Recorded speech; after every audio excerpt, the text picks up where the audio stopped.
Good morning. Welcome back to the Cumberland playing field here in St. Vincent and the Grenadines, where we have the Winlott Super 6 Under 15 tournament here. This is played between Grenada, St. Lucia, Dominica, and host St. Vincent and the Grenadines.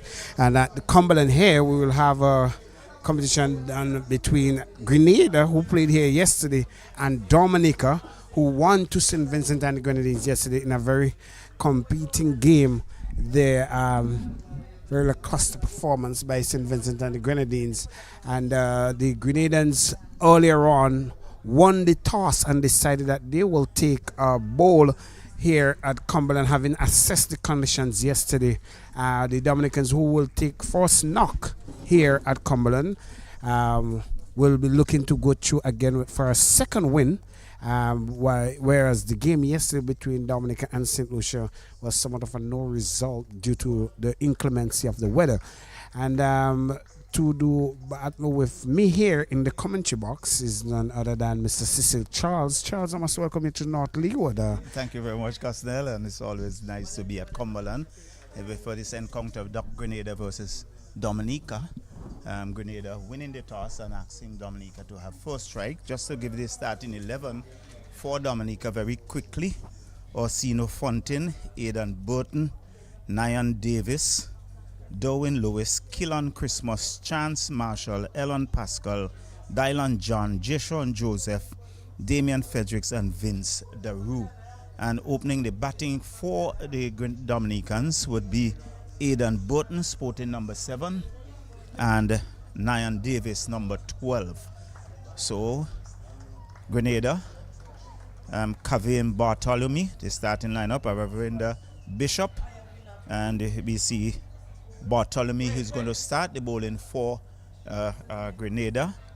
Raheem Charles, number 12, Devon Joseph, number 2, Jamie Wickham, 11, Jordan John, 15, Xavier Rock, 4, Tishon Joseph, number 10, Camille Abraham, number 9, Desron Mitchell, 5, and Jelani George, the number 6. And that's the starting lineup for both teams.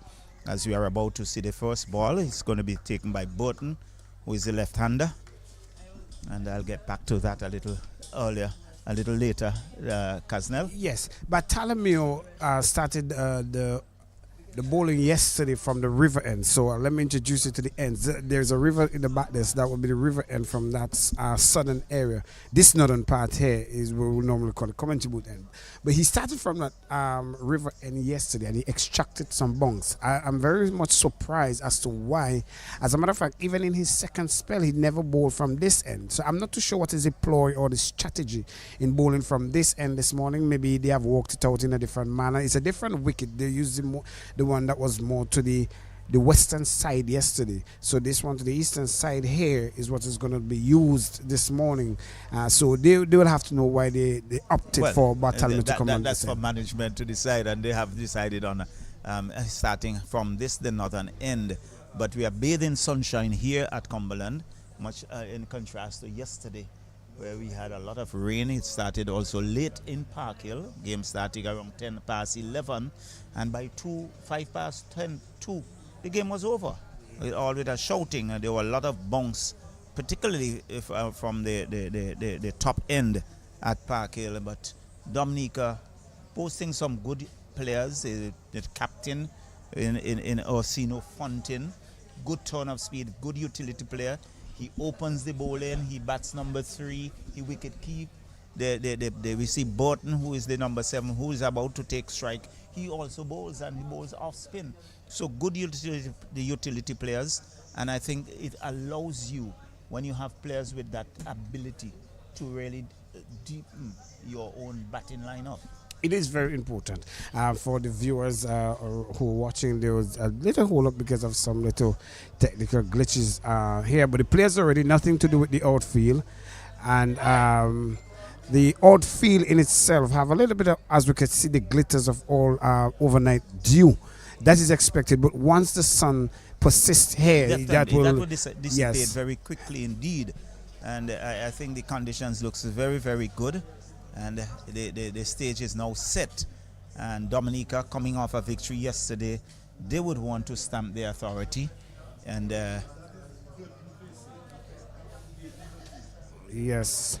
And it will be, I'm not too sure if you're too familiar with the track, but at Cumberland here, this track all in morning like this, and it is a very good thing that Grenada opted to bowl second, which means that they will be batting second. Now that whenever this track dries out, it is easier for batting. Well, it's quite obvious from the overnight moisture. You would get some movement along with some bounce, but as the sun bakes that surface, that would quickly disappear. So batting second would always be much easier than taking the first knock. You expect the ball to slide on a little quicker in the very first inning. So I think all is set now. So the first ball.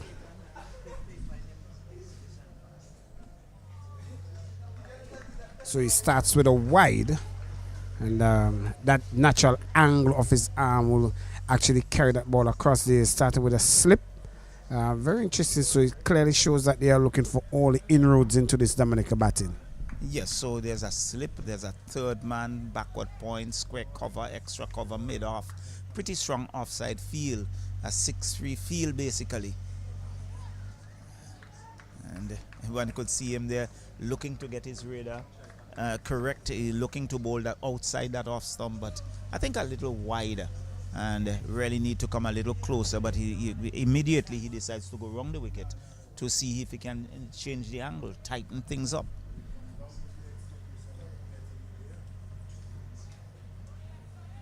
The Bartholomew started the spell very well yesterday for the Grenadians. It was the spin attack of Rock and Bishop who really curtailed the run scoring, because the St. Lucians started very well yesterday at 60 without loss, but it was a very exquisite run out from the same Bartholomew who really dampened the run scoring in that first session. And as a matter of fact, you might see Bishops in a very surprising manner who will be bowling ambidextrous here. Right here yesterday, he bowled it with both arms yesterday. Well, that's pretty good. That's a rare feat. You don't see that very often. And I'm really interested in the Winlott under 15 tournament, because you really see, I've already seen some prospects coming through, and really I think some good prospects that you can harness. And I'm hoping in the next few years you're going to see them even at the under 19 level. So good start for Grenada in terms of the bowling. Quite nothing off the market. Just there's the extra so far for Dominica to have them on the board. Good. Since you have changed the line, you have now got the ball closer to the batsman, which is much better for him.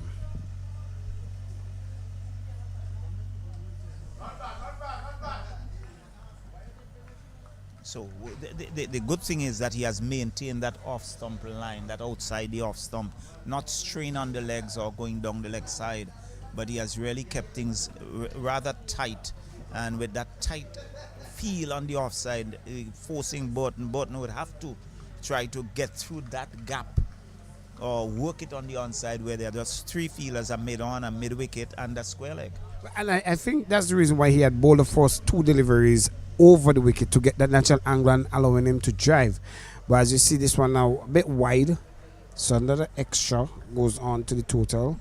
And if you look at the way Bartholomew is bowling, he actually brings the ball from the side of his fingers instead of the natural seam down. He actually have that one that he seams, because we have seen his varieties yesterday, and he's able to push that one through, but he's trusting the wicket this morning to see if he could get grip as well off the wicket. So he just pulled out of that, not comfortable, and dead ball signaled by the umpire, and really conditions look very good so far, and really we anticipating a pretty good day.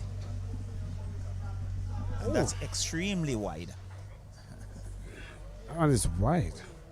As a matter of fact, it went wide after it passed the stumps. So that's the only time. And I think the moisture as well on the wicket that we saw yesterday, that George, his opening pair, actually had to be off the bowling, because the moisture was so much that the ball slipped out of his hand twice and above waist side. For me, I think that one slipped from his grasp. And immediately you saw him dabbling his hand in the dirt to get those fingers dry.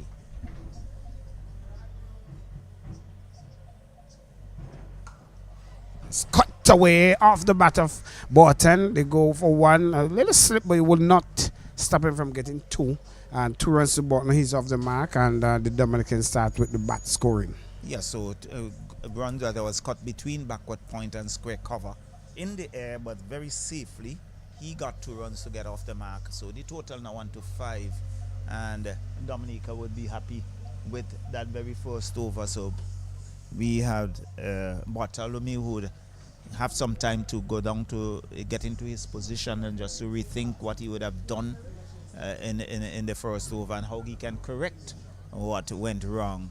And we see on the far side now, let's see, I need to pick the number. It looks like George, number 6, Jelani George, who is going to pick it up from the far end. And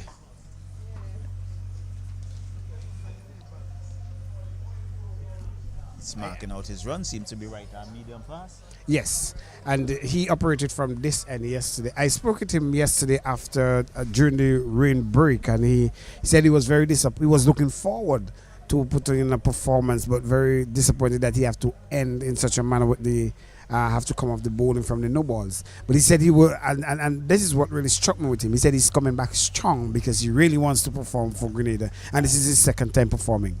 Well, so I think the early nerves. Nicely played.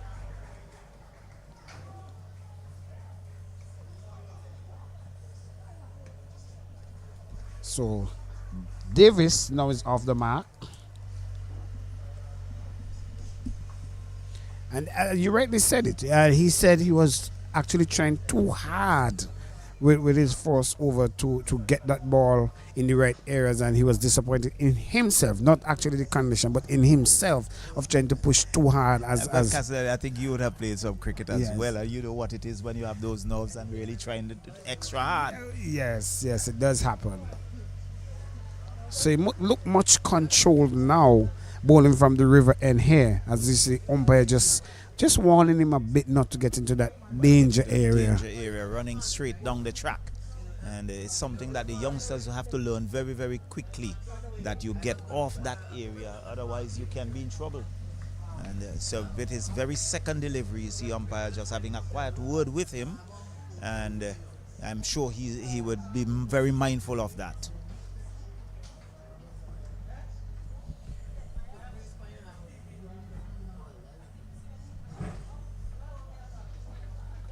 Bowled him. He's bowled him. A delivery dragged on. Actually kept a bit lower than he was than Davis was expecting, and that ball did not come up the way he expected it, and dragged from the lower part of his bat. You see him watching the lower part of his bat and onto the out stump. The Dominicans losing their first wicket. All he was a bit casual in terms of that stroke, and he was. And the bounce, he was defeated by the bounce, casual, getting that bottom edge into the stumps and losing his off bail in the process. He goes for 2, and the total now 7 for 1.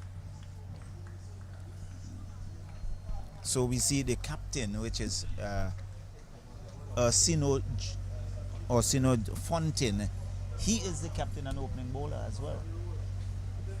Is it first time days where you bring the ball so you rule everything? No, but from what I saw from him yesterday, he looks as someone who is playing a little bit of cricket above his age, because he has that confidence. You look at his leadership skills yesterday, very, very good. So he opens the bowling, and then he came back and wicket keep. Okay, excellent. And Burton, who kept wicket in the early part, came back and bowled off spin. Okay. So he's comfortably behind that one, giving the bowler the full bat face. 7 for 1. It's also a good start for the young George, who had a rough start yesterday. Definitely. So that will boost his confidence even more, and also for Grenada to get all the inroad here, because you don't want Dominica to really make a set, because this will be an important game for both teams. Dominica will want a second win, while Grenada will want their first one. good bounce, but the carry, you can see him dying as he gets to the keeper. And there was Fontaine just watching it go by. But a bit of history in terms of under 15 cricket, Castel. This actual Windward Island under 15 started in 1995, right here in St. Vincent and the Grenadines. And two of the product of that under 15, very first under 15 were the likes of Devon Smith, Romel Currency. Those are guys who actually came out from the 1995 tournament. This exquisite cover drive out to the cover region, and it should be pulled back now. And the captain Fontaine, he's off the mark with 2.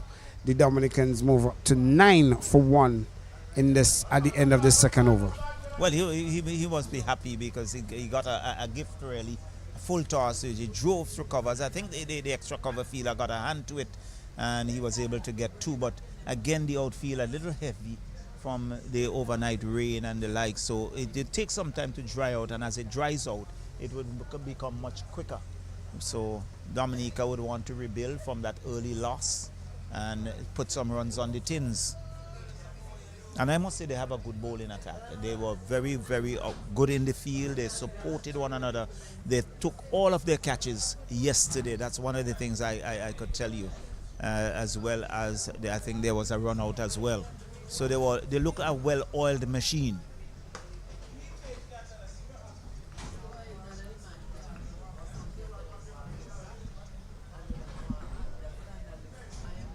We have seen the Dominica cricket generally have grown by leaps and bounds. It speaks of the mechanisms and what sort of strategies they're using down there or up there in Dominica to get cricket up. Where we are seeing the likes of Shane Shillingford, who have made it onto the West Indies, and now Alec Attanes, who's now playing, who have just finished the One Day series. So it clearly tells you that they have the pedigree of players who could represent at a larger scale. Yeah, there must be structure, and you have seen the products of that. And I think it's something that we need to see a lot more in the islands. I'm disappointed with us here in St. Vincent and the Grenadines. I really want to see that structure where we can develop young players, and we're not seeing those young players really coming to the fore as we would want. But Dominica, St. Lucia seem to be producing cricketers who are rising, and St. Lucia has been among the championships at the senior level and under 19 and under 15 level for a few years now. But do you believe it's the gap between the under 19 onwards could be the problem of the fallout? Well, we'll get back to that. Just taking on the pad, they seem to be going down leg from here, half-hearted appeal, and Batiste just walks away, and not interested. And we had George has to make his way back, but. Not George, Bartholomew had to make his way back. But I think when one looks at our structure throughout the region, we lost a lot of players between 19 and 23. Because it seemed not to have that structure. We talk about the academy, but just few persons get an opportunity to go on to that, the academy and develop their skills. But what do we do for the others within that gap? Well, I'll be comfortable doing commentary. Do I want to see performance and players get to the elite stages? Sometimes it's a dream to play for the national team or regional team. But Talim is still asking questions of the captain. He has to understand that this is a different wicket now than Park Hill. Exactly. And maybe he had the opportunity to bat second at Park Hill. Now with this wicket, as I said to you, even though it's under 15, still that moisture will still hold that ball. It will stick it up. So he have to be patient. Yep, it's 50 overs to go. Similarly, I would say that the Vincentian bowlers were a bit quicker. Yes, they were a bit quicker, got more bounce, and you had to be a bit more watchful. So misfield there and allow Fontaine to get a single. He goes on to 3, and the total now moves on to 12. But really, I'm seeing some young talent, and I think I want to see the powers that be take charge of these young brigades and try and work with them and try to nurture them and bring them through so that they can develop and really showcase their skill sets. Well, they're really showing good energy in their field that they want to come and represent their country and represent their team. And some of the players are really taking it even personal as to they want to perform highly. It's a proud moment. Yes, it's a very moment. And it is something that you would definitely want to represent your country. It's really a very proud moment, and you want to give off your best. So George continues from the river end, and we want to say good morning to our viewers in Dominica, those in Roseau, and normally all in morning like this in the Caribbean, sometimes you'll have some bars open starting to watch cricket at an early stage. And liquid refreshments will flow. I didn't really want to mention that part, but I just said bars to sum it up. Good delivery, so good asking from George. He had that hint of movement. We saw that hint of movement there just after the ball left the wicket. Just that slight movement. See the keeper catching that one more to his right. So it's a good sign, and it draw the captain Fontaine almost into it. So he will be confident having the first wicket. Well, certainly I think he would. Fontaine would have to think now what next.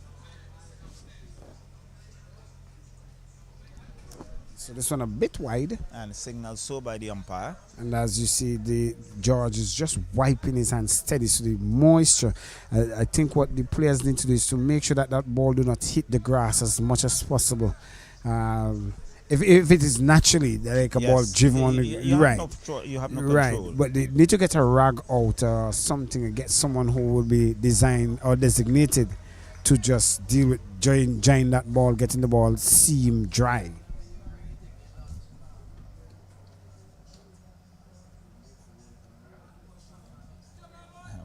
That would be a wide. Another wide. Total goes on to 14. Is it? It's 14. Yes, 14 for one, and we are in over number 4. Yes. So very quiet start in terms of the Dominicans. They haven't seen a boundary as yet. Not that I'm advocating that they should be start hitting, but I'm just looking at more to the eastern side, yes, southeastern side to see some yachts anchored in the bay. Another wide. A third consecutive wide there by George, and so reload. Because when this tournament started, it was 30 overs, and I think at this stage it's now 50 overs aside.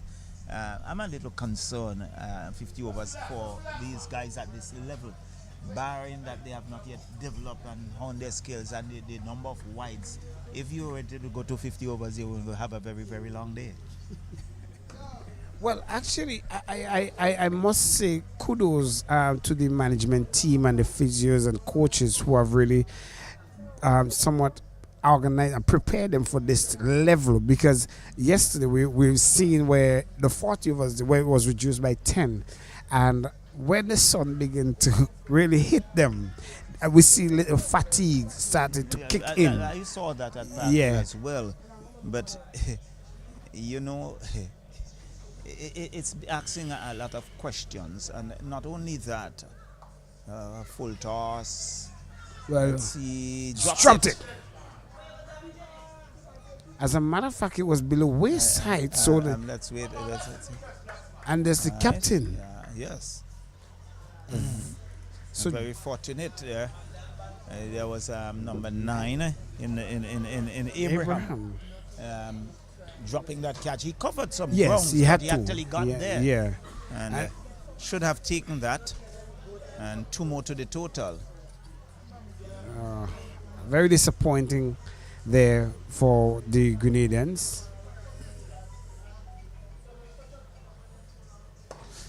So and again another miss. And they're good.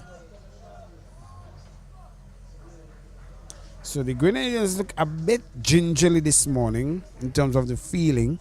So they will have to really, as the older folks will use a phrase, buck up. And Yeah. you have to pull your socks up. Yeah, Yourself up by yeah. the bootstraps. And because you do not want the Dominicans to Get your body behind yes, it. yes, and settle here. And by the looks of it, the captain who's gotten a life in that one. So Burton has been off strike for quite some time. Yeah, well, and that's he now have to start afresh. yes.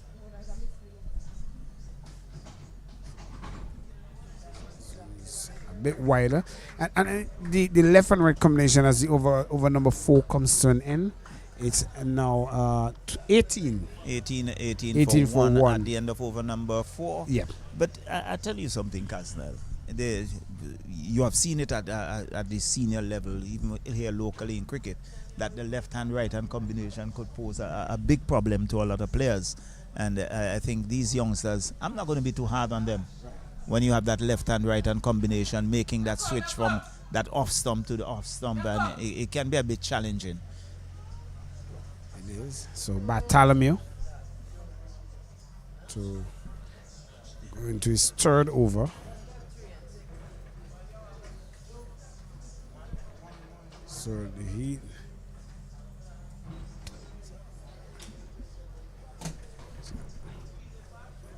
So have you been to the Leeward side anytime soon? Make a visit. You've been to I've been through here, and I think it was the October month actually. I think. So you rarely visit. I'm always in the North Leeward area. I'm very familiar with North Leeward. Okay. So we got all the way down to Richmond. Okay. Went to look at the volcano. You have a good sightseeing. It was a lovely day. I even had the opportunity to see St. Lucia. Okay. From the Leeward side. Yes. Yes, it's always a picturesque view to see the pythons, and you will see more where so leg by signal there by the umpire. So another extra. So yes, you will see the python on more to the southwestern side of St. Lucia, and Group Python and Petit Python. Oh, that's one on lifting delivery. Yeah, as you see, yeah, sticking in the surface, and that's the signal he's giving. And this is where temperament and patience now comes in for the Dominican batsmen. There's a lot of overs. Yes. There's no need for any rush, and you just have to be patient. The bad ones would come. Yes. And you hope that you can capitalize on them. And just to let you know, Kazna, I was in Spring on Saturday. Spring? Just came down here to get some tree. Oh, that's the reason why. Have to be something of that delicacy that brought you here, because I know I am from this region. I've been here all the Saturday, but I've never glimpsed. You in bed, sleeping. You don't use guys that to sleep late on Saturdays. Yes. But I hope that you got and you were able to enjoy. Very much so. Yeah. As a matter of fact, it's right across by the river there. Just across the river there. That I'm familiar with. Just one a bit wide down the left side. Would it go across the ropes? Yes. It does. So 5 wides.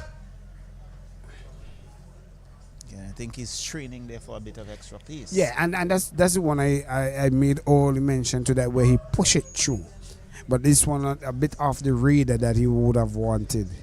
And he was able to get 5 wides. Unfortunately for him, good for the Dominicans. So the total, what, 24?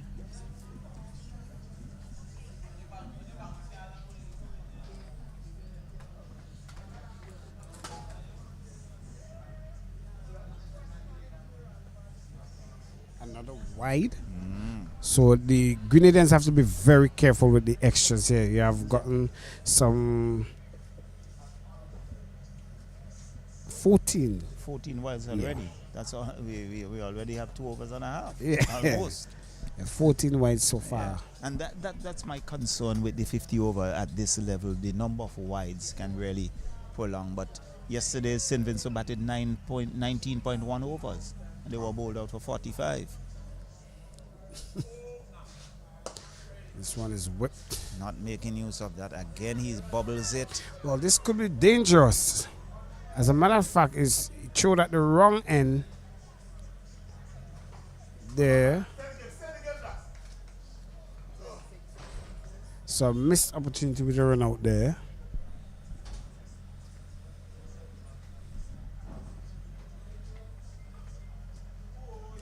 It's 26 for 1, and we are in over number 5. Yes. Over number 5.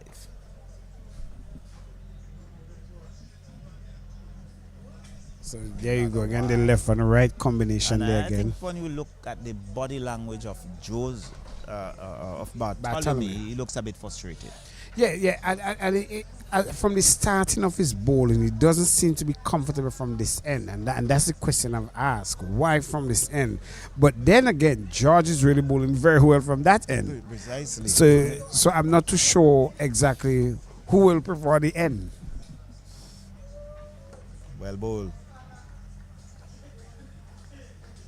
Well bowled, and you see the captain there pulling that right hand off the bat. Yep. And playing it out to that square cover. The over finally comes to an end at the end of over number 5. What, 27 for 1?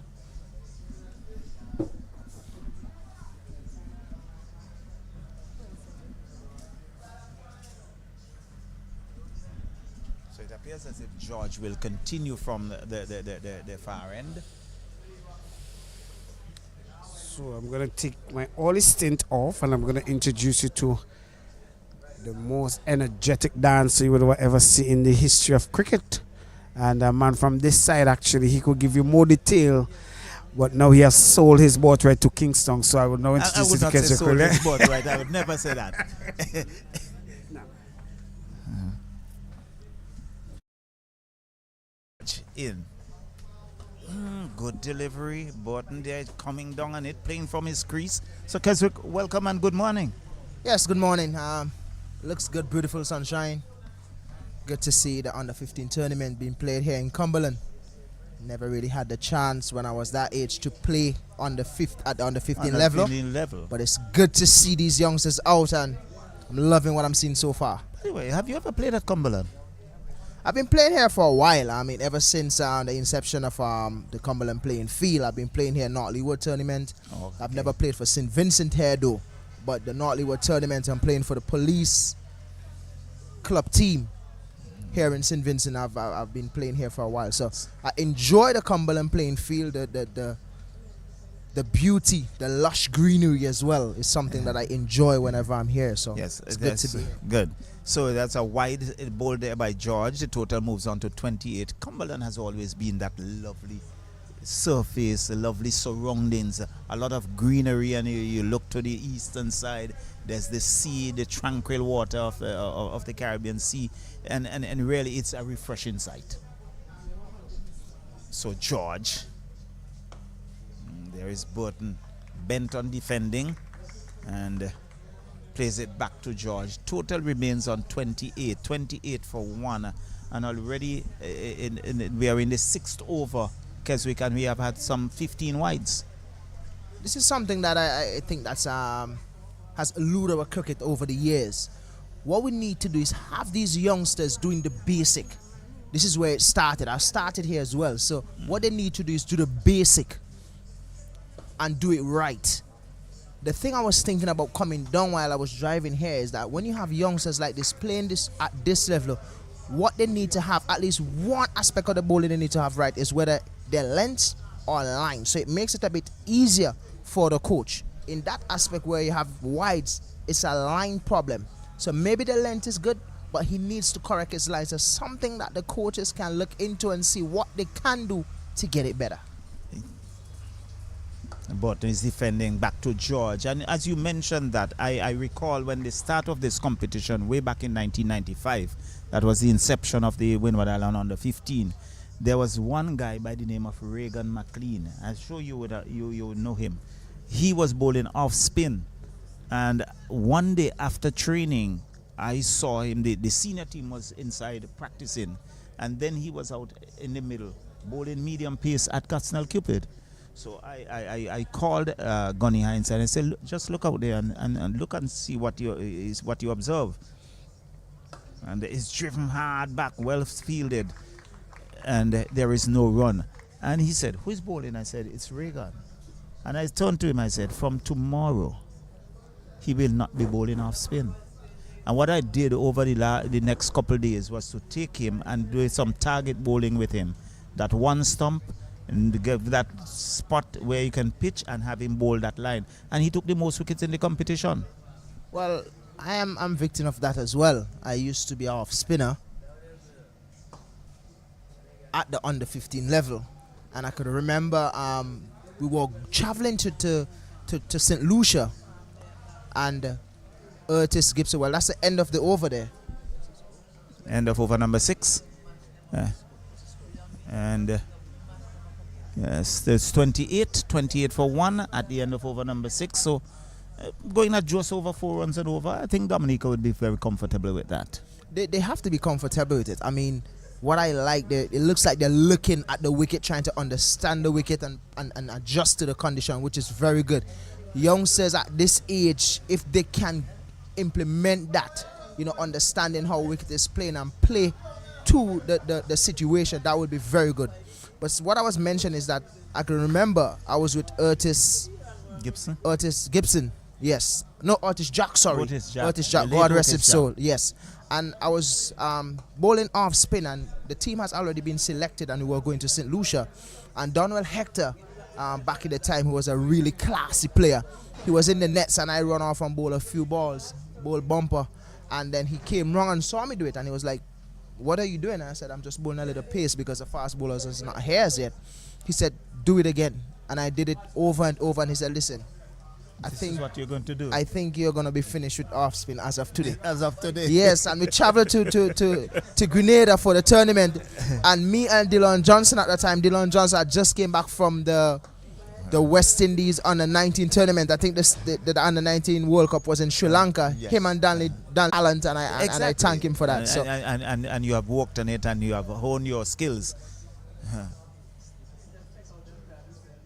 The defensive shot there by Fontaine, out to extra cover, still no run. The total remains on 28, and there's so many. And in fact, I also could go back at that Reagan's brother Kissinger, who was bowling leg spin, and one day his father got upset and said, I can't be a big man like you with this kind of height, tell me bowling leg spin, man.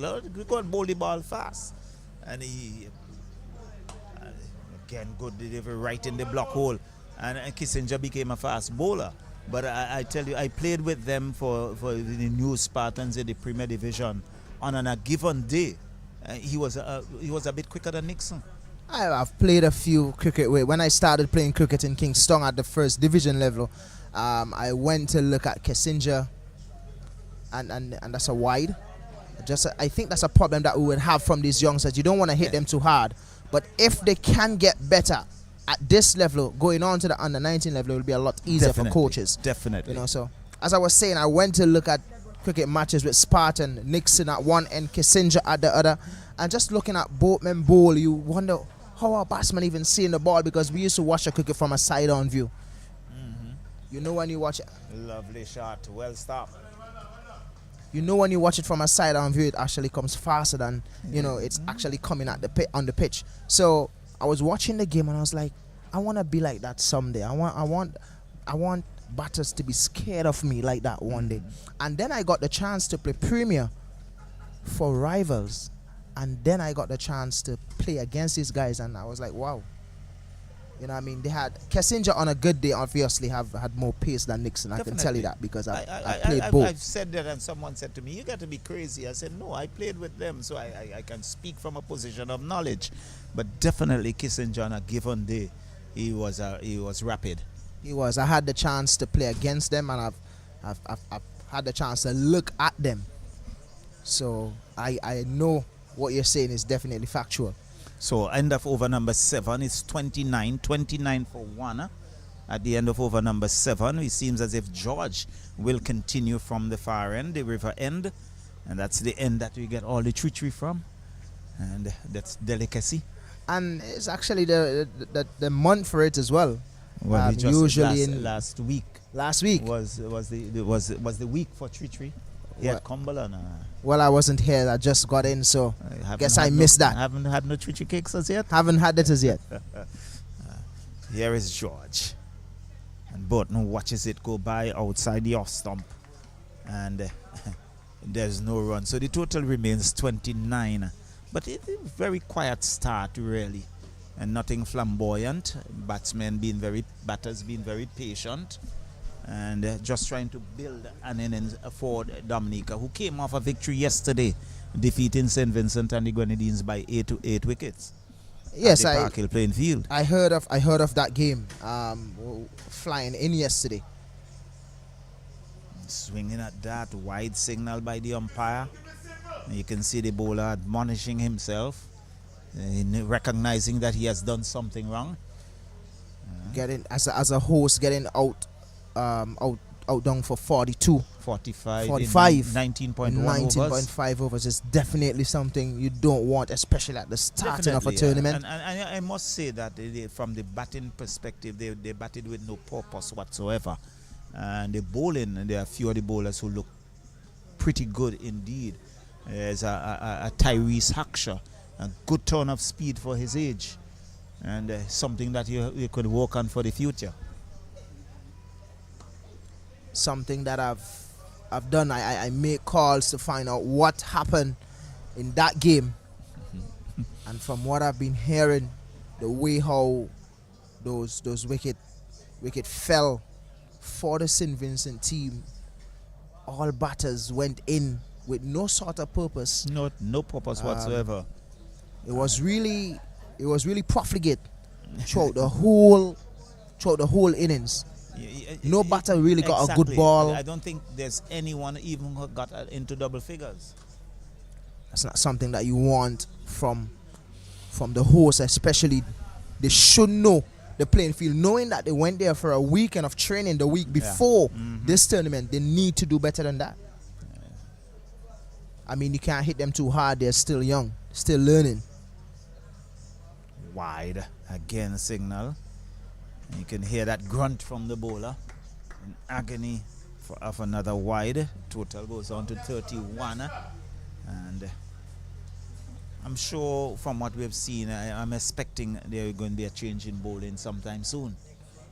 Well, so far, what I like about him, I'm expecting they may change the bowling soon, but what I like so far about George is that his follow through to the crease.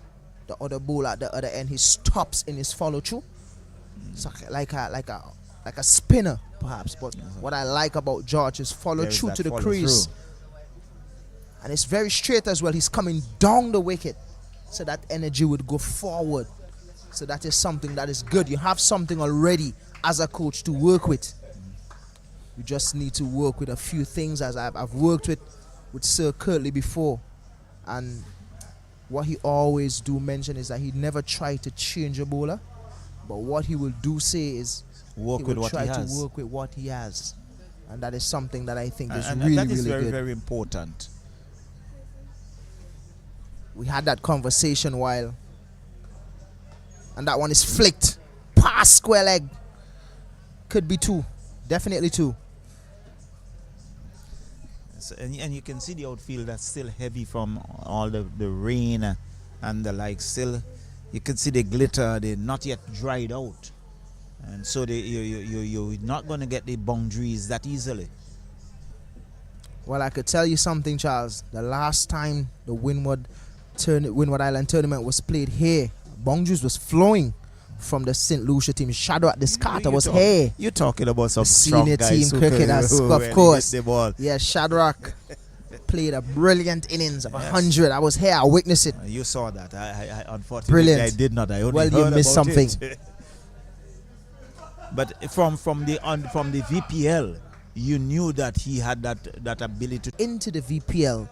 That is something good that, Dr. Kishore Shallow and Miles Bascom, who's the director of West Indies Cricket, implemented into the VPL, which is really, really good, because what happened, they would get a taste of what senior cricketers are like. And it would help them a lot. It goes a long way in terms of their development. I recall when this ground was opened. I did commentary for that, and I remember Darren Sammy being here, and he was bowling to Casman Walters, and I think he tried to bowl a slow delivery, and Walters batting at the river end picked him up and landed him somewhere in that banana field, that area behind the park. Was a massive blow. I could remember that very well. That's the opening of the playing field. Yeah, very much so. We had the comrade here as well. Yes, he did commentary with me as well. We had the comrade, we had Carmelo, we had Nixon. Oh, you're quite junior. We had Nixon. Mario also was around. Yes. So quite a few players or past players were here for that. But really, Cumberland looks a picture. I've actually had conversations with a couple of guys from West Indies Cricket Board who deals with pitches and stuff, and he was very impressed with the Cumberland playing field. He said it's probably one of the most beautiful playing field he has ever gone to around the Caribbean, knowing that it's next to the beach, the greenery, nestled between the hills. So he said it's brilliant. He said he loves it. Definitely, if you're a nature lover, you're going to love it. The only little thing I'm a bit disappointed at, and he tried to steal a single there. Easy single. Fielders need to be a bit more on their feet. Definitely need to be a bit more alert.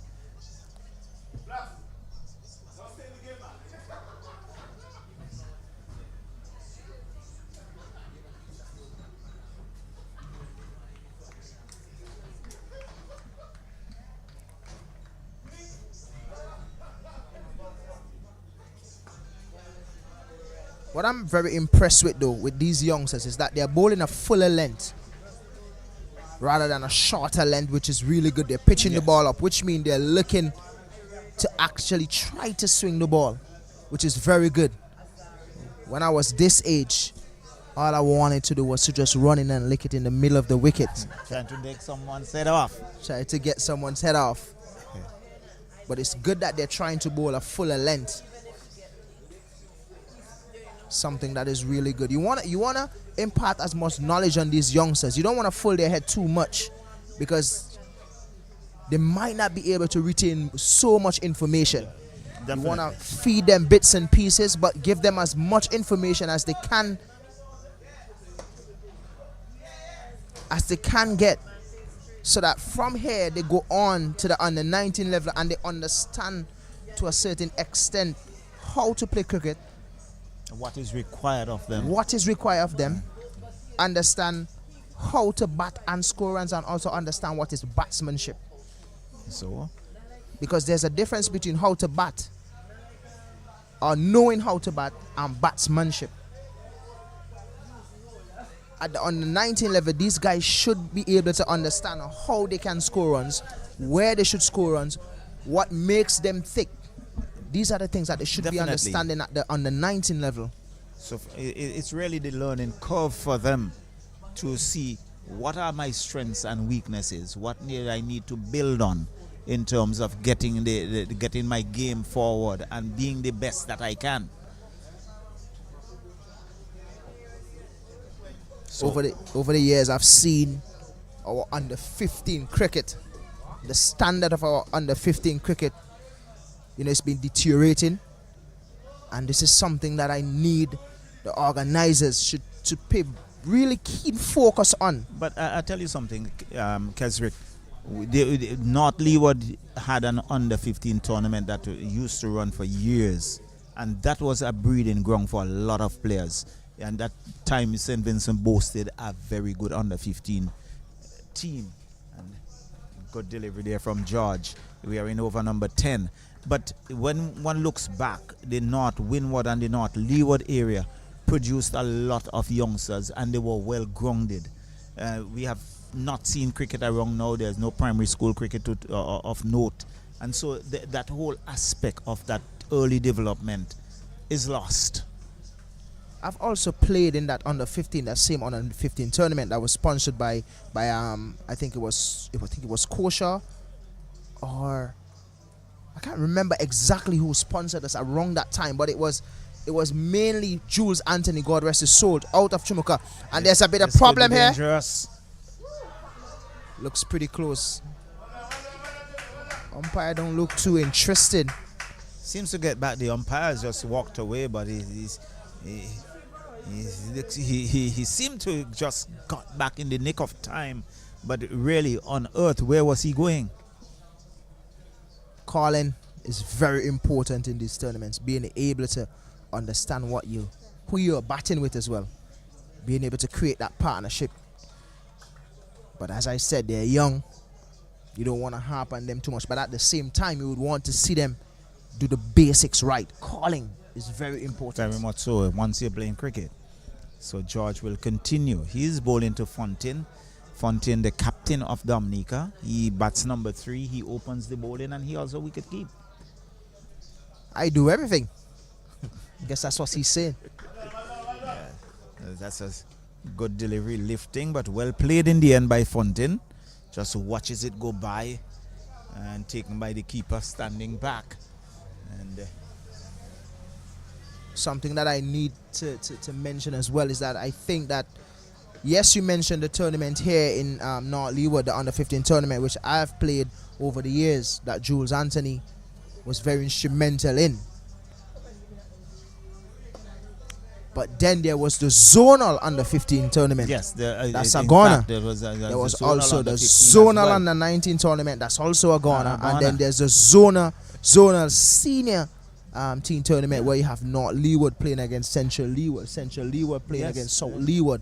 All that things of that's the a past. Ghana. So it's just less cricket now, but then we're looking for more in terms of more players.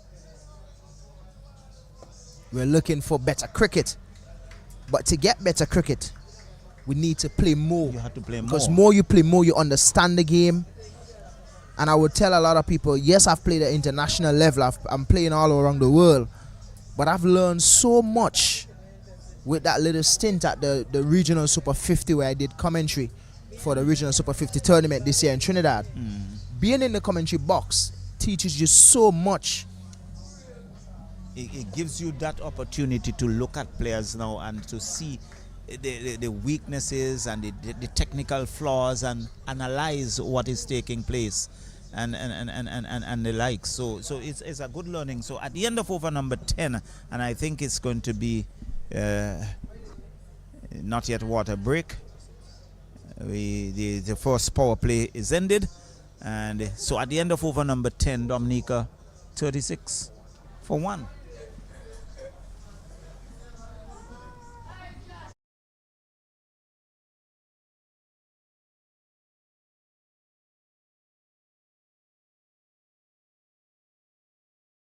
So at this level, I think as an opening bowler, you can get a maximum of 6 overs.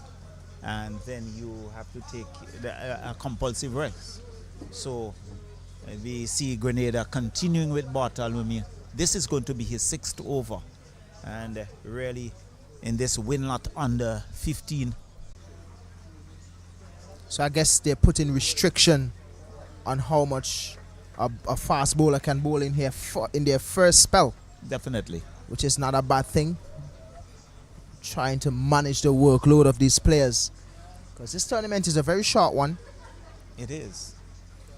You have to play every single day, which is very rough. Well, I think they played yesterday and you're talking about playing today, which is pretty demanding. Thursday, tomorrow would be a rest day. You play on Friday, and then a rest on Saturday, and then the final day on Sunday. Stressful tournament, but they're young, they're agile, fit. I think this is just playing to them. But for me, a 50 over match, the next day I won't rest. No, but I think that would be the ideal, getting a rest after every game. Gone are the days when I used to play this tournament, we used to rest after every other game. But now it's different. Well, I think the way we were brought up, you never grow weary. You were just going like a machine. Every opportunity you get, you were out there playing, running hard, playing very competitive, And gone are those days. Okay. Tries it back to the bowler. Still no run. 36 for 1. We are in over number 11.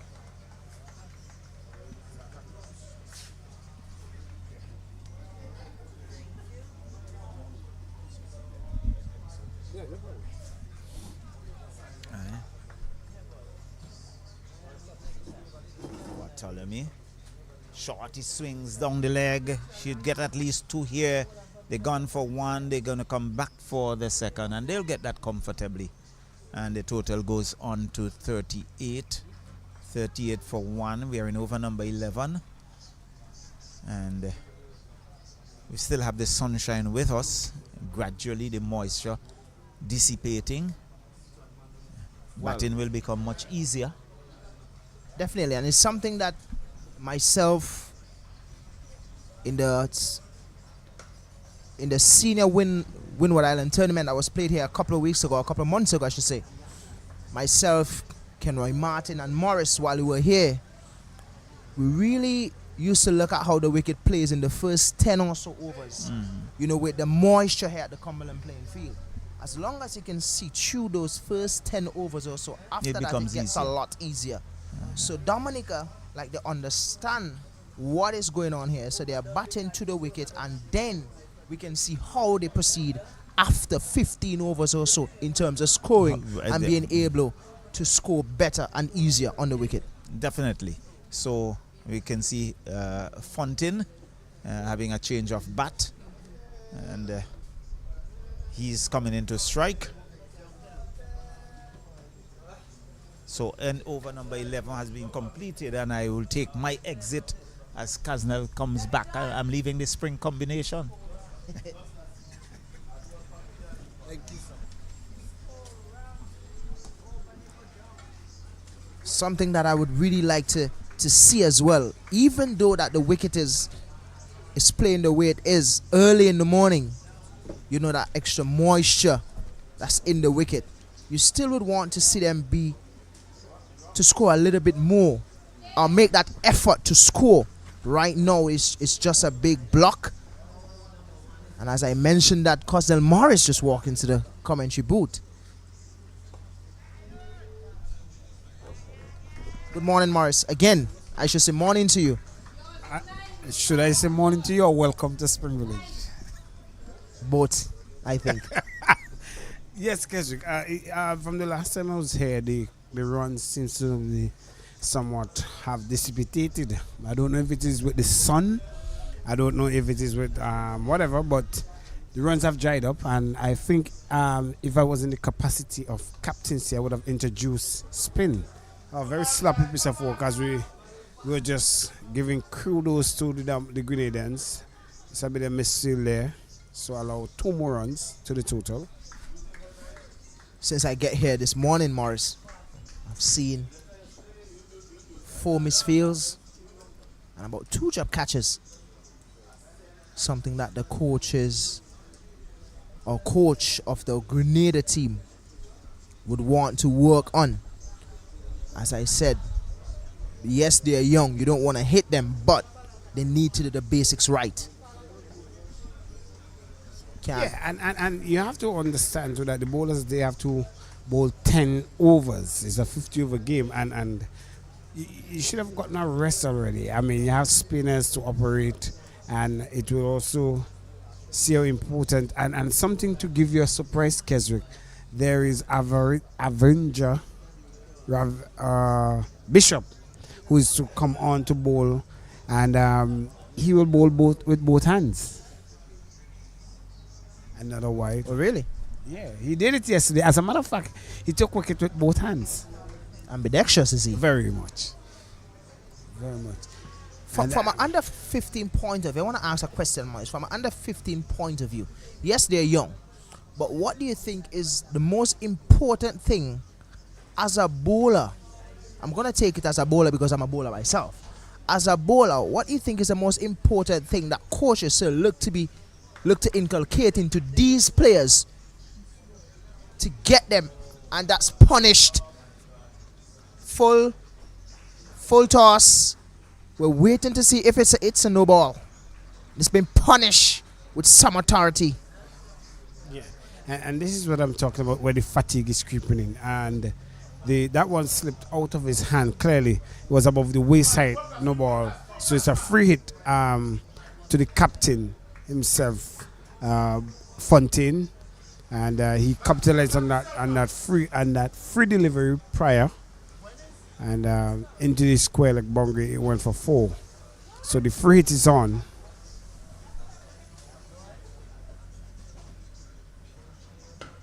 This one is blasted over the ropes. 6. So a welcome 6 there for the Dominicans after seeing a much sedated run scoring. We now see a couple of mountains now start to build here around the Dominican scoring. And that's punished, Morris. Punished with some power from Fontaine. We're just realizing the sort of power he has. Yeah, so a wide. So as I've been mentioning, I think the tiredness is creeping in now to George. He's into actually his 6th over here. And I think, to me, and this is from my personal standpoint, that he has been given an over too much. I don't know what the management team or the captain out there is considering, but for my personal view, he was given one over too much.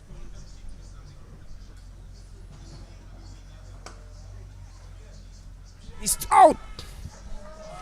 Just as we were somewhat saying about the fatigue, a slower delivery, and the captain had it a full delivery and was looking to place that again over the ropes as we go into our drinks break. The Dominican losing their 2nd wicket, that also of the captain.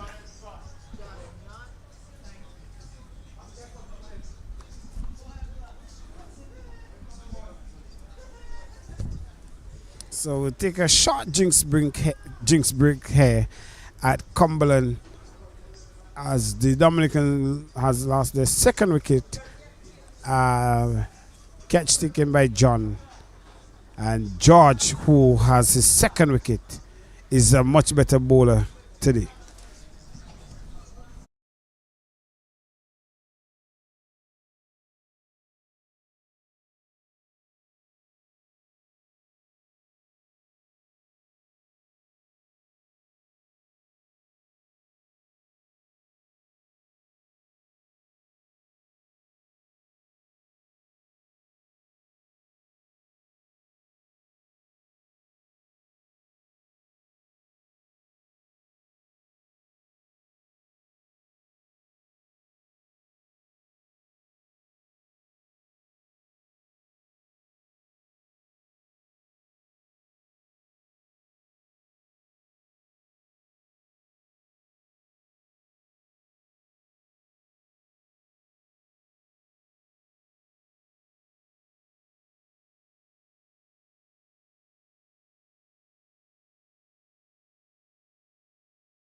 So welcome back here at the Cumberland playing field, where we have The Winlott Super 6 under 15 tournament being played here, Cumberland, in St. Vincent and the Grenadines. We have Dominica, who is taking on Grenada. Dominica won their first game yesterday against St. Vincent and the Grenadines when they skittled out St. Vincent for 45, Kesrick. And now they are 54 for 2. The first drinks break going into the 12th over here. The captain has just lost his wicket. And it now brings the new batsman to the crease as George completes the over. So George completes his first spell for the day. And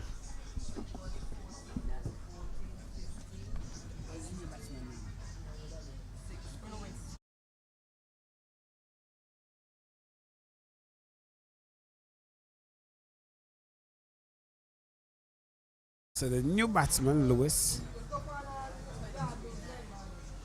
number 5 on his back. So there will be a change of bowling Williams for the first time. Bartholomew will be replaced. Well,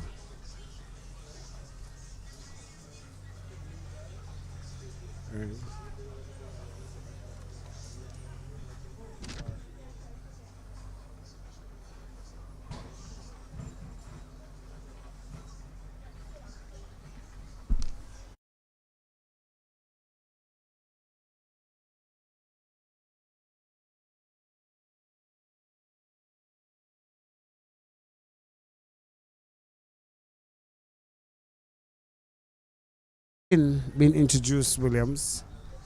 That's something we've been calling for here.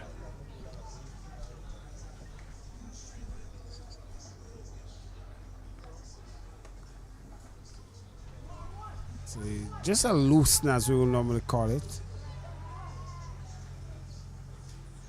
The communication also, Williams, between the wicket has not been the best, even when the captain was there, in terms of running between the wicket. And still we're seeing just a slight error. The batsman coming back for 2, but he was quickly sent back. Something that should be the basic, Morris. Being able to call between the wicket communication, as you mentioned. It's been lacking within these Dominican pairs. Even with the feeling as well. Communication is something that's been lacking. So that's something I think that both teams need to work on going forward, because they need to get better at the under 19 level. Well, I don't want to be too mean on harsh, and with time they will grasp it. I'm not too sure what was the. Oh, this one is swept. Umpire give the decision, and he's gone. LBW to rock. Dominica losing their third wicket with the introduction of spin with the third delivery. Not surprised of the decision there. Full delivery. Full toss, really. Missing out. I would say Rock getting a bit lucky there. So Lewis, he has to go. It's just a short stint spent to the crease here. And the Grenadians making inroads here to the Dominican batting. Very disappointing end there for Lewis.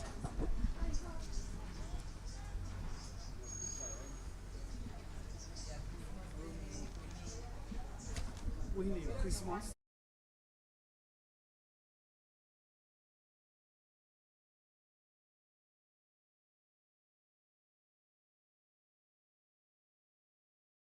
So Christmas, only presentation to the crease.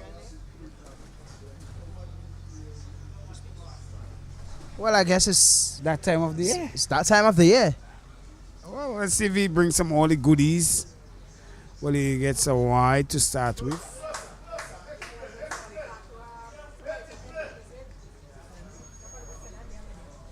That's a very strange surname. Well, Morris, there's a first time for everything. It's the first time for me.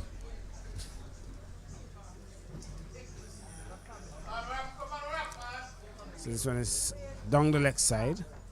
Still seeing that the fielders are trying to still get grip of that ball. And moisture still in the grass. We see a little bit of it still as we look on that western side.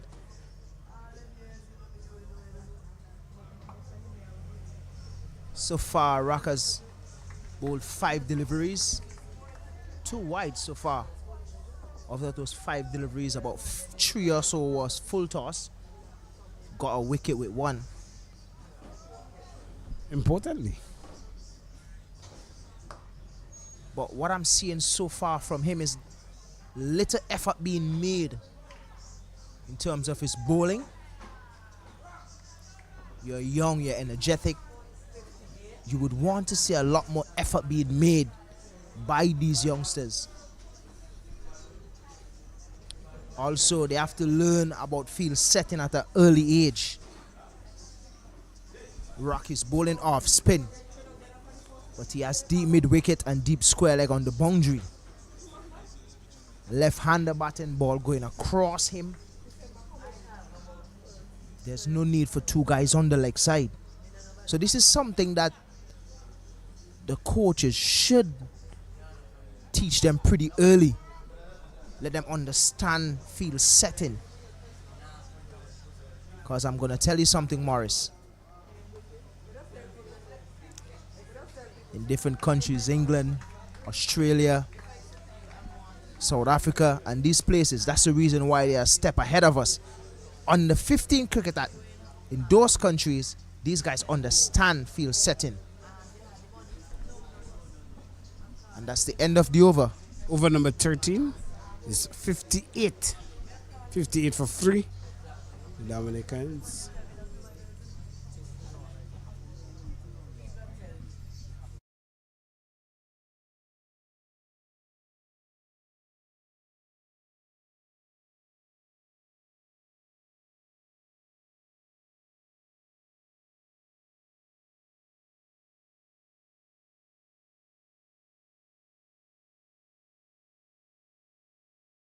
Kesrick, I have a surprise to you. Though we have only Christmas, we have Bishop, who is now introduced into the attack, and this is the ambidextrous Bishop. And I'm sure with this left-hand pair, sometime later you will see the left arm being introduced into his attack.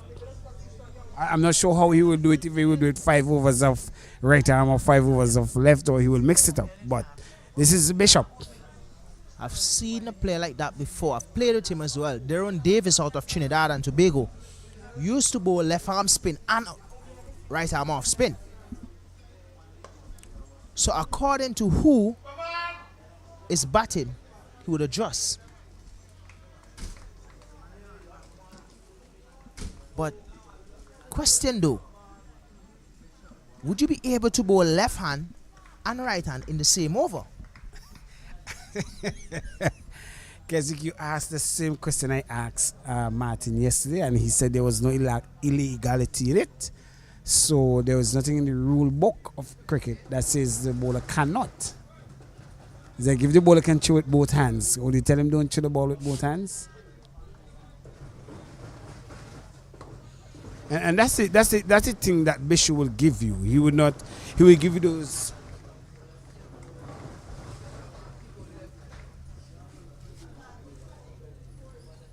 He will give you those looping deliveries, that flights in the air, and allows you to, as a batsman, to look up, as we will normally say. And your good friend Sunil Ambrose, his father used to bowl something like this, looping that ball in the air. God bless his soul. The great Walford. He used to bowl those deliveries. You'll want to hit it, but just couldn't get to the pitch to hit it. I don't know what he used to do. I think he used to have it on a string. This one has evade the man at short square, and they come back for 2. So 2 more to the Christmas boy. I will tell you one thing though. Being ambidextrous is one thing, but your attitude and approach is another thing. And I love his attitude and his approach to bowl into the crease. He looks like he wants to bowl. He looks like he has a plan. And that's what I was saying from the other end from Rock. Rock doesn't look like he understands what he wants to do. His approach and everything is just it's just very dead. But then you bring in Bishop, and Bishop looks like he wants to bowl, and that's the end of the over. The score is now 60 for 3.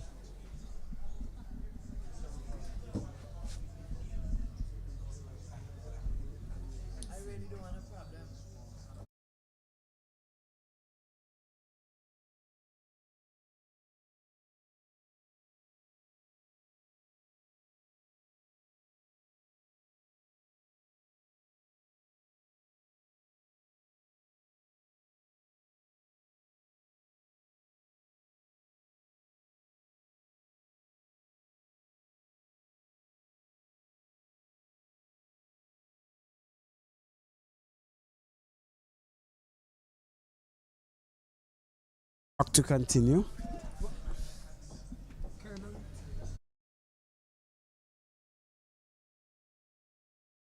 So well field there by Bartholomew. As a matter of fact, he effected the run out here yesterday to the St. Lucian, which actually broke up partnership. That was 60 odd for the St. Lucians. This one is cut out to the point boundary. They will get 2.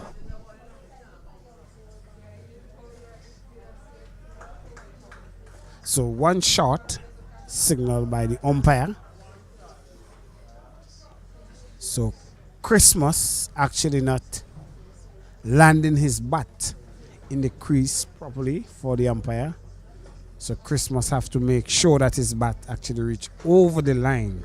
And that could happen sometimes when you're anxious to get back to the crease.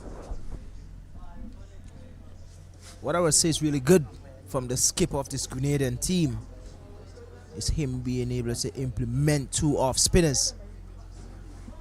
This one was swept fine. So another 2. This time Christmas was able to get his bat over.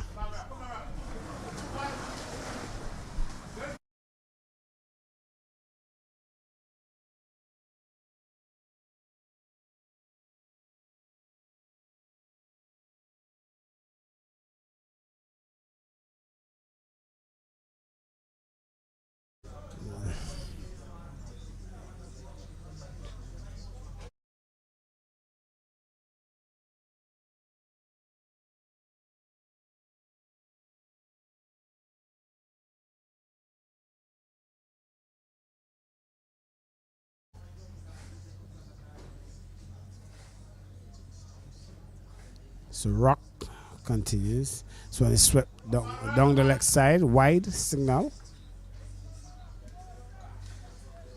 So Rock losing some radar somewhat, losing some control. Well, Morris, when you look at the field setting from his skipper, really and truly, I don't know, I guess he's bowling to the plan. Because he has square leg out and deep mid wicket out, 2 left-handers batting. He's bowling from a wrong and he's bowling everything to the leg side. So I guess they have their plan. Not sure what their plan is, but they have their plan. But it's the end of the over. It's now 65 for 3.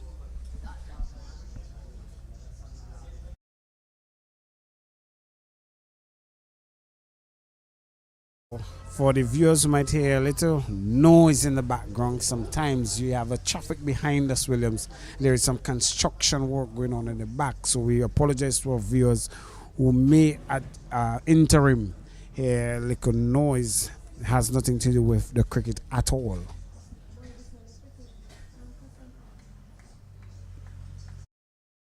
To continue.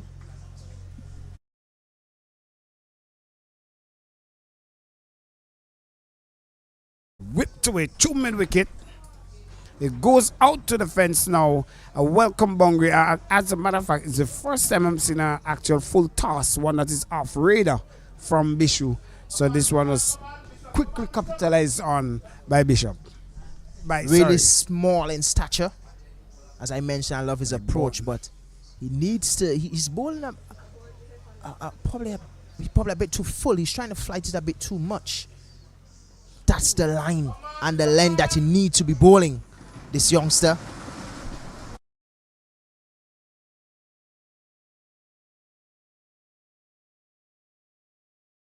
Name is Bishop, but he reminds me of Bishu.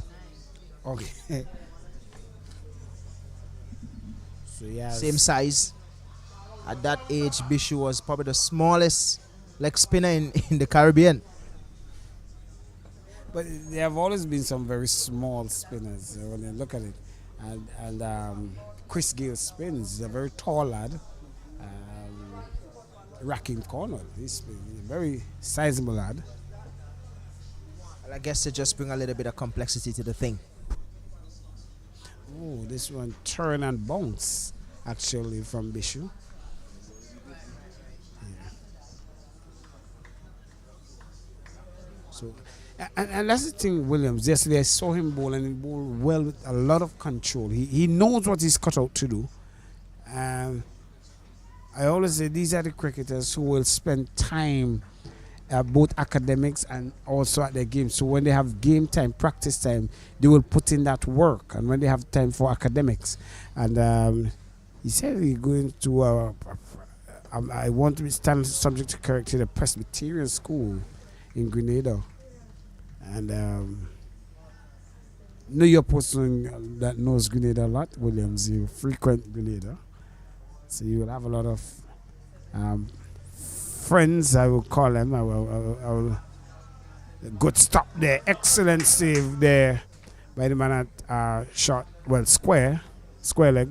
So it brings it over to an end of the over.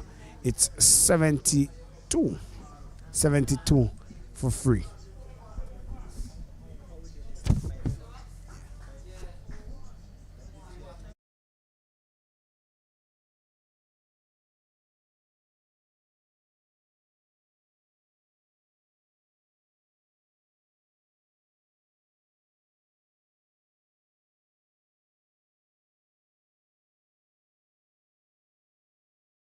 We welcome back Mr. Charles to the commentary as Mr. Williams takes his quick water interval. So Rock continues here. He hasn't really got his reader right here, Mr. Charles, but with time, I believe he will get his work on progress. 72 for 3. Left here when it was some 1 wicket down. So now you're back after 3.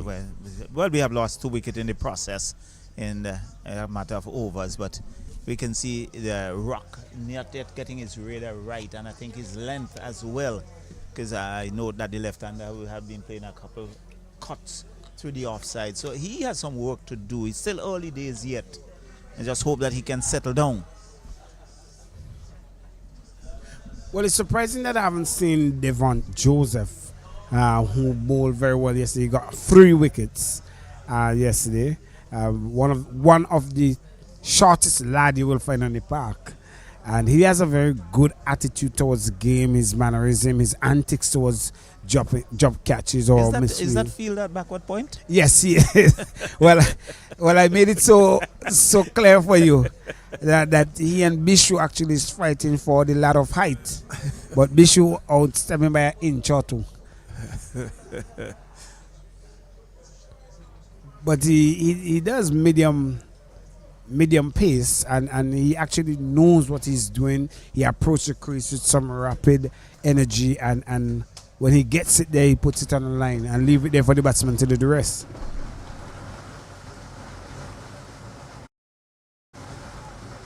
Yeah, but looking at the body language of the bowler himself, it really does not exert any confidence. I think it's something that you have to pull yourself. You have to believe in yourself. It's something that I think the management will have to work on to get these guys to have that self-belief. So when swung away down to a long leg position, he should get at least 2, and they will get that comfortably. And they do. So again, Christmas is running short. And that's a cardinal sin. That's the second time he has run short. So clearly, as you rightly said, the management team need to get that into him. So, but the thing with Rock is either he is either wide or down the leg side. I'm not too sure if he want to get it as straight as possible to exert that spin of the chuck.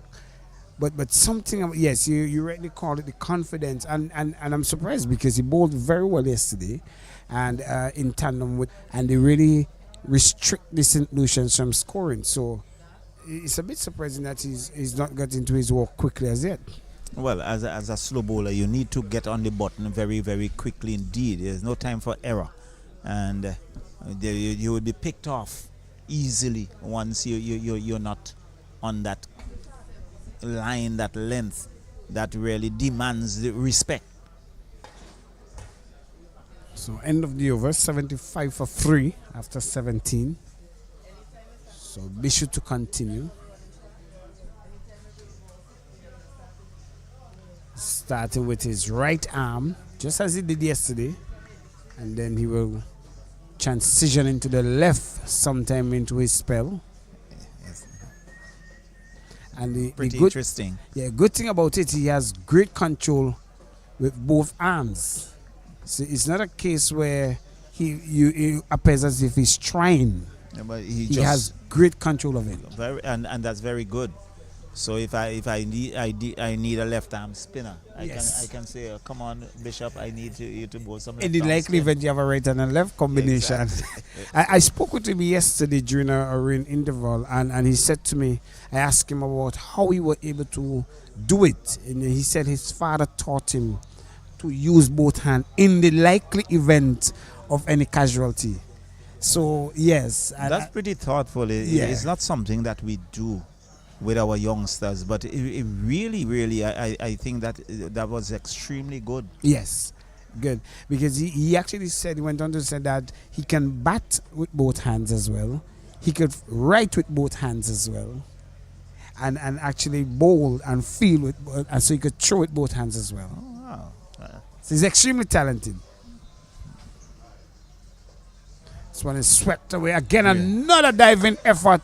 That's the second time he has saved a 4 right in that square leg region there. He has really been outstanding. That's Abraham. So second diving save there. And that's the sort of support you need in the field. Of course.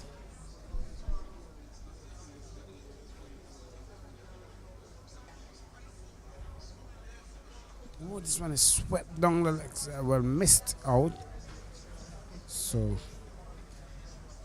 and this is the thing. The wicket that we played, that they played on yesterday, which is more to the eastern side, it had more turn. This one, because now there's not enough work. Like when I say work, I mean like footwork, spikes, and you know these spinners will want the little spikes mark.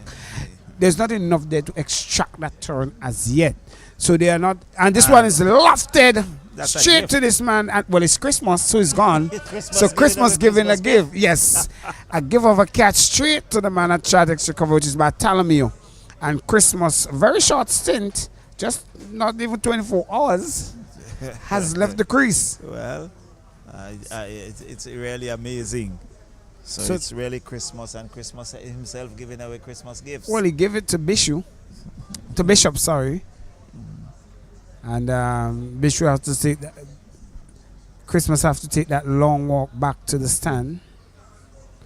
And we see Marshall making his way out. And interestingly, number 7 in Burton and number 8 in Marshall at the crease. So we are counted.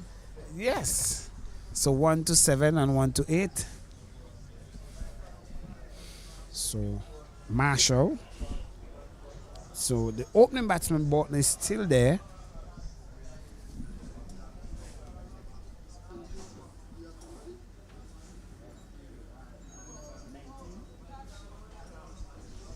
So Burton still there, 19. So he's on 19. He's playing the sheet anchor role. Well, it shows how difficult batting is because he's there from 38 deliveries.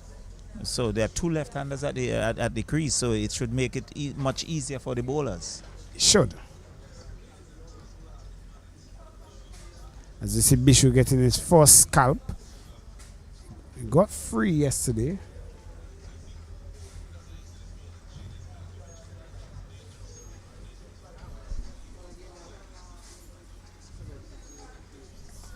I like his approach, Kasnel. He looks purposeful in terms of his bowling, and he seems to know exactly what he's doing. So it brings it over to an end of the 18th. It's 79. I see the scorecard tells me 80. 80 for 4, sorry.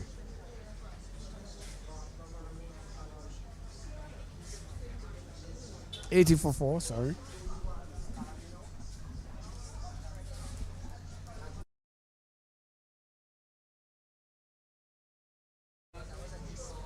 So there seems to be a change in bowling at this the northern end, Kasnel.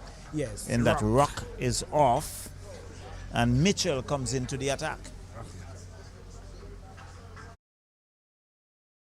So Mitchell off leg spinner.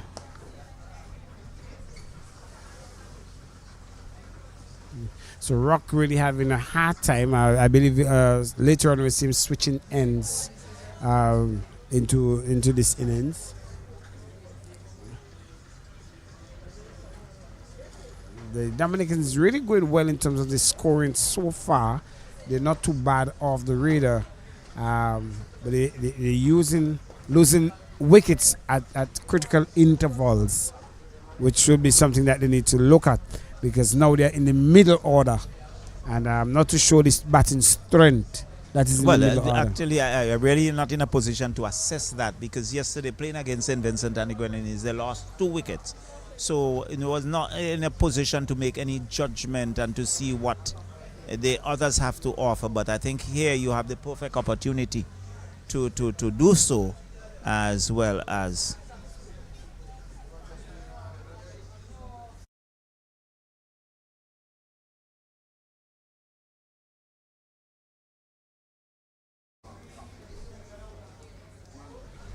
so good start by Mitchell. He's bowling some leg break. Much more better control. And one thought that Rock, who is the off spinner, is much easier to control. Should be. It should be much easier. But here it is Mitchell showing far greater control, and we know how difficult it is for leg spinners. Yeah. Well bowled. Yeah. But myself, I often wonder why this captain don't believe in the matchup with with left-handers and leg spinners. I do believe, to me, and speaking from a leg spinner point of view, it gives me that challenge to want to bowl better. It is much harder to even get LBW, but a lot of people rocked on the pad there. Button surviving. So end of the over number 9. And it's now 82 for 4.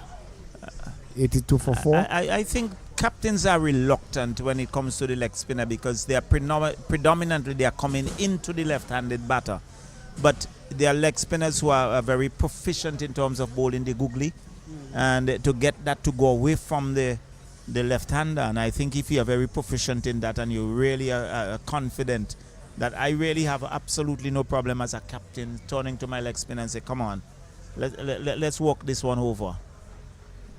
Yeah, and that is so, and I agree with you 100%. But as a leg spinner, you should know this one is in there, could be taken over the head of number 2. Well, a diving effort and try to pull it back at the end, and wasn't able to do so. He actually threw it over so the ropes. 4 runs. 4 runs there to Marshall. And that's the problem, I think, Kasnel. The fielder was in a bit off the boundary. It is easier to stay on the boundary and come in, because it's going to be difficult to pedal back. Always going to be difficult, because you have to assess wind condition and all that trajectory to know whether or not you are in the right position to take a catch like that. This one is in the air, taken. The number 9, who have fielded so well in that backward square leg region, got a catch to him, and Bishop now takes his second wicket. Bishop. So he has picked out Marshall, and so Marshall being very angry with himself there. But who to blame? He was the batter, and Bishop really now creating some problems for the middle order. Well, you have to marshal his way off the park.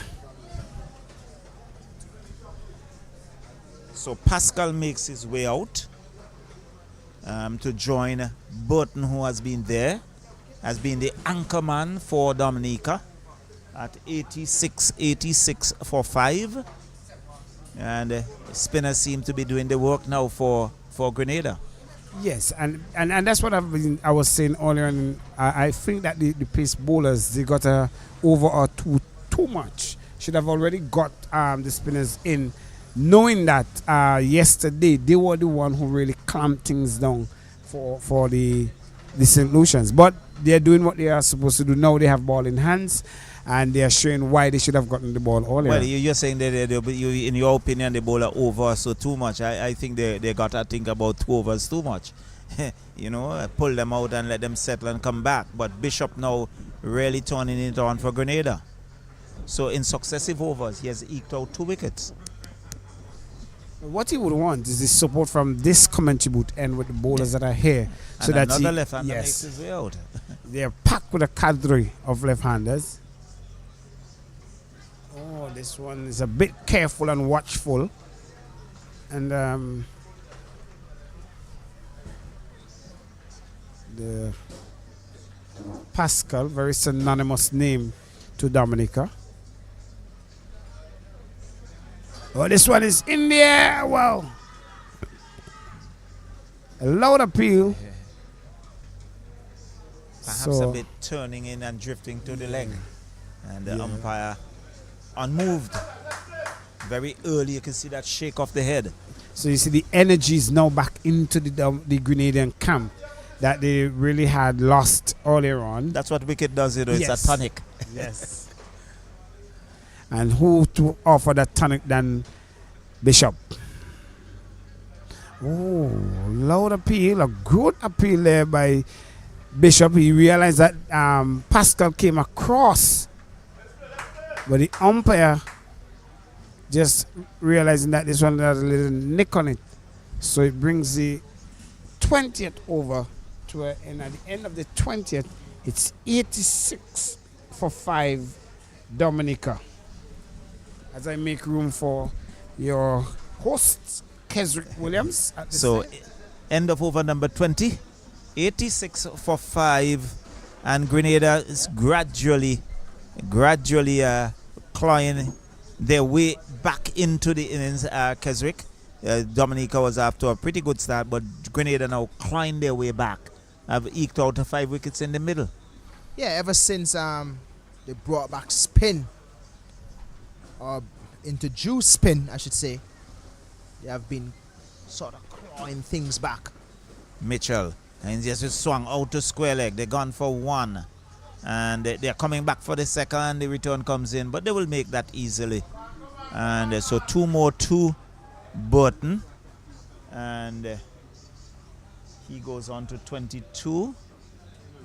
With him is Pascal, who is yet to get off the mark. And Mitchell is in once again. Is driven out to extra cover. Not fielded well there, but tidied up by Bishop. And there is no run. I was a bit confused earlier as to the field setting to the off spinners. But I'm just getting the gif now, Cecil. They're coming wrong off spinners. They're not spinning the ball. They're jiffing it into the left-handers. So there's a reason to have square leg, deep mid, and long on. So the ball is actually drifting in. So I guess they know what their plan is to these left-handers. So with Mitchell bowling his leg spinners, there are some 5 fielders on the onside. Drives back to the bowler. So let's see, the field there is a short third man, there's backward point, extra cover mid-off. All inside the 30-yard circle. There's a square leg, backward square leg. There's a short mid-wicket, a deep square leg, and a long on. So Mitchell, number 5 on the back of his shirt. And this is work out to mid-on. They're going through for one. I think he's that looks rather suicidal, but in the end he got home, and the over comes to an end. So at the end of over number 21, the 89 for 5. Pulling back things here, Grenada. Looks like it's getting a bit overcast. Well, trust that the rain drift further north. Away from us and give us a chance to that we can have a game, because yesterday suffered that fate where there was a no decision due to rain. Dominica yesterday with the weather was still fortunate, got in play and to roll St. Vincent over in quick time. So it's Pascal, they're not at the non-strikers end. So for Grenada, it's Bishop to continue from the river end. Quiet conditions at Cumberland so far. Looking at the batter at the non-striker end in Pascal. Standing, that's a beauty. Well, that's a beauty, as I mentioned. I'm impressed with the youngster, really. His approach to the crease. He looks like he wants to bowl, so that is something that's very important. But looking at him standing next to Bishop, next to Pascal, you wonder if Pascal is on the 19. Yes, he really looks like very diminutive indeed. And it's good as well at this age. You can see him bowling that googly at will. And I think it augurs well for the future. Think I need to see Pascal bird paper. Well, you do Very find huge. some very big guys. I can recall, and I'm sure you would know this, the youngster by the name of Calvert Hooper. When he was age 16, people questioned his age if he was really under 19 because he was such a big guy. Now timing it is Burton, and it bubbles back to the bowler. So Bishop continues to bowl well, keeping things tight and turning the pressure on in the Dominicans. Well, that's the thing about being able to hit your line and length at this under 15 level. Players may be a bit more. Well, had that hit, he would have been gone for all his worth. He just turned and ran. Turning blind, communication again, something that you need from these players. Morris mentioned it, yourself mentioned it. It is something that they need, and it's something that they're lacking. Pascal, as big as he is, he would have been a goner. Definitely, and he's not the quickest as well.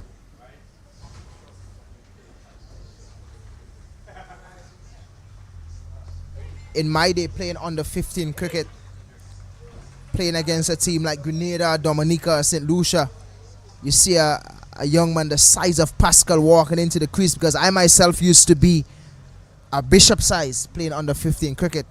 See a batter like Pascal walk into the crease, you'll be scared. You're gonna say, hey. Daunting figure. I'm playing against a big man. Exactly.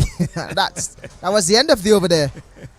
Score is 91 for 5. At the end of over number 22. So it's going to be Mitchell to continue. Something as well that used to get us worried at the under 15 level. Sometimes you see a kid walking out and every gear that he's using is Grenicles or Slazenger. So you want to know if he has sponsorship at You that want age? to know if he has sponsorship at that age, so you get scared. He has to be a good batter. For Peter Bodell Secondary School at the under 15 level or under 19 level, when you walk out to play grammar school, the top 5 batters, everybody has proper gear, whether it's Grenicles, whether it's Slazenger, and you're wondering, can he match up to these gears? Because if he can, we're in trouble today. You know, I've seen it. I think I can I can associate with it. One player that used to scare us a lot is Sunil Ambris at the school cricket level when he comes to bat. always with his fresh kit because, you know, he has his brother that was playing for St. Vincent at that time, in Romel Currency, who's now the CEO of Windward. Signal there by the square leg umpire. Just perhaps I'm just checking to see how many fielders outside the circle. So it's going to be a free hit.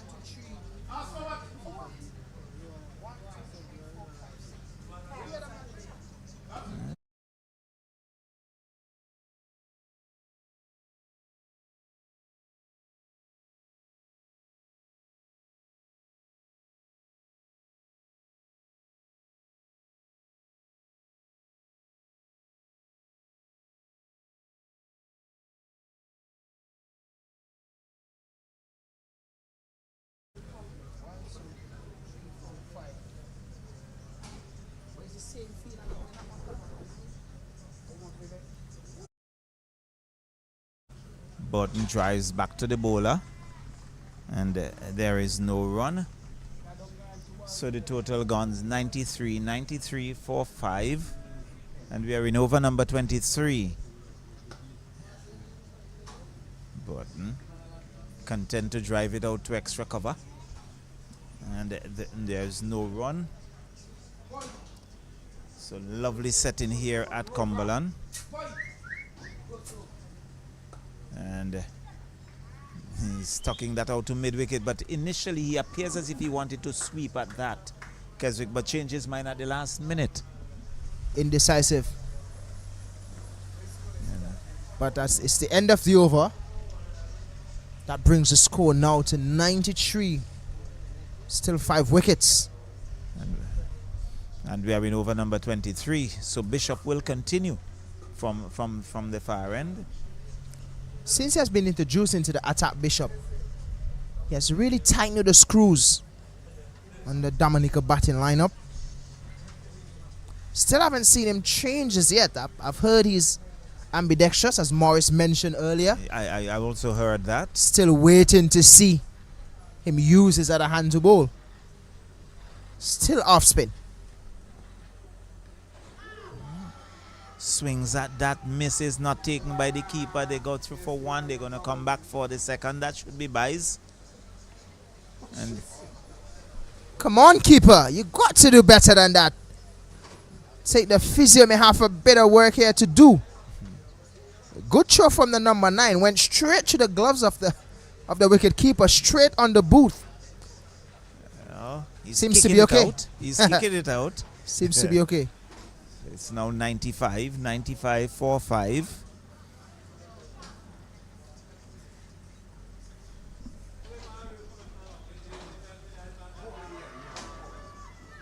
Really well bowled there from Bishop. Just coming in with the angle, so he's turning it and he's bowling the one that straightens as well. At this level, with this sort of skills, a lot of coach should be watching and want to work with him. Yeah, I really feel that he's a very good prospect indeed. And that's the one that turns now, Charles. So he's really bowling well. I'm excited. He's mixing it up. I'm loving it. And really confusing the batters. I'm sure the selectors that are here today in Campbell would really enjoy what he's seeing from this young off spinner.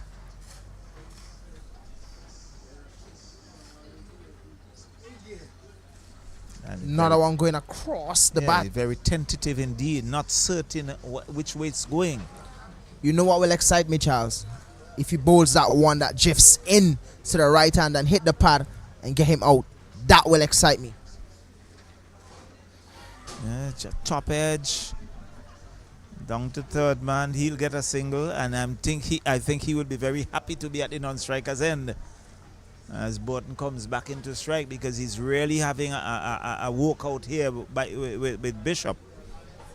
To be honest with you, I'm a bit disappointed in Pascal with such figure, robust figure. I would expect him to be clearing the boundaries a little bit easier, but he looks so tied down. Probably the biggest guy in this tournament, I should think. Yeah, it looks that way to me from what I've seen thus far. The biggest one, I have not seen St. Lucia, but in terms of Grenada, Dominica, St. Vincent, is the biggest of the lot. Well, I guess that's what nature does to you. The nature isle. But the spice is in control for now. Well, certainly, and around Christmas, a lot of spice will be used. That's the reason why they're in control. Well, funny enough, they have a bit of Christmas in their side, the Dominican under 15 team. And Christmas gave a gift very early to someone. Exactly. But the spice for now, I guess, is overtaking the nature isle. Yeah, he's swinging at that, taking on the body. Half-hearted appeal. There is no run. So 96 for 5. We are in over number 25. At the halfway stage. Still wondering if any of these games will go down to 50 overs, as in the innings. I asked myself that very question, but we can only wait and see. So cool conditions at Cumberland. So there's some cloud cover, so the sun is not out in its splendor. And Pascal decides to defend. I'm very impressed with number 5 as well. So him and Bishop so far has been doing a brilliant job bowling in this middle phase of the game. So far, he has been bowling leg spin and off spin, which is really good to have. I mean, it's still something that he can develop to hide it a bit more. But he has been doing a great job. And when one looks at him, you go back. Your mind goes back to the Liam Livingstone for England. Yesterday, he plied his trade against the West Indies, bowling off spin and leg spin and trying to mix it up. But congratulations to the West Indies; they came out victorious. I'm gonna be honest with you. That team that they have now is a very, very strong team. Well, I looked at that team, Kesrick, and my comment was, if they click, it's going to be a difficult team for anybody to beat. For sure. There's depth. The only thing that I think I would add to that team is a leg spinner. Someone like a Hayden Walsh or a Yannick Carrier. But the thing about the Yannick Carrier is that he's not really giving you that consistency that you need. He had a brilliant Super 50 tournament. So to Hayden Walsh. Hayden Walsh, I think, was a lot better in terms of his consistency, in terms of bowling more googlies, yes, I think even that. to left-handers. I think he bowled the ball of the tournament to Bravo in that finals as well. And to be honest, you need somebody like Hayden Walsh or Yannick Carrier who can bowl those leg spin and even the googlies as often as possible and consistent as possible. And that's something that you need. And if they can get that leg spinner in to that side, if it can get that leg spinner into that side, then they can be a very, very strong team. Yes, it's a very, very potent team indeed. And I'm really impressed in terms of what I saw. And there was the number 9 really creating, for the first time, really losing it. Abraham, he has been outstanding in the field, and that one maybe relaxing a little too much. And there is Pascal defending. Like he has made up his mind that even before the ball is delivered, that I'm going to defend. Well, to be honest here, Charles, I don't even think he's thinking that. I think he's confused because now he's gone to the left arm spin, Bishop. So I think he's watching. Wasn't this guy? Yes. Wasn't this guy bowling right arm off spin before? Exactly. Now he's left hand. So I guess he's confused.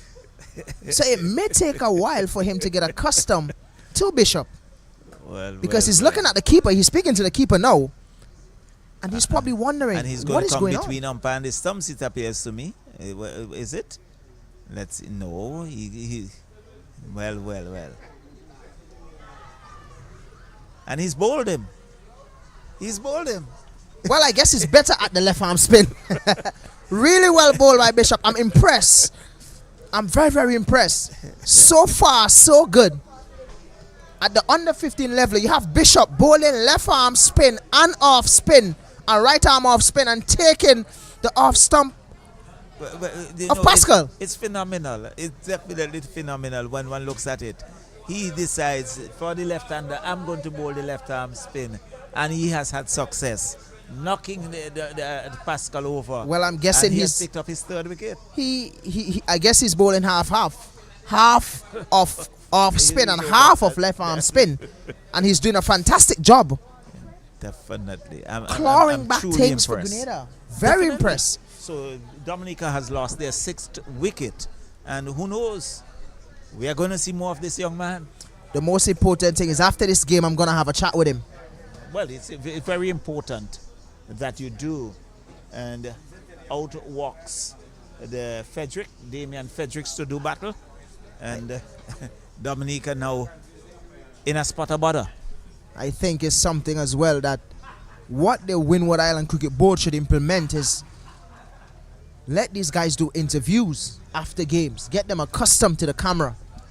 It's something that I always advocate, because you have to get them exposed to camera with some coaching, and so that they develop their level of speaking in public, which is very critical indeed, because there's so many people that are camera shy. Well, I for one, I'm not. I love the camera. Well, you have gone through the stages. I can remember at the age of 12 or 13 or so, myself, even Cosnell Morris as well, because we live in the same era. Right. Sometimes we have cricket and we'll play cricket on the road, but we'll do a pitch report. Yeah, of course, those are the days when you do your commentary, you do your interviews, and you do your pitch report. You did everything. Exactly. And I guess that's Good paying learning dividend ground. now. Now yes, you're at the level now that you can deliver at the international level. So here is Bishop, and my word, going across the right hander there, and he was just hanging his bat out. Luckily for him, he got a more bat on it, and he got a single, so he's off the back. I'm not even going to blame the guy at the slip region there, because the position he was in was a wrong position. And there he is again in a wrong position again in slips. He's too close to the keeper. He's literally in the keeper's pocket. So he needs to be more back and more to the left. Right. And then he's gone too wide. He needs to come a bit more to his right and more back. That's the position that he needs to be in when he's at slip. And he's standing too tall as well. Burton taking that one off the middle and off. And he gets a single. Total moves on to 99. But Burton has been there from the very inception. Really struggling through and holding the fort for Dominica. So over number 26 comes to an end.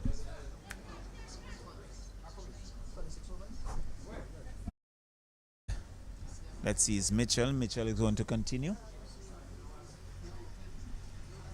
A position that when I was younger, a position that I would usually be at is short leg. We usually call it gun mouth. And you got to be brave. Your vision must be good. One thing that the coaches will ask you to do at gun mouth is crouch. Get low. Get low. You crouch and stay And it's low. something that you have to do as well in the slip. But Feeler there, Bartholomew standing a bit too tall. Edging that past slip. That's Burton. And he'll get a single there. Coming back for the second. It could be run out. And let's see. Up goes that dreaded finger. Really, I think that was suicidal. Communication again. Communication against Cecil. Yeah, something definitely. that is the key word for today when it comes to this game. Communication. Turning blind. Not being able to call within wickets. Not being able to call for catches. Communication is something that's lacking within this Dominican setup, the under 15 setup, and they need to do better because it has cost them a wicket. Umpire had no issues there, no problems making his decision, raises his finger as fast as possible. Well, he was in the perfect position. So 100 now for 7. Well, as I take my exit and Casnell comes back to join you. Well, guess what, Mr. Charles? That umpire was crouching, so he was ready to make the decision.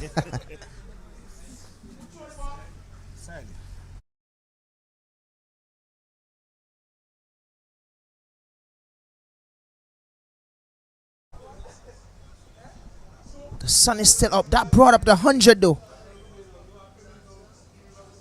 Sun is still up. I think it's a jinx break. As Mr. Charles left the commentary booth, in comes Mr. Morris. And I'm hoping he brought some drinks with him. Well, how are you, Morris? Brought any I water? am well. I have some island sips, thanks to island sips. Enough that you could partake in a sustenance. Well, you know what happened? We don't have Cam here, but we have to big up Island Sip because it's hot. Yes, it's Christmas. They have a little bit of cool breeze blowing across now and again. You can see a few yachts out there. A few boats I could remember as a kid. I would swim out to these yachts. And as soon as they see that I have a little bit of ability in swimming, they give me a little Coke. You know, a little sandwich. So I used to enjoy those days, Morris, coming on the beach. Well, yes, the Cumberland Beach, very synonymous for anchorage. And that time of the season where you find a lot of yachts, mainly from the North American region and Europe, because of the climatic conditions now there. They will look to enjoy some warmth here in the Caribbean. But yes, the Dominicans losing their 7th wicket to that of a run-out route. So the Grenadians really kept them under some pressure. And in doing so, whilst they are under the pressure of the run scoring, they're also picking their wickets at intervals.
Welcome back here at the Cumberland playing field. This is on the 15 Windward Island tournament. Dominica 100 for 7. Trying to get to a good total, a favorable total for them to defend in the second innings. Bishop really bowling well. started bowling right arm off spin. Now he's bowling left arm spin. As Mitchell continues his leg spin and brings Morris to the commentary booth as well. Yes, Williams had some good island sips water there. And Mitchell really helping Bishu out. He haven't really got no wicket yet to his name, Mitchell, but he's been consistently nagging that awesome line with his leg breaks. And the Dominican batsman somewhat bamboozled about how things are going. Oh, this one just outside leg. Impact was outside leg there. So too close to cut. I don't think that he has extracted enough tone to get a decision that could cut that one. Something I would like to ask, man, would you say that the under 15 cricket in the Windward Islands has deteriorated somewhat?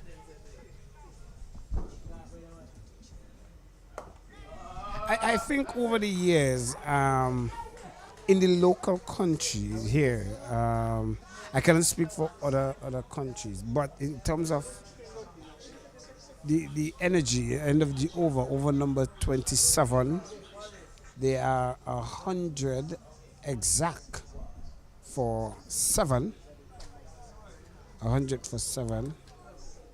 So yes, I was saying, though we have seen the cricket have lost interest, there has still been the programs, there has still been the tournaments, and it's just about the interest of the players coming along and showing that they want to play the game.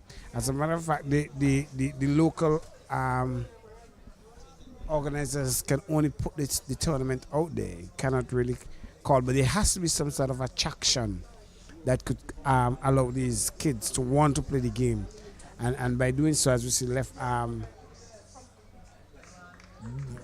Bishop continues from the river end.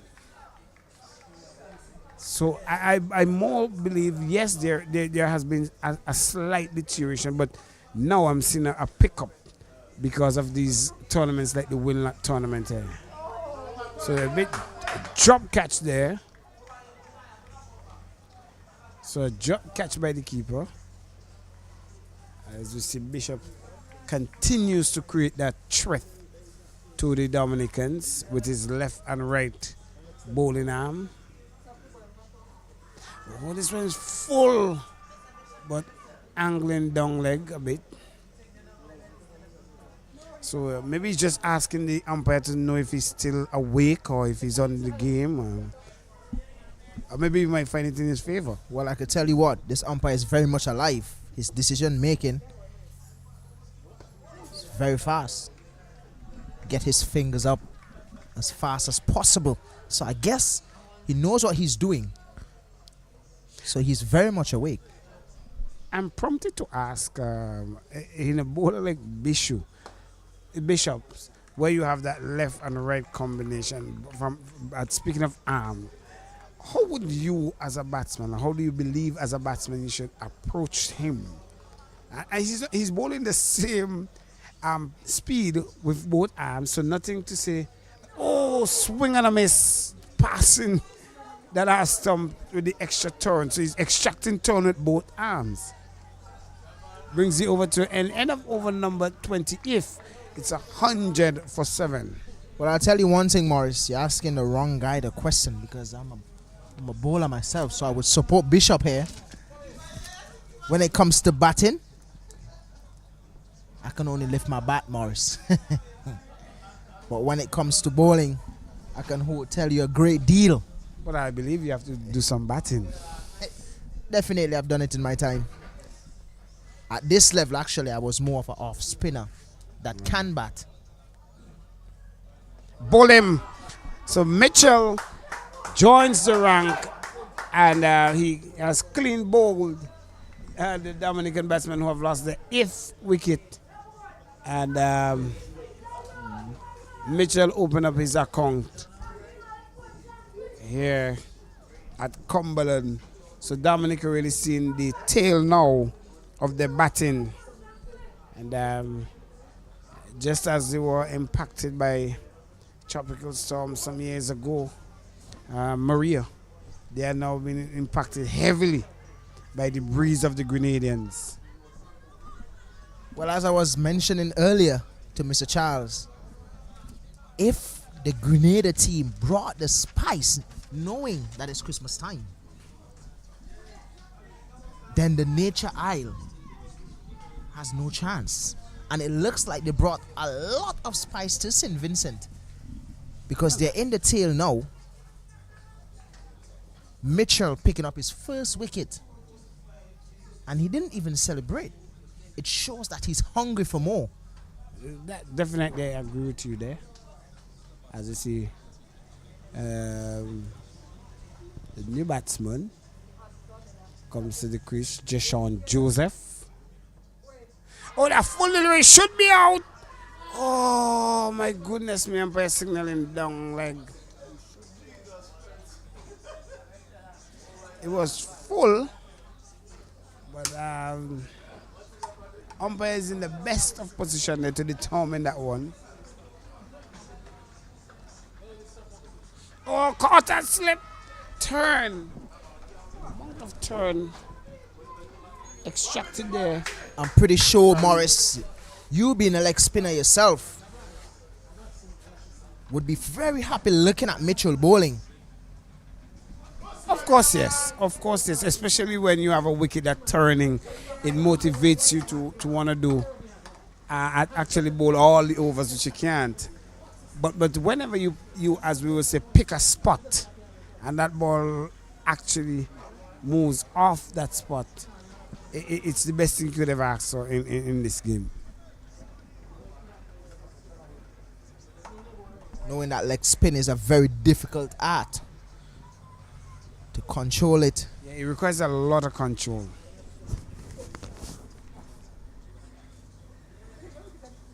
So it's swept down to fine leg, vacant fine leg. So the man at square leg has to do a lot of running, but he cannot stop two.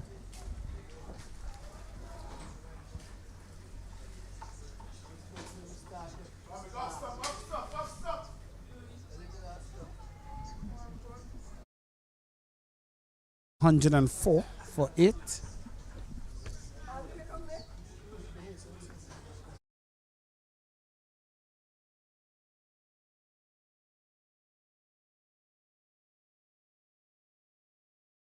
By the batter.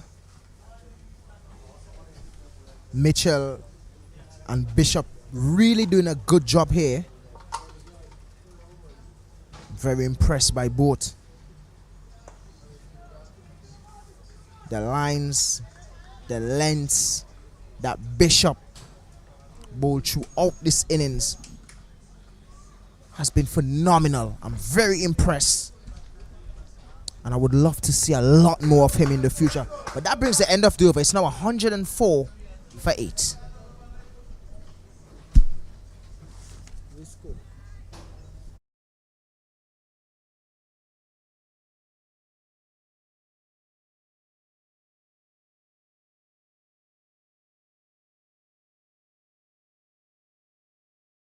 So Bishop to continue.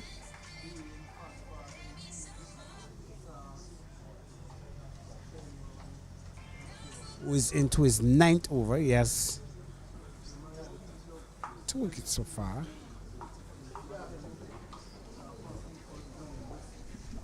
Last over, you mentioned how I would approach in terms of batting Bishop. I did say you're asking me the wrong question, or asking the wrong person.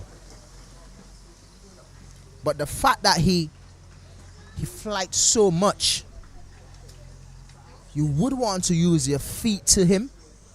I'm not sure if the batters at this level has the ability to advance down the crease to him, because he flights a lot. Advancing down the crease as well helps you to cut off the amount of turn that delivery would get. But at this level, are they equipped with that sort of potential to chip down the ground or to get down the pitch, to push ball down to long off or long on. I haven't seen that as yet. So they are stuck in the crease, allowing Bishop to bowl his left arm spin and his right arm off spin. So that's just giving him confidence. With that being said, not taking anything away from him, he's been bowling well. But with him flighting the ball so much, you must use your feet to him. Yeah, but I think if he could get a faster ball in his artillery, it could speak danger for batsmen, because he's not looking to push it through. He's not looking to allow pace on it. And I think over a period of time, with his right coaching and the right clinical work, he should be able to be advised about getting a faster one, maybe with his left arm, with an arm ball, and see how much it can be effective for him. Well, Morris, looking at his stature, that faster one will take a while. He may need to go to the gym, get some strength. But that brings the end of the over. Really well bowled. It's 104 for 8.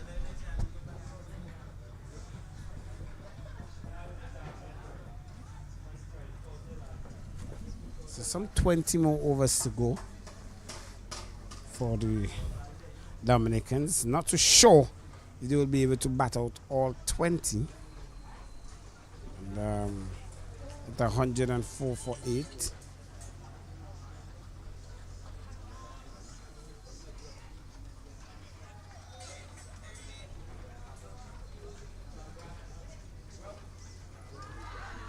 Loud appeal. Mitchell gets his second wicket. LBW route. So the Dominicans have lost their 9th wicket at 104 into the 31st over.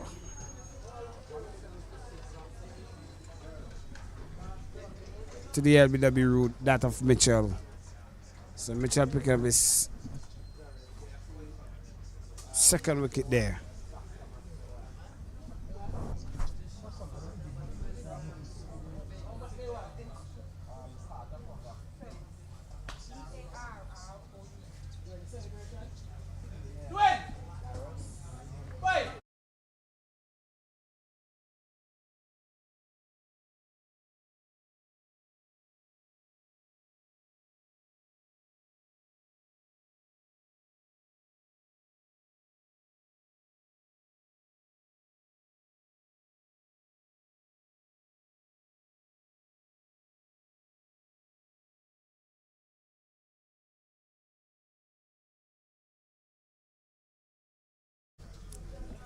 Stump is meeting him at his waist.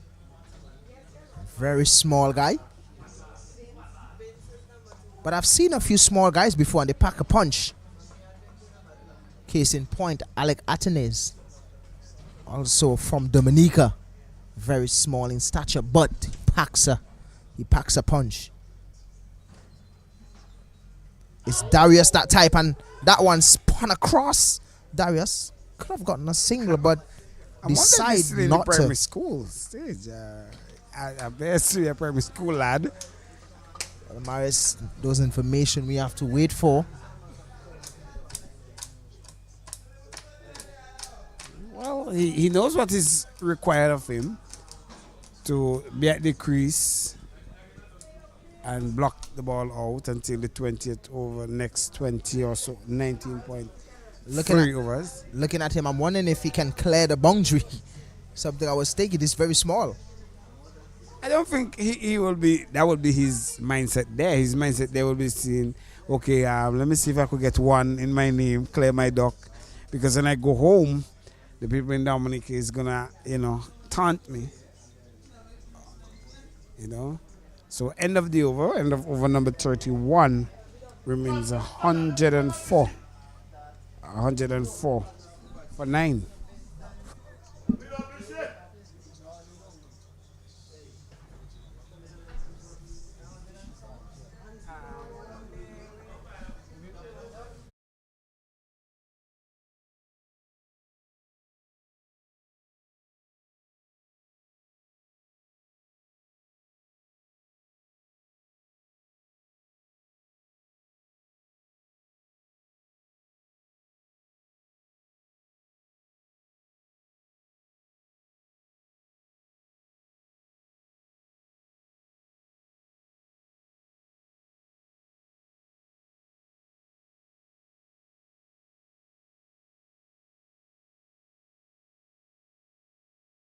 Can Bishop do the cleanup? Joseph, well, he's back to his right arm. I'm wondering if we'll see him bowl a little left arm in this over. But doesn't matter. You must, especially at this level, you must be wondering what's going on. Isn't this the same person that was bowling left arm spin a while ago?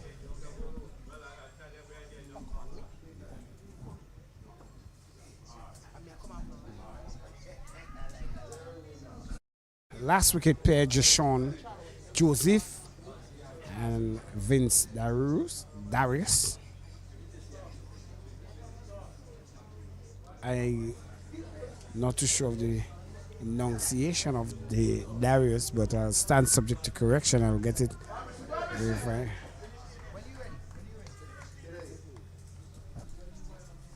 Question though, Morris. Would you have gone back to your off spin? Because Bishop, what are the chances of him picking up a wicket with his off spin or left arm spin? Do you think he's more likely to pick up a wicket right now, bowling at a right-hander with the ball going away from the right-hander or with the ball coming in? Well, I believe with the confidence that he has now, he doesn't even want to matter what arm. He just believes that he can extract all his, and that's what he did. Well, he did it with the ball coming in. So it doesn't really matter to you. He answers the own question. So he finished with a 3-wicket haul here at Cumberland. So I'm another guessing 3-wicket for him. I'm guessing he's saying, look, I want to bowl him down. I don't want to nick him off, because more likely he will nick him off going away. But with the ball coming in, he needs stumps. So he did attack the stump and he got it. Well, Dominica has been bowled out for 104 in 32 overs. Really, really well done here by Grenada. They deserve a pat on the back. Yes. Well bowled to Bishop and Mitchell for clawing back that inning straight into the Spice Armory. yes, and it started very well with George getting those 2 wickets, starting things out very early. So George, Bishops and Mitchell in himself were able to clamp the run scoring here for the Dominicans. They are all skittled out for 104 here at Cumberland, and they will be the happiest of the 2 teams coming off. And we'll take a short break here, and then when we return, we have the run chase between well, they have a 10 minutes break because it's not due for lunch. We'll be back shortly for the run chase that will be of Grenada. So don't go too far away, and we'll be right back.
So welcome back to the Cumberland playing field, where we see the umpires are out, and so too are the opening batters. And very soon the fielders would be out in the middle. So Grenada would make their reply to Dominica, who are bowled out for 105, with Bishop picking up 3 wickets. So too Mitchell picking up 3, and George having 2 wickets. So very soon, so the Dominica now making their way out, and the 2 Grenadian batters are out in the middle awaiting the start of things. So they're opening with number 12, Charles, and John. So John sporting number 15, Charles, Rakeem Charles, number 12. So let's see now. And Captain Fontaine is marking out his run. Yeah. Yes. Charles, Rakeem Charles, and Jordan John opening the batting. John sporting number 15 on the back of his shirt, and Charles number 12. And so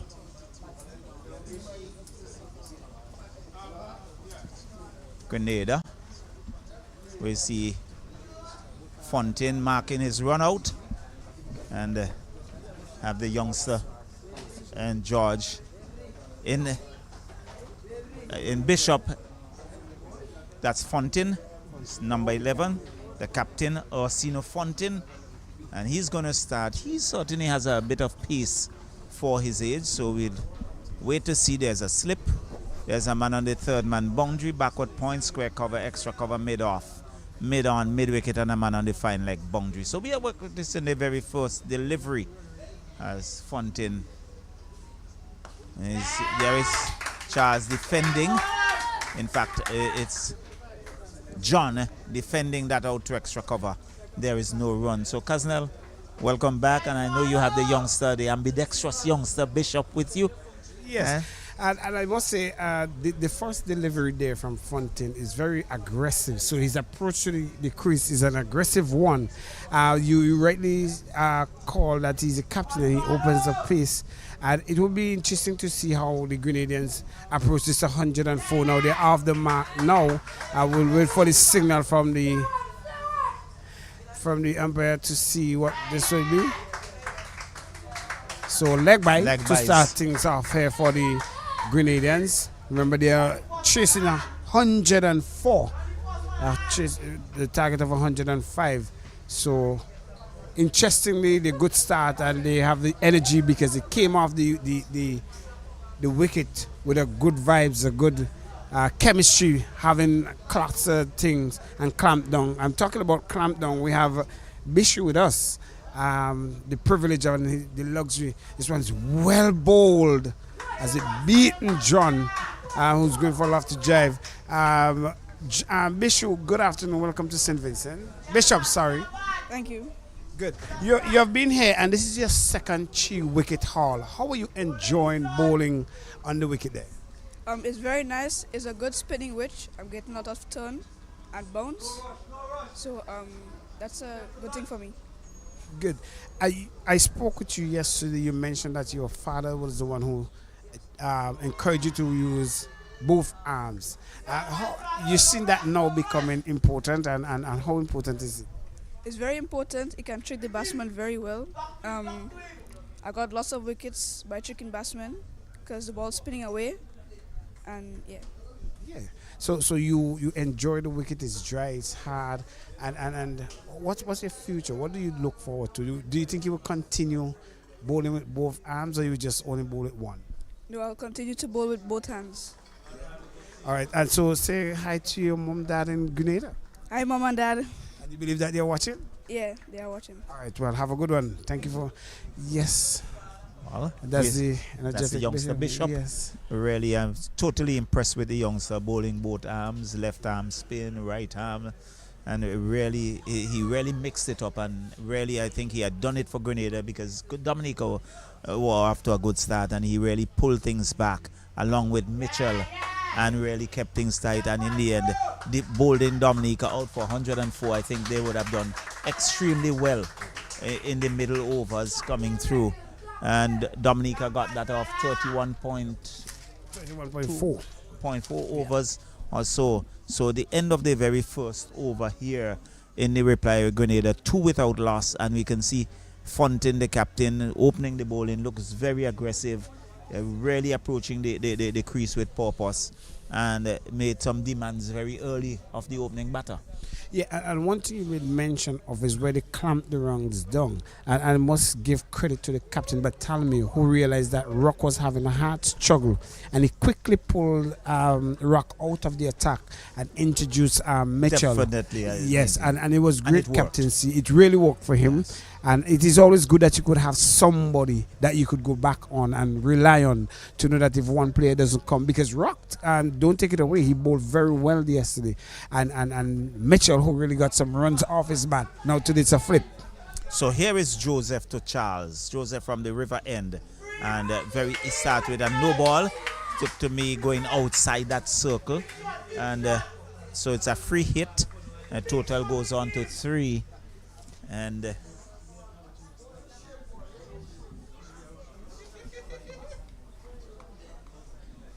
so that's a cardinal sin that you don't want to create that very early in your innings. And so Charles looks around the field as he waits on Joseph now. Let's see what he will do. And he watches it, and wide signal by the umpire, so he has to bowl that all over again. The free hit is still on. So free hit still on, so it's 4 without loss. If you look at the demeanor of the Dominicans in the outfield as well, it's the second over. It's supposed to have some energy with them. Yes. And he's driving to extra cover firmly, and there is no run. So Dominica not really bringing that energy, and perhaps the fact that Grenada would have pulled things back and turned some pressure on, maybe have taken a bit of wind out of the sails, so to speak. Because is it that because they are close to Cumberland, have taken out that wind out of the sail? Wide signal by the umpire, so he has to re-bowl that. But I think he needs to settle himself a bit. Maybe looking to try a little too hard, too early. But your first objective as a bowler is to get your line and your length correct, and then you can look for pace and so on. So Joseph already with a no ball and 2 wides in the over. Not the sort of start that he would want. Neither do Dominica. Another no ball. It's a cardinal sin he's committing here. So I believe the captain will have to go across and have a conversation. Yes, as he's running down from down the slip. So you can see, yes, definitely. Yes. He's running down to have a conversation with Joseph, trying to calm him down. And as we indicated, you see Burton behind the stumps, the number 7. At some stage, I'm sure we are going to see Fontaine taking the gloves, and Burton would be reverting to bowling some off spin. But it's going to be pretty interesting. So Captain Fontaine just having a word with his opening partner in the bowling department, and he now comes back to first slip. So he's really into the game.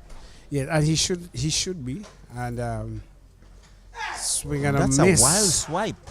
Yeah, it's a free hit. You really just swiped at that instead of really look and thing. But a dot goes into the scorebook, so Joseph would be happy with that. Of course, he should be.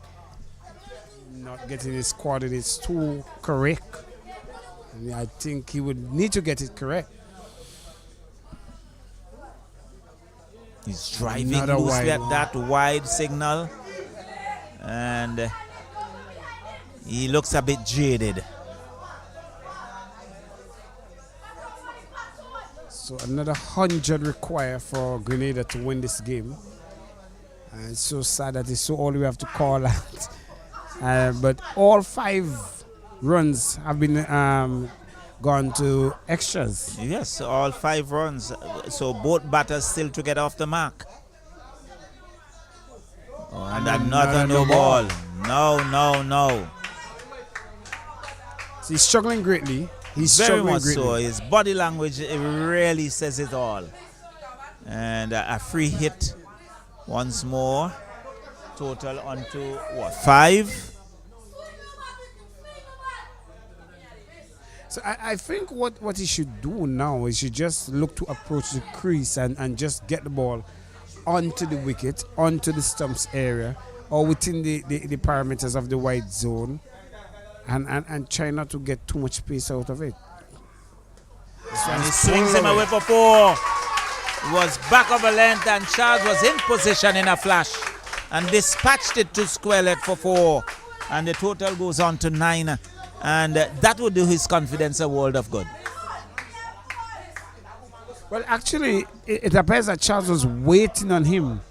You know, he realized that he's struggling and quickly pounced onto him there and was able to get off the mark with a boundary.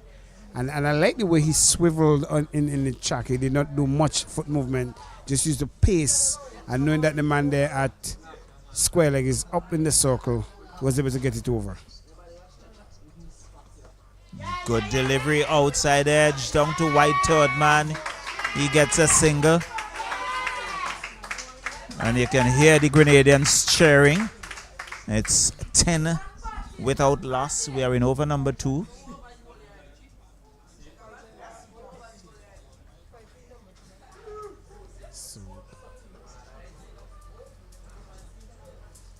A good start here for Grenada, sorry. Not the start that the Dominicans would have wanted.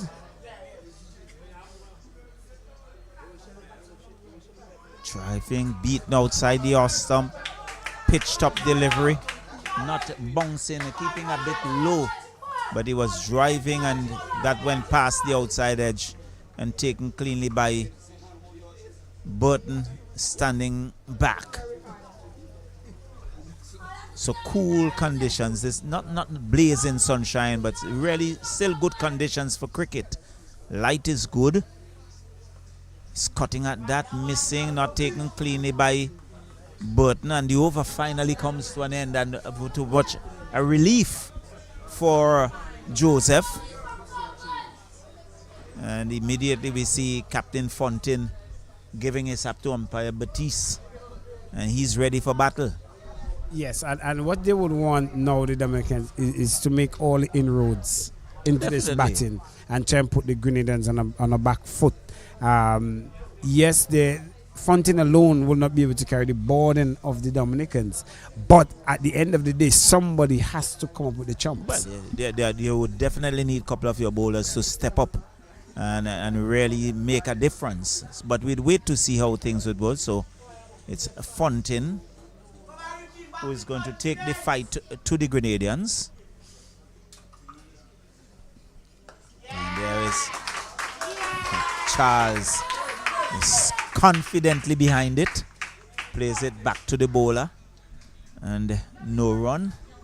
It looked a better opening unit in terms of in contrast to yesterday's game. In the 6th over yesterday, Grenada, they finished the game at 15. Now they're 13 without loss.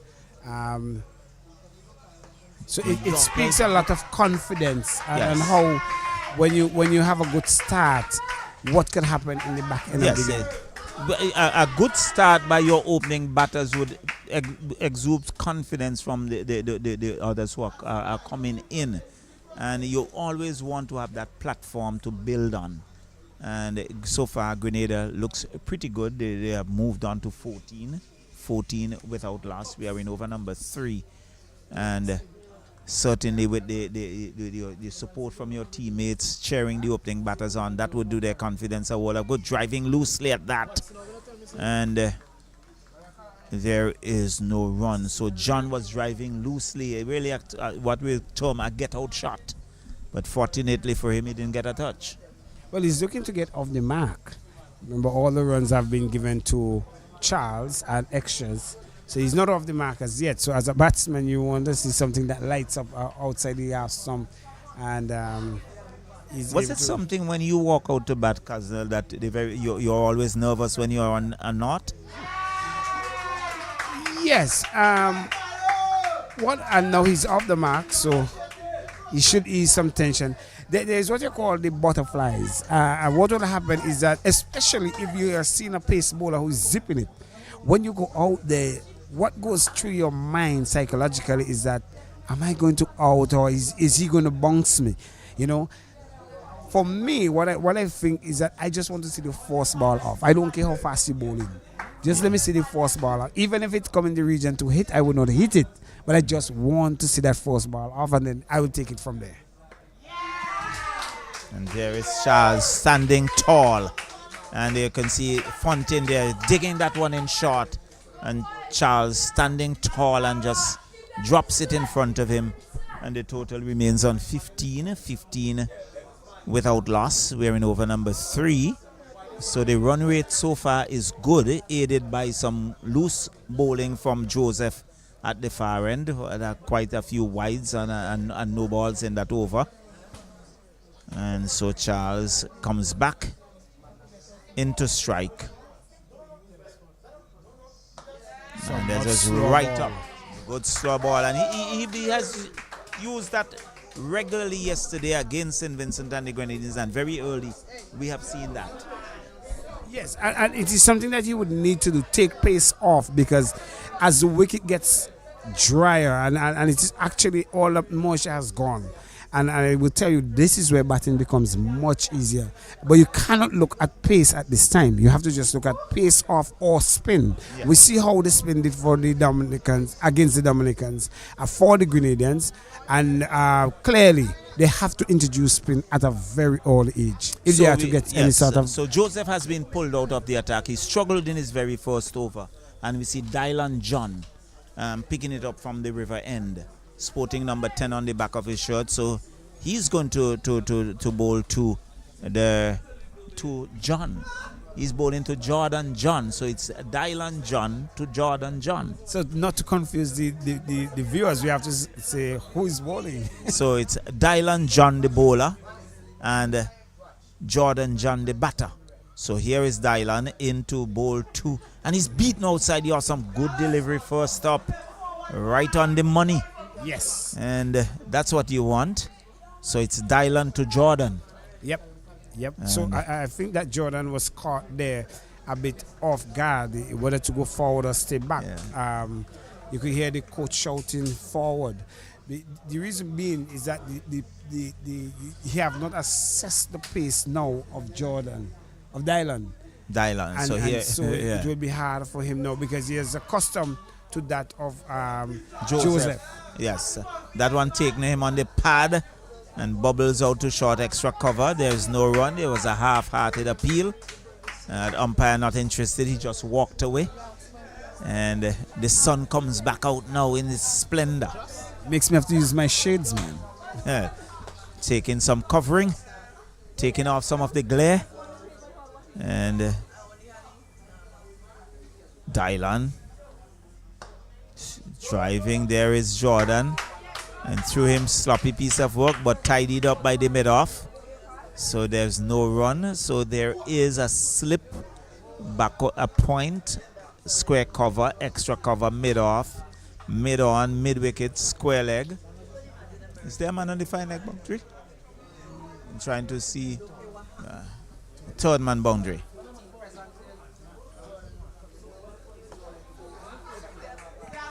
And there is Jordan going back and plays it out to extra cover. So still no run. So a good over so far by Dylan. Yes, and that's what you would want. The captain Fontaine would have wanted somebody who could peg that end, because he knows what is required of him, the captain. And once he gets somebody that could hold that end, it could kind of stifle the run scoring for the Grenadians. And so far he has done a pretty good job. And back goes Jordan and plays it back to the bowler. Again, he's on the money. bowling very tightly, and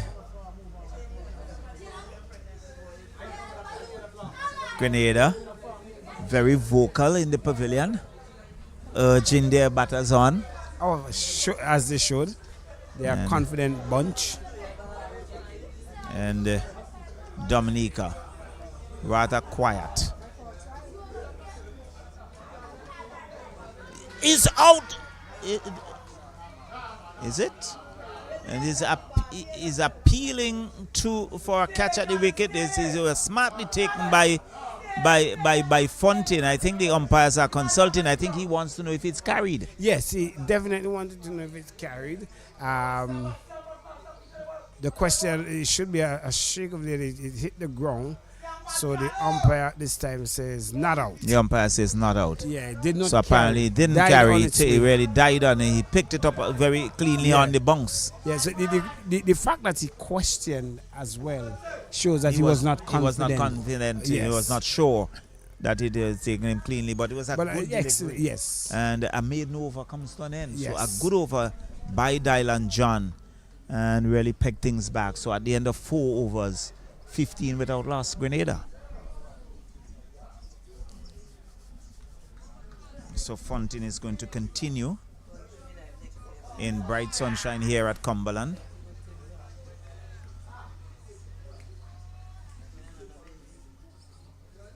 Charles not to be hurried. Now he settles. Outside the awesome, driving at it, missing the outside edge, not taken cleanly by the keeper. He was dying on his way to the keeper.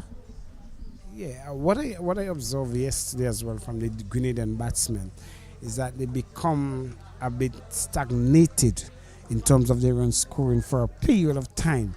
If the Dominicans could soak up some dot balls here, it could put them under a lot of pressure. They are not the pair, this opening pair, to run around and get singles. He's defending, but an observation, Casnell, I'm not sure you were looking at it. And you alluded to it early this morning, that the early morning moisture, once it disappears, it becomes very easy for batting, and you note that the bounce is also lower.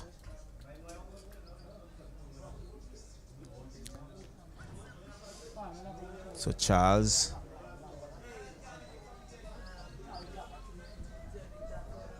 drives out to extra cover. He should get at least one. And he's through for a single. The total goes on to 16.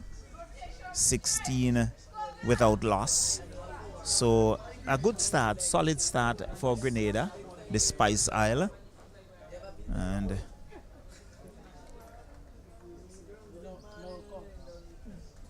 we're in over number 5.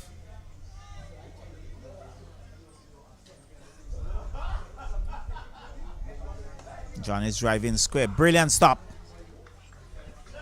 Excellent save there from the man at backward point.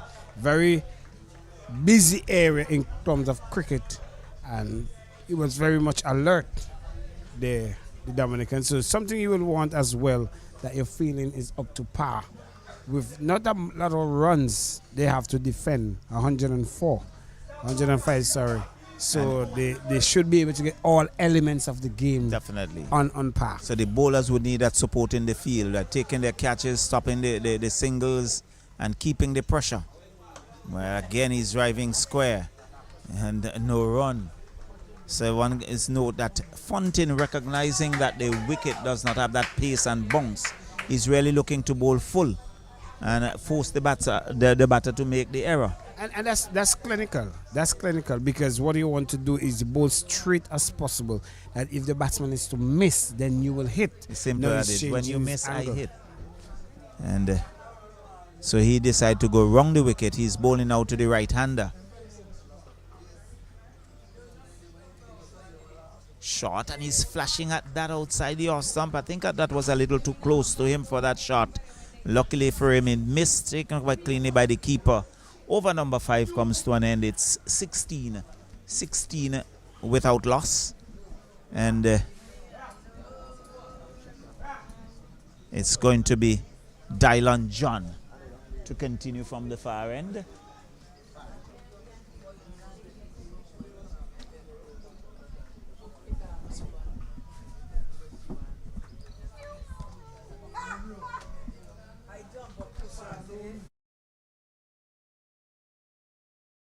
As Keswick comes back into the commentary position, and a very good over by Dylan John in his last over. So here he is.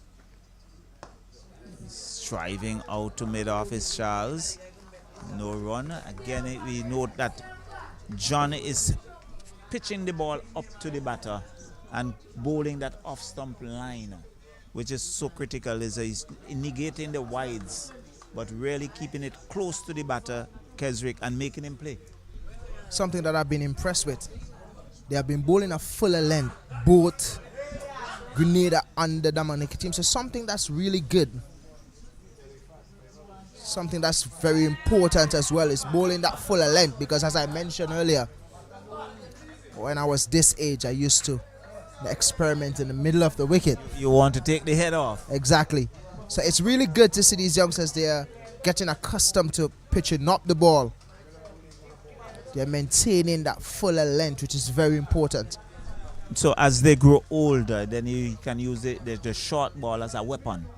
And really having, whether you want to scare a batsman or you want to get him out. Charles driving to extra cover, no run. Looks pretty good on the drive, but unfortunately placing it straight to the fielder and not finding the gaps. But he's a young man. He's learned his craft as he grows older. Something that both teams sort of perpetuate in terms of being able to keep that fuller length. There we see again. And for the first time, he's going a bit wider. The length usually is really good. But the line. So that is a wide signal by the umpire. The total now on to 17. And 17 without loss. So these two batters would want to bat until lunch. Lunch is geared for 12:50. They would want to see these bowlers off. He's driving in the air, but on the bounce to extra cover, and there is no run. So if these two can stay there until lunch, I think Grenada would feel very, very confident indeed. And something as well that they should keep in mind is that the wicket is a lot better to bat on, especially around this time. When it's around after 2, after 1:30 or so, then it starts to crack. And then it gets a bit difficult. But hit uppishly, just slightly go over extra cover. Just one run. He got his right hand to it, but it was always going away from him and over his head, and he was unable to hold on. And he got a single in the process. How much you wish to have tall fielders in every single position, but this Dominica team, I would say, when you look at the team, the average height on this team is about 4 feet or so, 4.5 or so. Down the leg side, John now losing his radar, and wide signal. There we see it. The length again is good, but just the line. So it's something that coaches can work with. Yes, your length is perfect. You've been maintaining that fuller length, that nick-off length. But what you need to know is control that line. So that's something that a coach can work with. Coaches can look at him and say, yes, he's coachable. Definitely. Because he has that line, or he has that length already. So he just needs to work with that line. That's beautiful delivery. Beautiful. And he was fishing at that as the over comes to an end. And what a good way to finish the over. So at the end of over number 6, it's what, 19-19 without loss. And Grenada would be pretty happy with that. Definitely be pleased if both batters can take it to lunch, as you mentioned earlier. That will put them in a comfortable position without losing any wickets as well. That will take them to about 30, 35 or so without loss. because the way how they are batting, they're scoring at least about 3 or 4 runs or so per over. And no footworks whatsoever, and he was beaten outside the off stump. As we see, Fontaine continues to plug away from the northern end.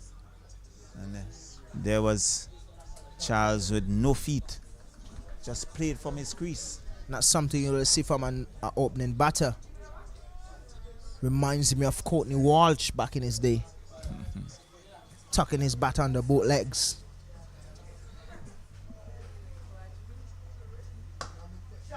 Pitched up. Good work by Dominica. And keeping things tight. So that was pitched up. He was looking to drive mid-on, covering grounds to his left, and fielded cleanly and threatened in the same breath to throw the stumps down, but batters were firmly anchored at their respective creases. And there we see again. Yes, another bowler losing the radar. That's just, they're consistent in terms of length. They haven't been really bowling short, I guess because they don't have that pace. But the length has been consistently good. But it's just the radar in terms of the line. Few wides bowl, down the leg side and wide off stump. So they're workable players. They're players that the coach can work with in terms of getting that line right. He was beaten there and not carrying through the keeper, taking that on the bounce. And that's one of the things that the batters would have to be very mindful of, the bounce, because he has gotten lower from the start of play this morning. So you have to be very watchful. The reason why I mentioned earlier that the cricket at the under 15 level here in the Windward Islands sort of deteriorate to somewhat. In my day playing under 15 cricket, the St. Vincent team had players like Kieran Katoy, myself, Dylan Johnson. And there was a young man called Dixon. He went to grammar school. Sunny Lambris and these guys. So we had a strong team. The level of the under 15 cricket back then was one you could have watched 1, 2, 3, 4, 5, 6 players, and you could have pointed out and said, listen, this guy will make it onto the international scene, or this guy could have made it to the under 19 scene. That one's just squeezed behind point.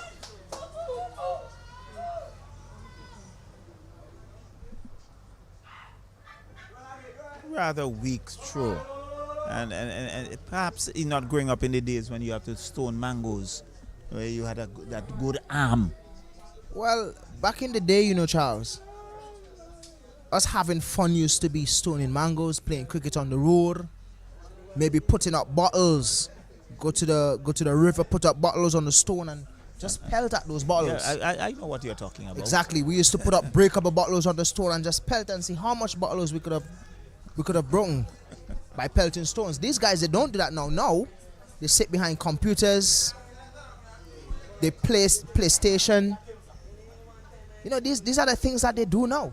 No, definitely. And yeah, it was there defending out to backward point. No run, Charles. The over comes to an end of over number 7. 22 without loss. So Grenada just inching away all the time. Going at 3 runs, just over 3 runs and over. And that's what you want. You have your wickets in hand, but you're keeping this scoreboard ticking over here every now and again. That's very important. I guess they can pace the game because they understand what they have to get. Just 105. They have 50 overs to do so. So they are well in charge. They just need to do it smartly. Understand the situation. That's where batsmanship comes in. Something that they would get to understand more as they go into their cricket careers.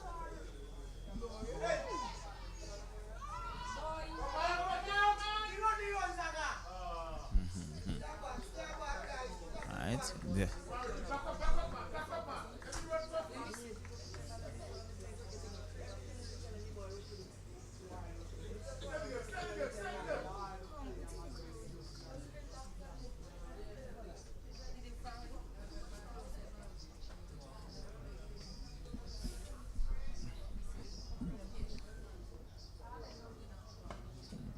There was John, Dylan, and Jordan stylishly behind that. As you can see, that delivery that was just bowled kept a little bit low. The last one bounced a bit more. Kind of did too much for the batter. So that's the inconsistency that this wicket will give you when it comes to around after 130 or so. Wickets start cracking. Gets dried out. So the best part to really bat on this wicket is probably between the hours of 11 to 1:30 or so. That's the best part of this wicket. Earlier, it does a lot because of the extra moisture that it has in. And then later on in the evening, around after 2 or so, it cracks up and it does a lot in terms of batters has to work harder to get their runs. Yes, so it calls for concentration and you have to apply yourself. So the Grenadian batters so far, not in any hurry, just ensuring that they do what is needed to stay there and to keep the scoreboard ticking. And so it's Dylan John bowling to Jordan John. And nicely driven out to square cover. Still for no run. So Dylan continues to bowl a good line. Every now and again he would stray, but so far he has done a pretty good job for Dominica, but yet to eke out a wicket. And he just and this Jordan watches it go by and taken cleanly by the keeper. Really good action, love it. Bounce up to the crease, nice action. He finished the over really well, as he's been doing for the last couple of overs. End of the over is now 22 without loss. So end of over number 8, and we can see Fontaine going to continue from the northern end, and yet to get a wicket. So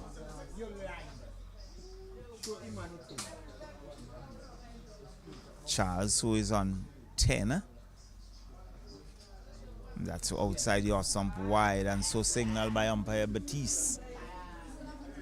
And another run goes into the score. The total goes on to 23. 23 without loss.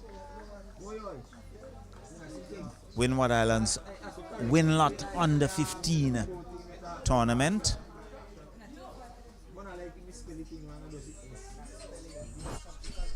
Really enjoyed this tournament, where I started my cricket career at the under 15 level.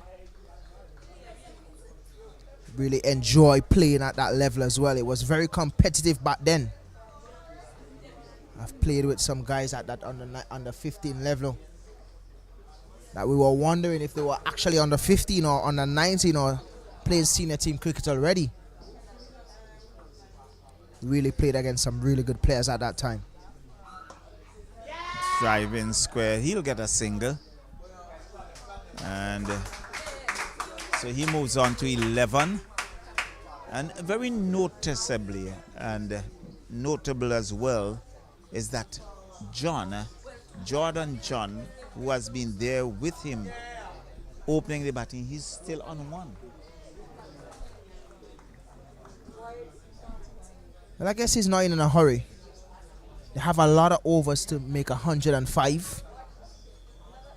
So I guess he's sort of programming himself to be that test player.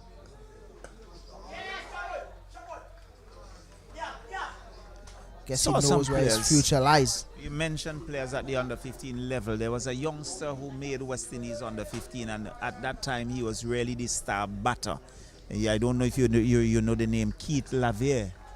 He was around the time of Ramnari Sawan, and everyone felt that this was the player to go on. And what has happened over the years, he just fell away. And you know, there are so many cricketers who would come to St. Vincent and were consistently asking about Keith Lavier, but he was really that potential player but somewhere along the line he got lost in the process. And that's something that I think we need to, bridge that gap. What I realize over the years is that good players get lost somewhere along that on the 19 and senior cricket level. Yeah. You find a lot of players who have played on the 19 cricket. After under 19 cricket, they disappear. Definitely. Case in point, Gideon Pope. He played for West Indies on the 19, did a very good job. After that, on the 19 tournament, he was known as the Mini Gale. Yes. Everybody expected him to go on and play for West Indies because of what he has done in the under 19 level. But somewhere along the line, got lost. Not saying that he won't come back or he disappear or he will never come back on the scene. Right now, he's doing a lot of work to get back into that Windward setup, which I think he would. Very good player. But what I think we need to do is bridge that gap on the 19 and senior team cricket, which West Indies is doing now, hence the cricket academy. That sort of helped because a lot of players sort of get lost between that era, that under 19 and that 24, 25 age around there. Players get lost between there because they cannot get onto their franchise team in their country. So they need to bridge that gap. The West Indies is doing a fantastic job with implementing the West Indies Academy to play in the regional Super 50 tournament, and also the CCC also helped to bridge that gap. So you'll find a lot of players coming through now because of the CCC and the West Indies Academy. Yeah, because it has always been a concern of mine. There too many players get lost in that process. So it's always good to have something that they can build on and that can nurture their cricket and the likes. So John will continue.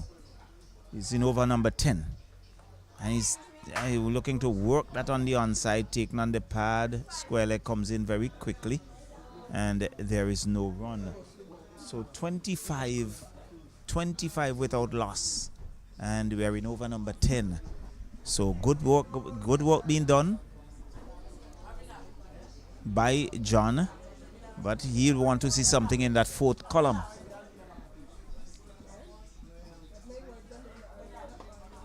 Works it beautifully off his pad. One of the most difficult shots to play, the on drive, and he got a single out to mid wicket, and the total goes on to 26.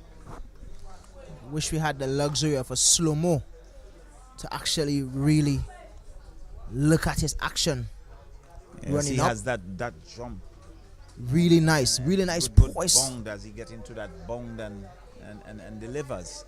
Really good action. His bounce, everything is just really good to see.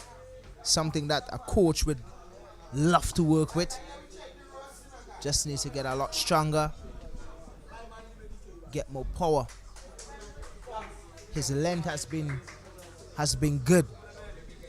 Just now and again he shift in terms of line. Something he needs to work on.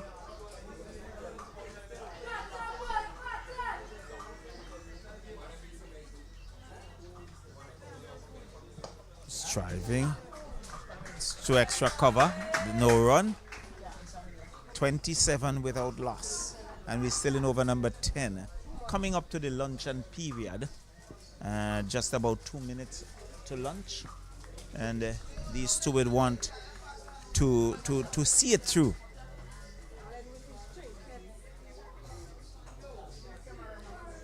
Bowled him!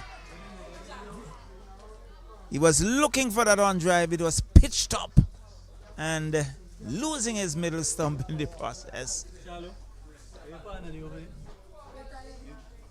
He has been maintaining that fuller length for the entire spell, and he has gained some reward For consistency. For consistency, that is. Really well bowled. Dominica picking up their first wicket. Score is now 27 for 1 just before lunch. Just prior to lunch. I thought the umpire would have taken lunch on the fall of that wicket, but they're still there, and we see Tishon Joseph making his way out to do battle, and really, I think Dominica, with that wicket, would want to put a bit more pressure on the new batter as they go into lunch. And it's something that I have spoken about already. I've seen the captain in Fontaine opening the bowling, having bowled 5 overs in his opening spell, has now taken over the wicket-keeping position. Well, I guess he's Mr. Do-It-All, which is good to see. So what you're going to see Very that talented. Burton, the number 7, who was the keeper at the start of the innings, he will come in to bowl some off spin. I don't know if it's a ploy that they used throughout the tournament or what they did yesterday. But let's see how it goes. Very interesting. Definitely. So John will now bowl to Joseph. Reminds me of Dylan Douglas, who can bowl off spin. He can keep as well. And is a very good batter. Yes, a very good utility player. Over number 10 comes to an end. And one would anticipate, isn't it? Is it lunch? As we see the signal for the second power play. I think earlier. I am sure the match referee had indicated that lunch would be at 12:50. But the umpires are in charge. Well, I guess they've been filled with island sip, so they're not hungry. I'm feeling a little bit peckish myself. It's the time of the day when you should feel It's that the time way. of the day. Yeah. They're young. They need to be refueled, these youngsters. So you see there's a change in bowling at this northern end. So Darrow is coming on to bowl. Vince Darrow, very diminutive player, and he's going to bowl some medium pace.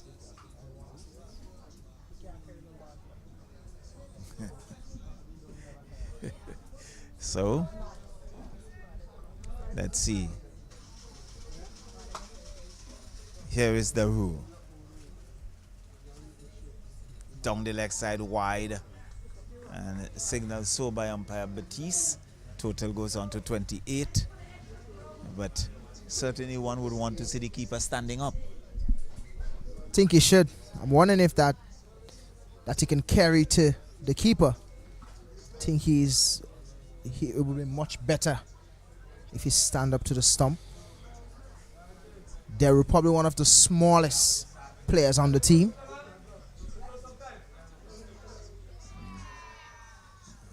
Half-hearted appeal. Batiste has no interest in that, and the total remains on 28.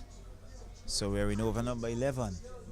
Something that has alluded to these under 15 players is the line, which I'm not really surprised. They have been good in terms of their lengths and the lengths that they have been bowling, but their lines really need some work, which I'm not surprised. They're still learning the basic. They're still pretty young, so just something that they will need to work on. Again, you can see him looking to swing that on the onside, and he has to be very careful because Darrow is diminutive and he's not getting any bounce. And if that is lined on the stumps, he could be in some serious trouble there, Keswick. Well, it's just before lunch. If he can pick up another wicket here or create that opportunity for another wicket for his skipper, that would be great. And certainly that's what they would want. That's what the doctor would order.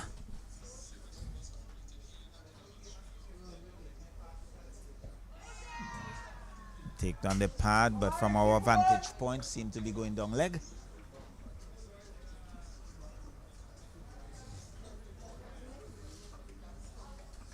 So Charles, who's on strike, he's on 12. Joseph, who has just gone to the crease, yet to get off the mark. Down the leg side, not taken cleanly by the keeper. So another extra. I'm hoping that the coaches of both teams are paying attention to the amount of wides that have been bowling this game, because it's something that they need to pay close attention to. Sandaru now decides to go round the wicket, perhaps changing the angle, and let's see. Something again, I'm wondering if they understand the reason for going wrong and the reason for staying over. Well, I think he's going to stay over. There was some conversation and he decides to stay.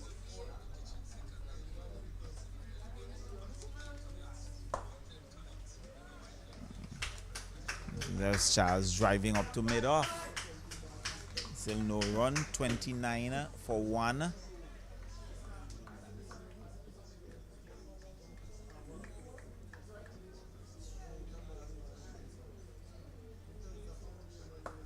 And there's Charles defending.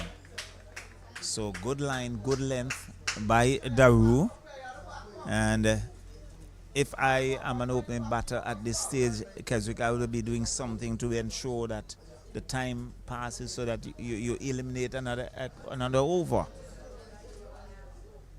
Oh, good line, good length, good delivery.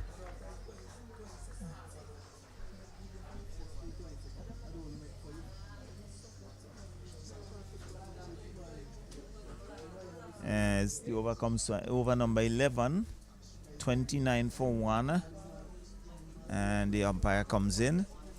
So perhaps what we were told earlier, because the match referee had given out that time for lunch, but maybe it's a 1:20 lunch period. Well, they're in charge.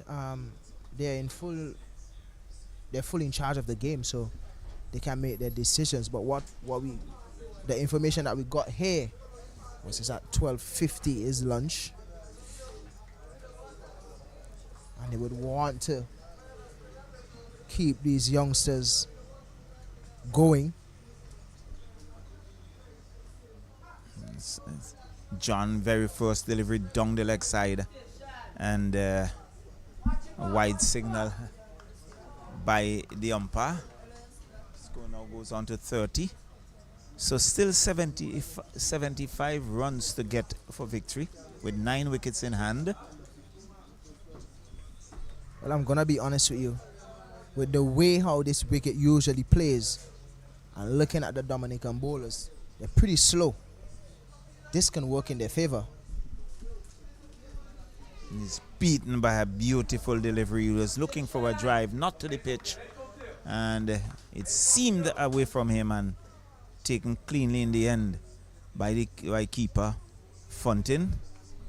So far, John has been the pick of the bowlers, and I can see why. The line and length that he has been bowling consistently is something that you would want to see from a young player.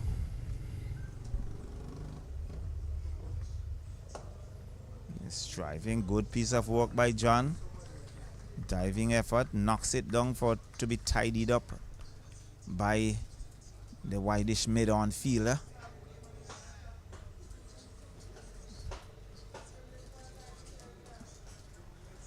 .30 for 1 in over number 12.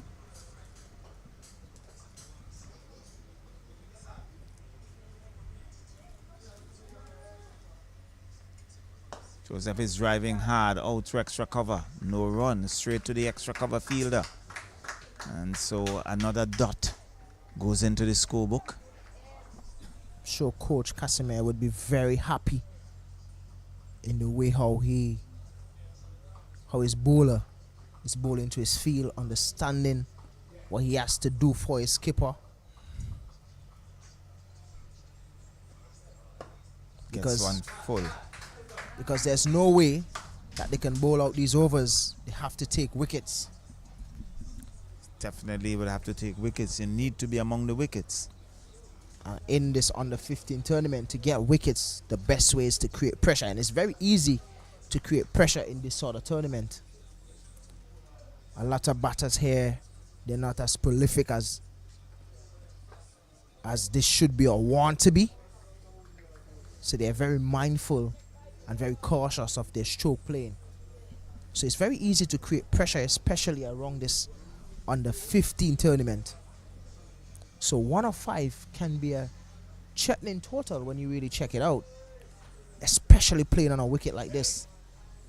Can be very challenging once the bowlers get the ball in the right areas on a consistent basis.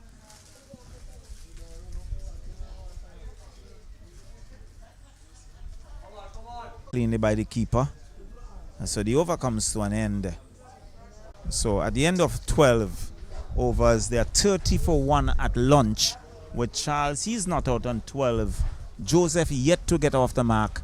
And they have lost the wicket of the number 15, John, for about 4.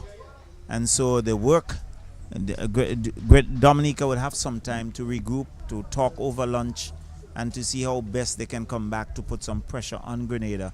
Grenada too will have their time to have their discussion and see how best we could approach the total. So until we come back to you after lunch, is the others returning, is from Hosea, Kesrick and Kaznel, Cecil Charles returning to the studio.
So welcome back to the Cumberland playing field here in St. Vincent and the Grenadines, where we have the Winlott Super 6 Under 15 tournament being hosted here by St. Vincent and the Grenadines. And at Cumberland here, Dominica is taking on Grenada. Dominica batted first and mustered 105 in 31.4 overs. And they were skittled out there. And Grenada now is in pursuit. They are 30 for one lunch, post lunch. Now we're here for the afternoon session somewhat to see if they will be able to reach that other 75 runs or so. And it will be interesting to see. We have the batting of Raheem Charles and Tishon Joseph, who is doing battle into the 12. Well, this is the 12th over. Well, this is going to be 13th. And we still have Cecil Charles with us. Charles, it's good to still have you waiting in Cumberland here. Well, duty calls, one has to obey. But it's a lovely afternoon here at the Cumberland playing field. The sun is really out in its splendor, and the outfield looks in real magnificent conditions. And as you said, it would be the easiest time of the day to bat. And Charles, who has been there for Grenada, he's on 12 not out, looking to take the fight on. Joseph yet to get off the mark. And really, an interesting afternoon ahead of us. So Vince is going to take up back the attack. He bowled that one solitary over before lunch. And number 2 spouting on his back. Very short and diminutive youth. To me, I haven't got close to him. He appears to be that primary school student still. But I doubt, because you have to be over 12 to be eligible to play in this tournament. Okay. And 15 by the 31st of August 2023. Okay. So once you're under 15 and over 12, you're eligible. So one would anticipate or believe that he's in early secondary school education. But you know that some of these kids at secondary school, they're so small that you really think that they're primary school students. Very much so. Very much so. So, first ball after lunch. So it's right on the money. And this is what you will get from these gentle medium. You call them gentle medium because they neither give you pace, they never give it too slow. So it's gentle medium. They always hit that button area. That it doesn't seem that you can get power, you could get pace, you could get speed. Nothing you could get off of these bowlers. What is important for bowlers like Daru? When you lack pace, you have to be able to bowl a consistently good line and length, along with getting a bit of movement, and you would also have to make your variation count. You must. So he will be making sure that every ball that he bowls here for Dominica will count. And to that ball so far, we see adjustment to the field, and at point cover goes back. And so what the batters would definitely have to use their power to score against the likes of Daru, because you do not get the pace that you can work with. And they would need to rotate strike then and then get the ones and twos. So good bowling there by Daru. Very big in heart, having the mountainous hills of Dominica on his shoulder to carry.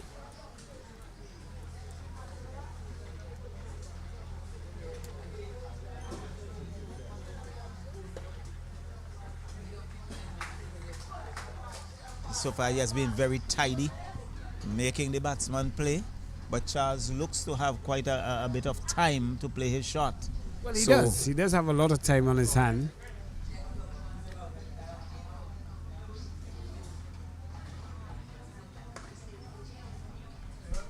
Now that's what I'm talking about. Now in the Grenadian innings, in the Dominican innings, that delivery would have either popped. This one now is just flat trajectory, and the rule finishing the first over after lunch the score have not been troubled either way. So it remains 30 for 1.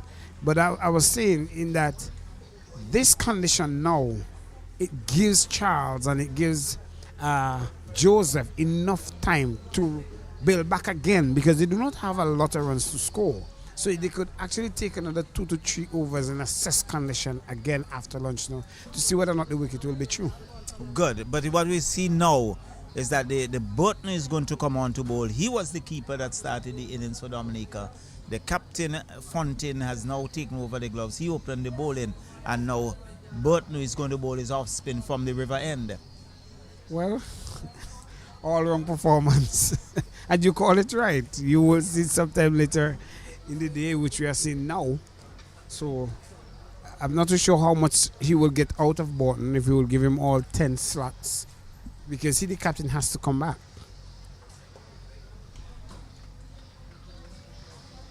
So that the first delivery was floated right up, and there was Joseph rather stuck in his crease, not leaning and reaching forward so that he could have driven that down to mid-off, but really more so a block.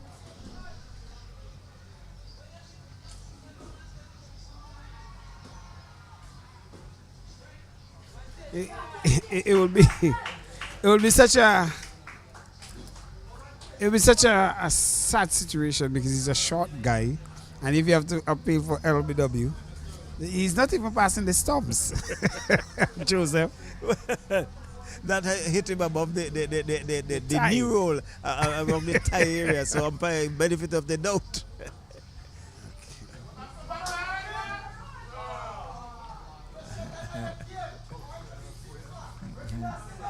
yeah, and this is what I've been telling you about, alluding to about the running between the wicket for the Grenadian. There you see a ball trickling its way to the mid-off region, and still, they're still gazing. I think it's a typical Caribbean style cricket. We seem not to love to run. We love to hit the boundaries, but you have to eke out every run possible that you get. Put pressure on the fielder, put pressure on the captain. They can make changes. I think that was something, if you had watched the T20 last night, that Captain Josh Butler was saying that if he could stop the sixes from hitting, he would know how to maneuver the West Indies. But the six hitting is something that they can't deal with. But in this case, the Grenadians don't have that power in their muscles to travel over the boundary. So it brings a second over after lunch as a maiden again. So remain 30 for 1 after 14. That's the thing about it, and I go back to West Indies cricket. You do have power hitters, and if you're in the slot, they would hit you out of the ground. It is as simple as that. So you have to keep that line that you can force them to walk you in the gaps, and our batters have not been very proficient at that. We tend to hit the ball very firmly to people, particularly around that 30-yard circle. So it eliminates a single, but they would find the boundaries.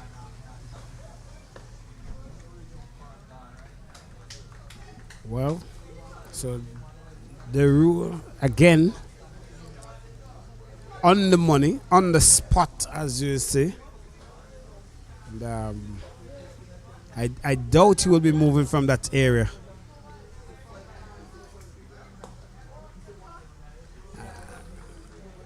I believe if we were privy to that pitch map or one of those hot spots, we would have only seen one area. Well, in my day, I find a spot and I'm not moving from there.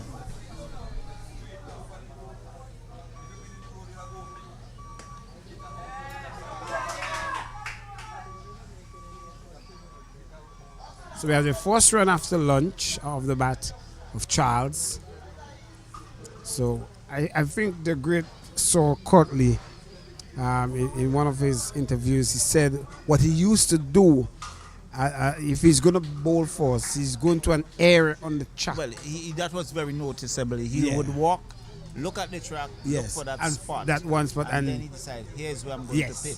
Yes. But again, it comes with a lot of hard work, because what I did, along with the likes of Cameron Coffey, when Cameron Coffey made West Indies, we went down to Arnesville sometimes 3-4 days per week, and you borrow a stump, put up a stump, mark a spot, and we bowl at that for an hour and a half, 2 hours, 3-4 times a week. So after a time it becomes a natural thing.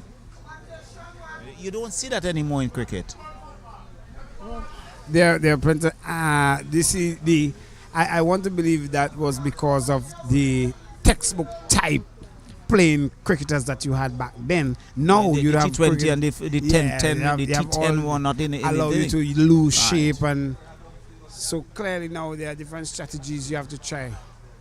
Sometimes I ask myself, if I was bowling in that time in T20 cricket, I wonder what would have happened. Because I worked through, I believe in getting that line and length.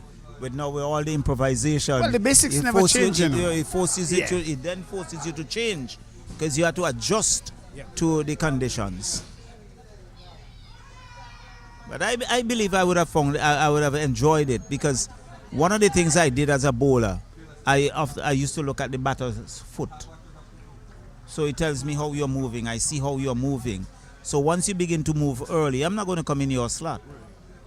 Right. And I'm not going to pitch it short for you to go somewhere. Right. You're going to take it out of your toes. So end of the over, or the third over for, which is the over number 15, 31 for 1. Very watchful batting here by Grenada. But good bowling. They are applying pressure onto the Grenadians. At some point, what the Grenadians will have to give. want, yes, you do not want that run rate to be creeping over 3s and 4s and 5s and 6s, and it becomes harder to deal with after a while.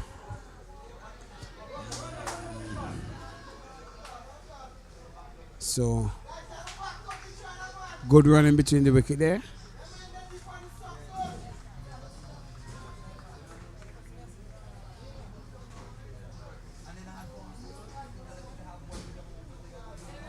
If I was captaining this Dominica team, I would have actually asked for more fielders to come closer to save the single, because clearly the Grenadians are not looking for the boundaries. They're not. And I certainly would have had a slip in. Exactly.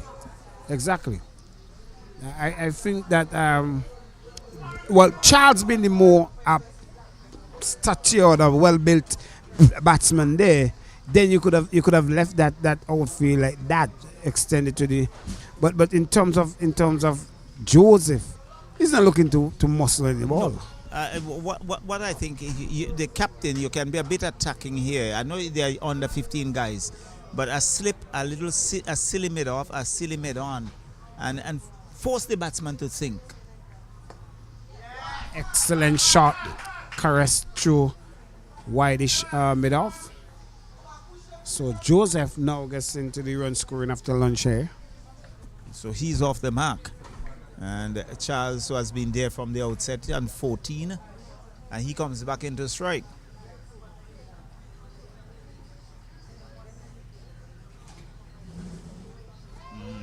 Wide down the left side, force wide. And you could see him pulling that delivery down and losing his radar in the process. Well, even him realized that he tried shadowing the right thing to do.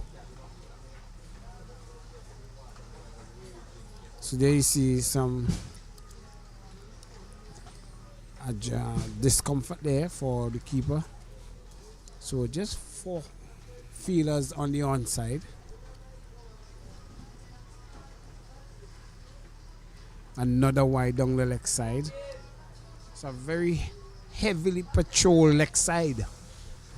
And that's because the Barton is bowling an off break. Yes, he's the off spinner, so they are 5-4 field.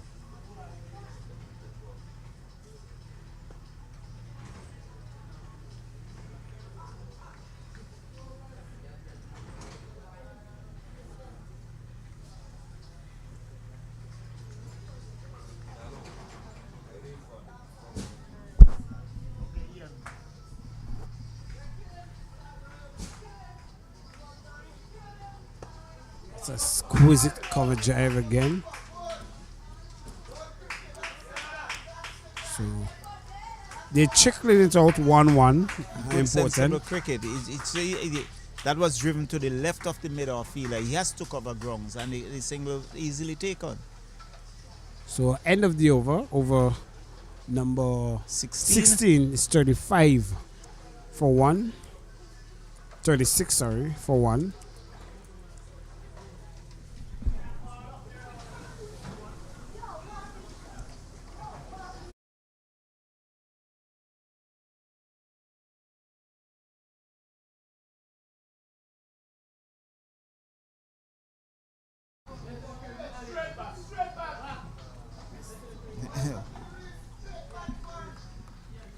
was driving, but that missed the off stump. Very much out. Hands on the heads there. Actually, maybe even the batsman thought he was gone.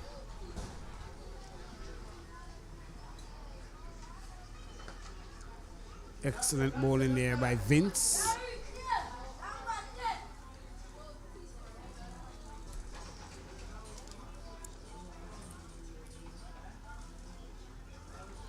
Now, what is interesting to note at this time, the great Dominicans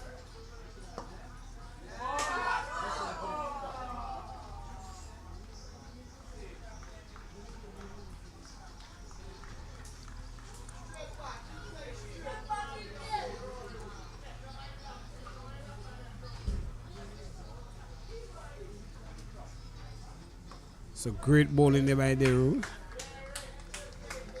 So as I said, he's not going to move from that spot. And around this time, the Dominicans, they were 73 for 3. So it clearly showed the disparity within the scoring. The scoring rate. Definitely. Yes, but just the wicket column is in the favor of Grenada.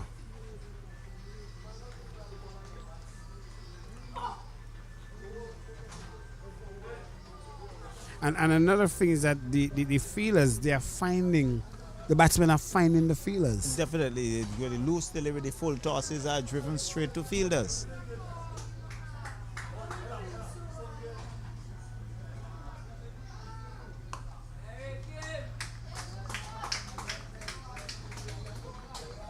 Another tidy over by Daru, and keeping things really tight. Over number 17 comes to an end. It's 35 for 1, just going to just over 2 runs and over. But Grenada playing a very patient inning.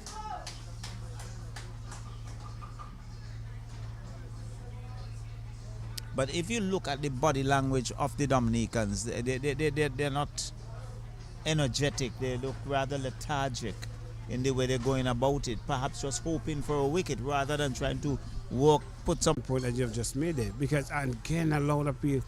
But because what they should realize quickly is that they have somewhat clamped the run scoring.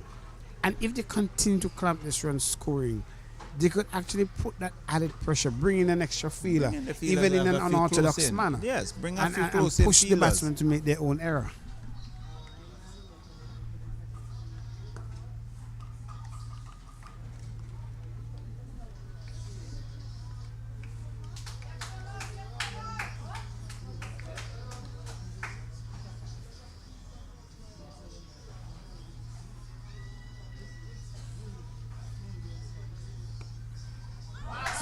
Sliced out to point. Again, the basics of cricket, turning blind. I've seen it a couple of times with the Dominicans as well. They turn blind. Yeah, you saw that. And it's something that the authorities, those in charge, would have to work on to keep your eyes on the ball at all times.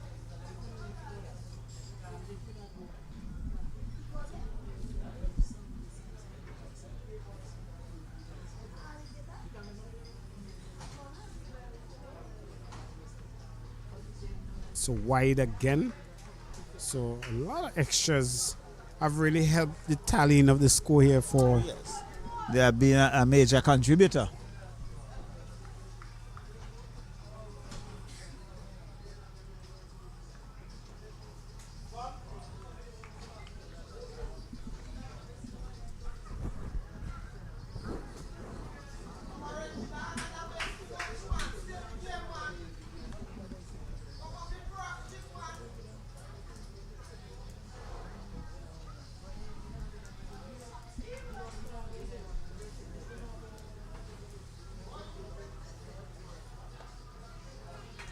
Again.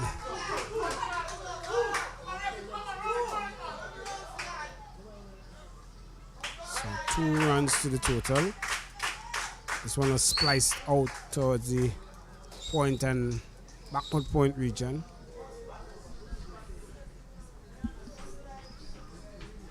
So Charles doing the bulk of the scoring here for Grenada so far. But the sun is now out in its splendor, and I'm sure I'm feeling a bit of the effects of it from our commentary box position. It really is. It's really coming through. He's dropped it. He dropped. He's dropped it. My goodness me. He covered the grounds. He got there and spilled it in the end. So end of the over. Over number 18. It's 41 for 1. 41 for 1. So some 10 runs have been added. 11 runs have been added post lunch with an opportunity there gone begging. Not to show how much that will come back to haunt the Dominicans. And I will warn you, Mr. Charles, this time of the day is where that cool breeze will come in and will impact The you. refreshing breeze would be greatly good, but and make you sleepy. well, we have work to do. You can't afford to sleep. It's a time of the day in cool conditions that you want to take that that afternoon siesta. Well, as a matter of fact, you're close to the beach, so I believe anytime I miss you, you will be off. Well, be somewhere down on the riverside, just around the beachfront. No more. Well, not for Chichi for sure, because it's That has gone back. yes. This one was whipped Well away. We will not get the legs to go to the rope. Should get at least Should be two. pulled back now. So 2 more to the total.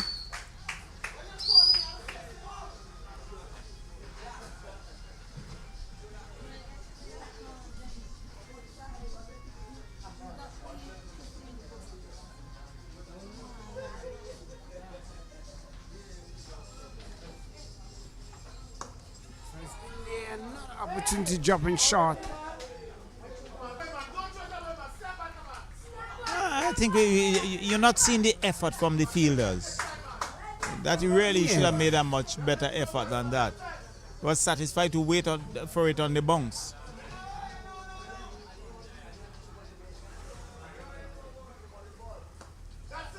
And that is so because he's not giving you anything. He's not giving you anything to hit.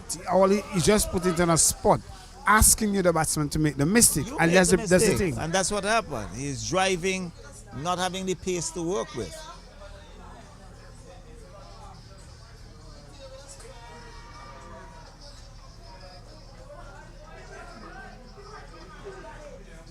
So end of the over number 19.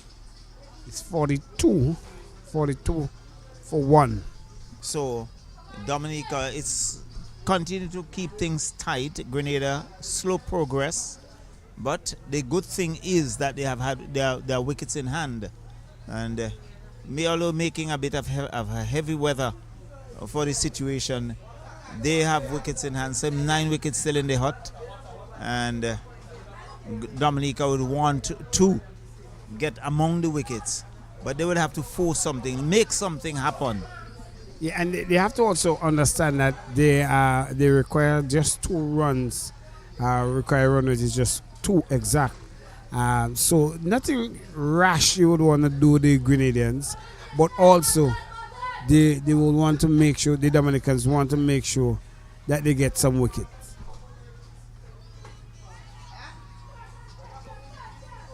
So there was the delivery floated in again. That slow nature, the batsman just lobbing it in the air short, and as we continue to talk about bringing a few fielders close in and see what pressure you can put. A quick attempt here.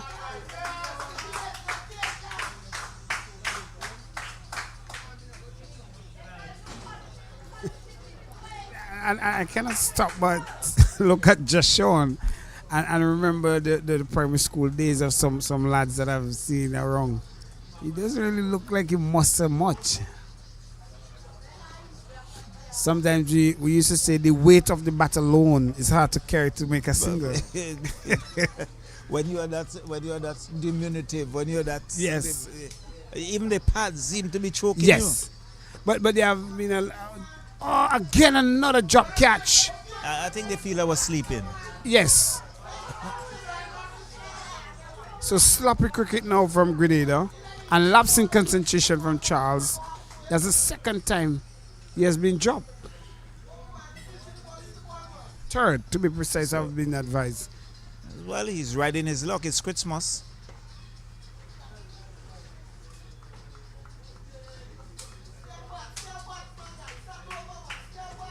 My goodness, the Dominicans has to do something better than that in their feeling.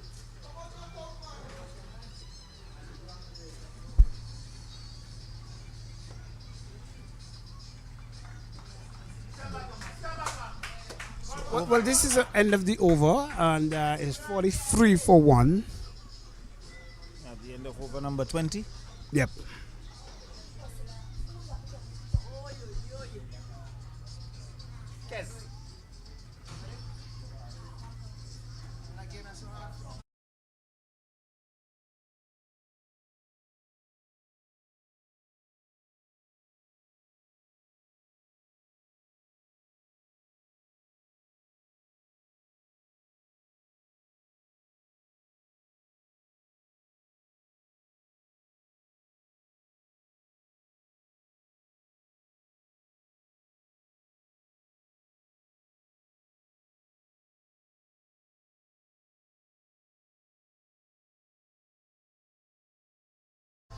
So we have a change of bowling, and we have Davis comes into the attack.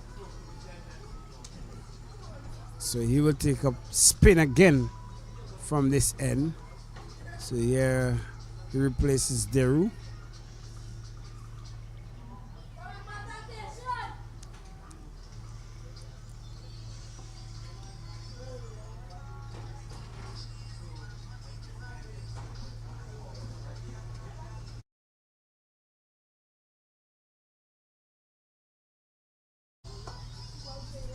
Very gentle, loopy delivery. So, not flighted very much. Oh!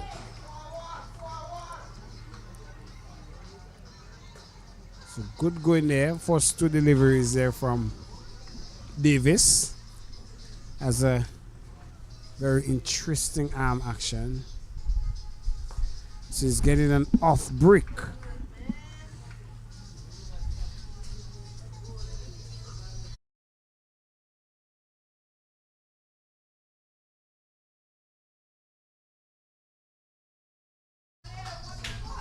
So 4 dot balls here from Davis.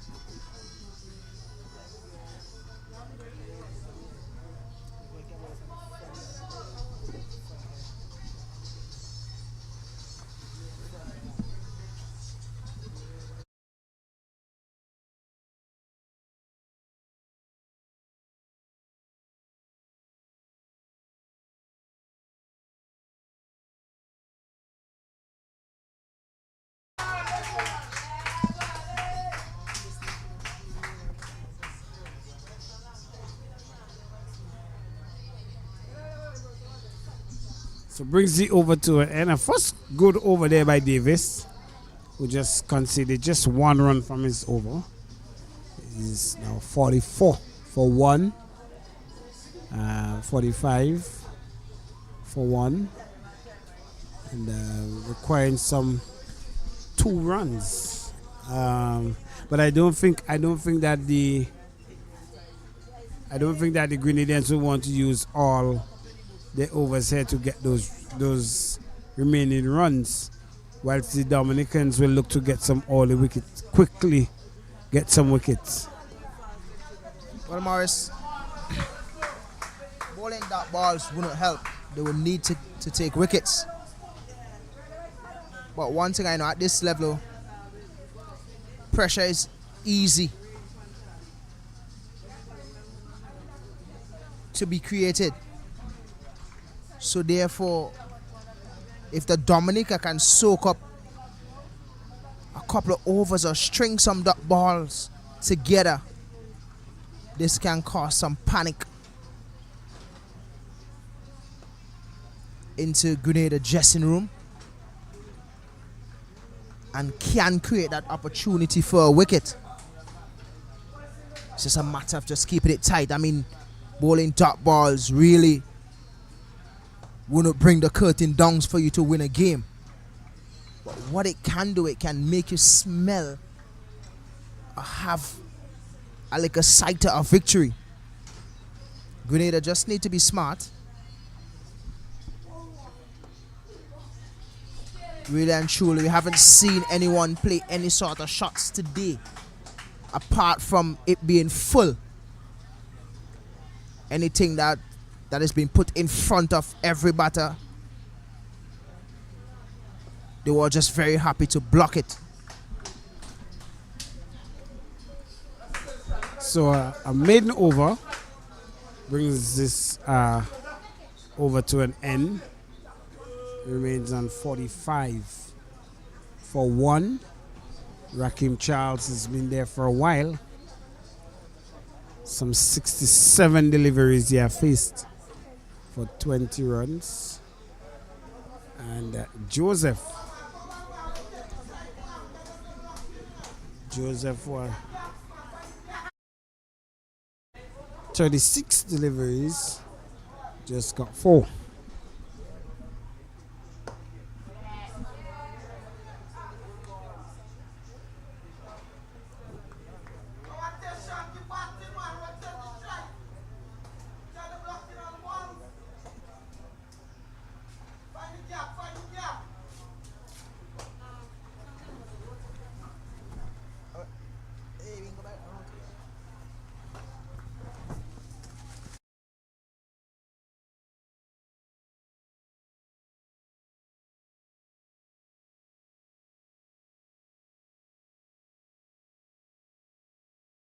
Oh, Lord appeal. Given LBW.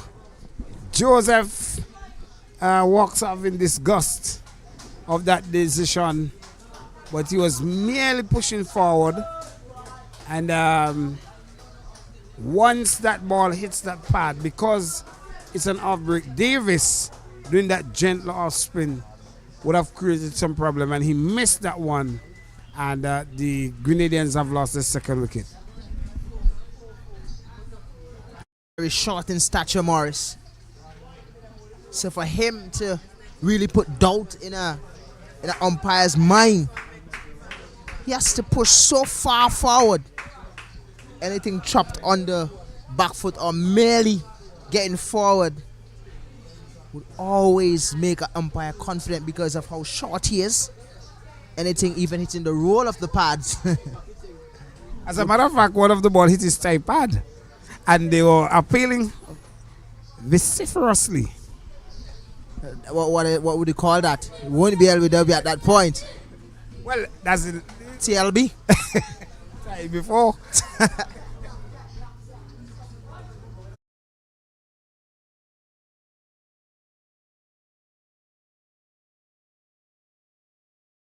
So Bartholomew, captain, comes to the crease. So Davis making that breakthrough after lunch that the Dominicans would have wanted. Oh, given LBW. Bartholomew missing that one, and it ricocheted into the pad. And again, so 2 quick wickets back to back. He's on a hat trick, Davis. It's the first game we're going to see a bowler on hat trick here. Can he do it? As I mentioned, you just have to create a little pressure, especially at the under 15 level. Create pressure, brings that opportunity for you to get a wicket. I hope things for Grenada don't get worse. Another quick wicket here from Davis could put them in a position, a very dismal position that they do not want to be in. Well, here goes Wickham.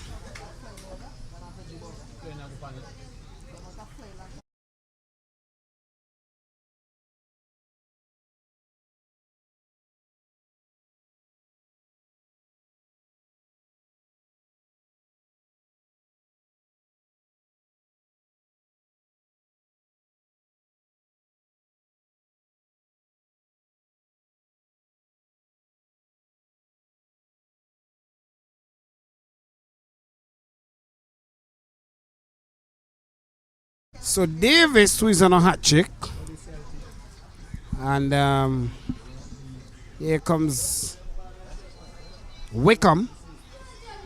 First thing first is to make sure to stop this hat trick. So there have been an adjustment to the field. The deep square goes back. The square leg, sorry, goes back to deep square. And the fielder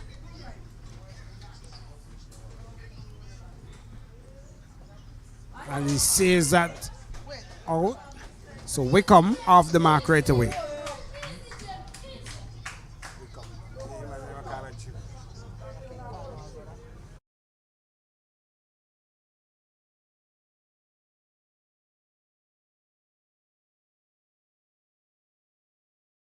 So there you go.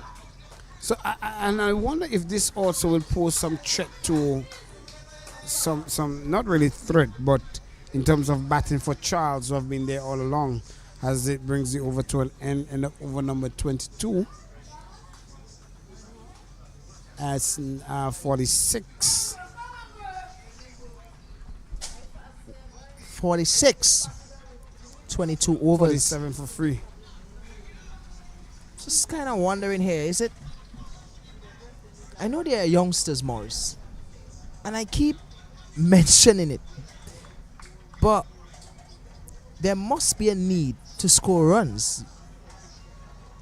This scoring is very bad. They're going at twos, and their require rates have now gone up to 2.17. So clearly, the Grenadians, they are losing wicket, and their scoring is very minimal.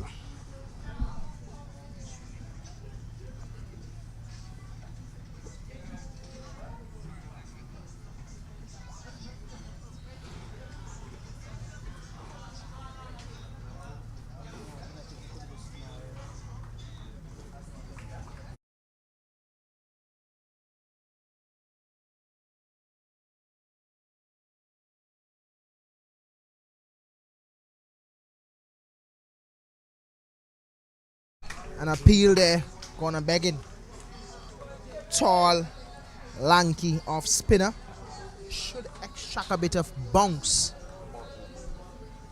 out of the surface.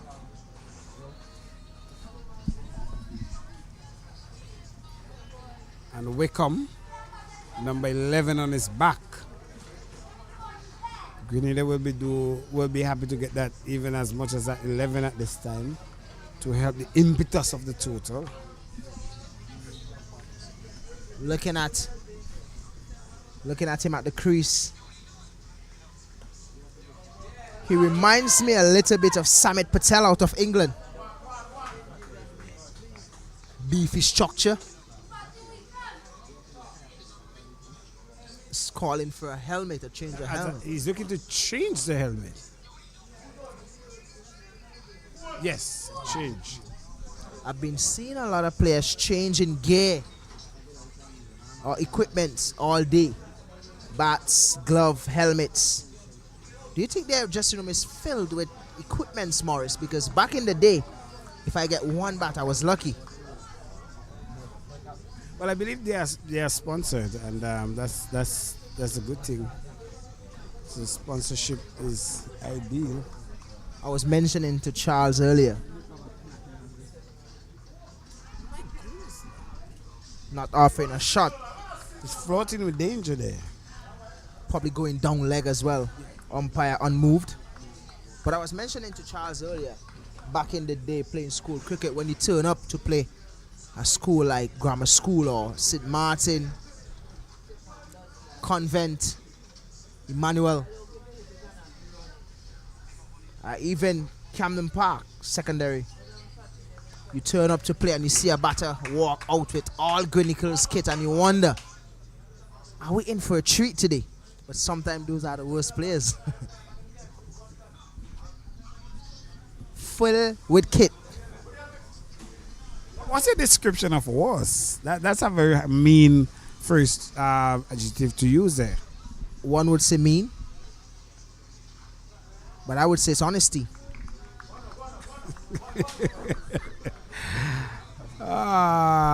Cause so end of the over. It's now 49 for 3. The the Grenadians pursuing 105. They require some 56 runs from 156 balls. And, I don't foresee in any way that they are unable to utilize all of the 156 balls to get 56 runs, kids. Well, the way they're going, Morris, I would not be surprised if they take it to the 45th over. They're not in any hurry, as you can see. Davis is bowling well. Quite a unique action. Delivering from in front of his arm. Makes me wonder if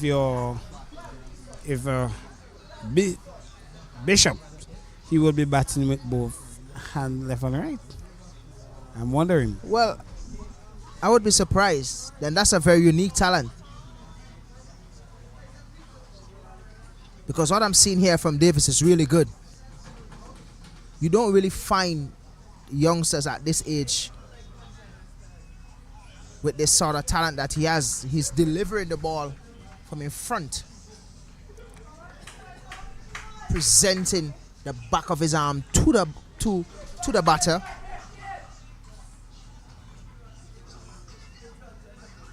That's what I'm talking about. Good pace.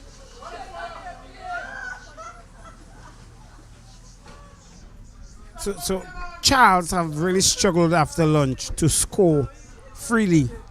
They have really not got into the run scoring as you would wish for.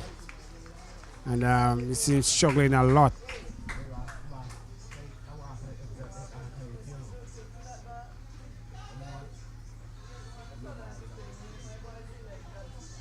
So wide, a rarity there from Davis.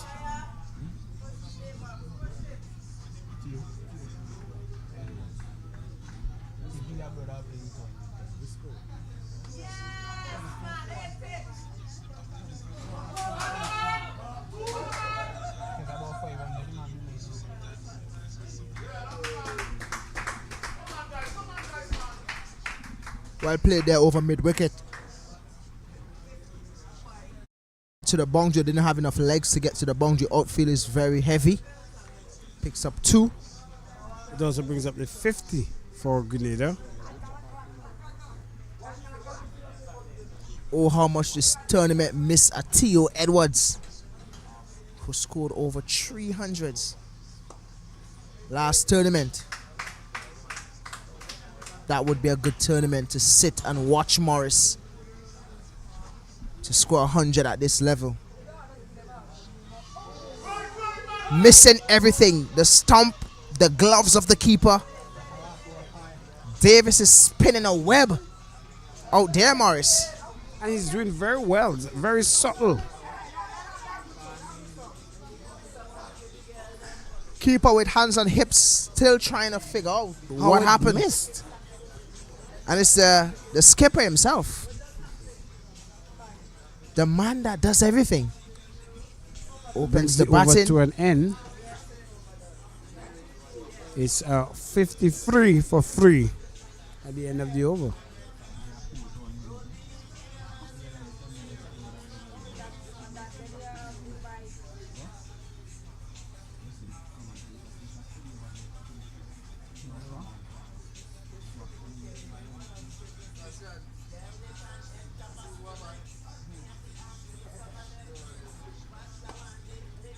He's got him. Ball and caught. So the Grenadians have lost their 4th wicket, that of the cemented batsman Charles. And clearly he have not shown any sort of strength for since lunch period, and just push that one back to the batsman, the bowler Borton, and lost his wicket in that process. So whilst you sum up that one, I'll take a short break and we'll invite back Mr. Charles.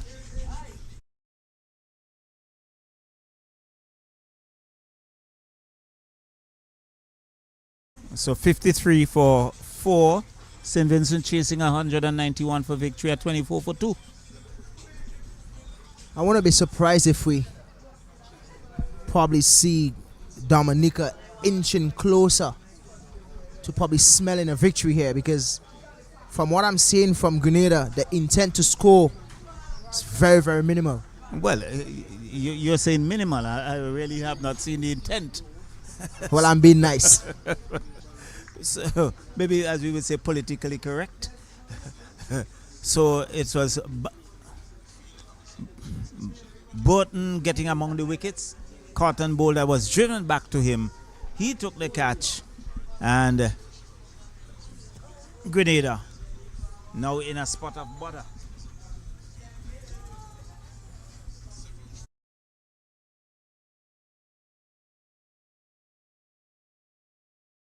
Burton bowls to Mitchell. Mitchell defends to that shortish mid-off position, and there is no run. So with those few wickets, you can see some energy now in the Dominicans' footsteps, and a ring of fielders on the offside. Burton. And there's Mitchell dabbling that out to square cover, and there is no run. Still looking at the field placement, still wondering what's the reason for a deep square leg. The wicket is playing flat. He's bowling every single thing on the off stump, which is really good. Now he has gone wrong. Sliding down the leg side. See umpires just shaking his head saying not out. Now that he comes wrong, it makes the field look a bit more sensible. But bowling from over, going across the left-hander, definitely there was no need for a square leg. Now there's a need for a square leg because he's coming wrong, and that one was full. Punch straight back down the ground. Wouldn't have enough the legs. This is poor cricket. Poor, very poor cricket on the part of Grenada. Really, we talk about the intent, and it is just not there. That was two comfortable runs, but they only got one. Well, another thing we have to take into consideration is who he's batting with. Looks a little beefy. Looks like a guy that has a little power as well. Still waiting to see if he can unleash that today and get them over the line. So over number 26 comes to an end, and the Grenadians are laboring at this total here, Kesrick, at 54 for 4. Some 24 overs to go, still 51 runs adrift. Still a long way to go. From what I'm seeing here, which we would say it's a long way to go. For another team, it may be easy peasy, but the way how Grenada is going about it, it looks like a mama total. So Davis, he's been flighting it and teasing the batters, and he's making up for that duck that he made when he batted. Nyan Davis.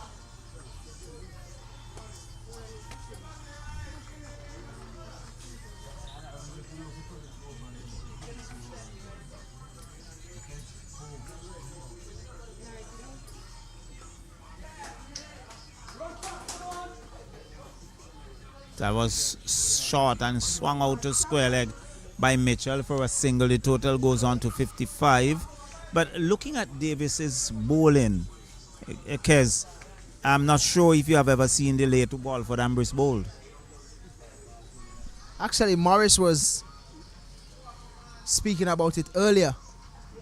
Walford Ambrose, the father of Sunil Ambrose and Romel Currency. Definitely. Romel Currency, now the CEO of Windward's Cricket.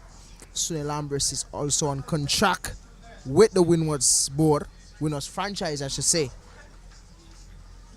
Walford used to just flight it in there, and for some reason, I don't know, he couldn't beat it. He couldn't get to it. I tell you something. One of the persons I've played cricket against, when I admire is Walford Ambrose, his self-confidence. He had that confidence. It was more or less unshakable. He believed in himself, and what he did, he was very, very slow in the air. So you would have to really muscle him, and you would have to wait eternity to get there. In fact, I saw a game against Police, and the Danson Andrews, and he floated one for Danson, who had a mighty swing at it, missed, lost his footing, and landed flat on his back. And while he was on his back, he's looking back to see the ball hitting the stumps. I can remember that as well. I think you would also remember Salvan Brown running down the track, swiping at him, missing, and actually ran back and grounded. What's that? This could be a concussion call here. Yes. Fielder throwing back the ball to the bowler. The bowler is not realizing, not paying attention. Hit him in his head. Yes. And immediately signal for some medics. And he's out there in a hurry. You can see him rubbing his forehead. For the viewers out there, normally what happens in cricket is any head blow, you would always have the physio run out to do his checks, make sure that he's fine, make sure that he's good. There it is. And some attention being given. I think the coach is out there. Sure, all would be well. Looks as if all is well.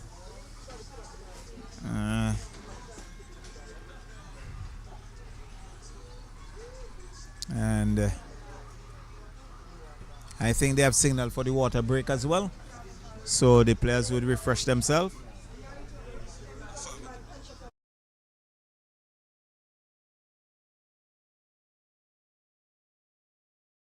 So the players now having a water break, and so too the umpires would take that liquid refreshment to hydrate themselves. And so Mitchell,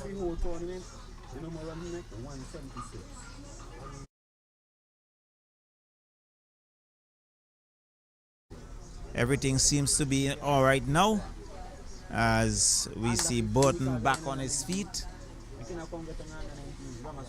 and he will continue. He's smiling.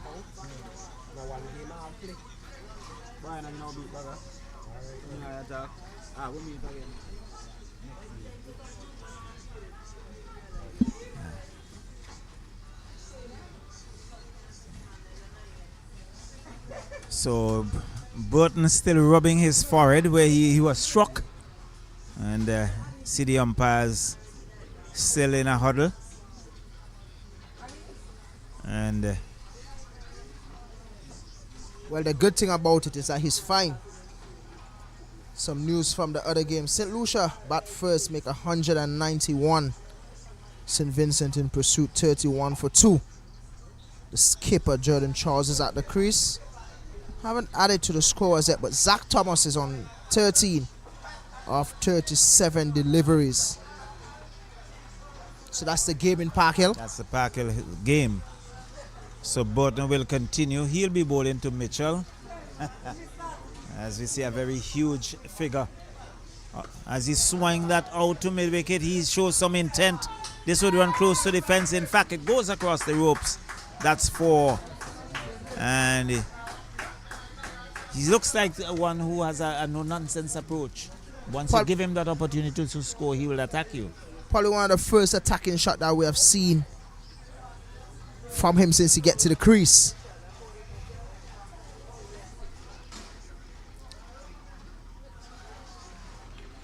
That one did a bit too much for him. Spin across the bat. Past the outside edge.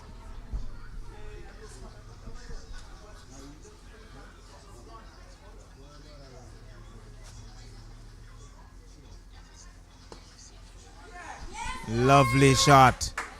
Long run. This would go across the ropes. It does. So he's picked up 2 boundaries in the over thus far, and really bringing the Grenadians to life. That's more like it. As the total goes on to 63. What I've been seeing from these guys so far, both teams, is that the most they score is off fuller deliveries, full toss, or short deliveries. Anything that's on a good length and line, they block it. So they haven't been scoring off good deliveries.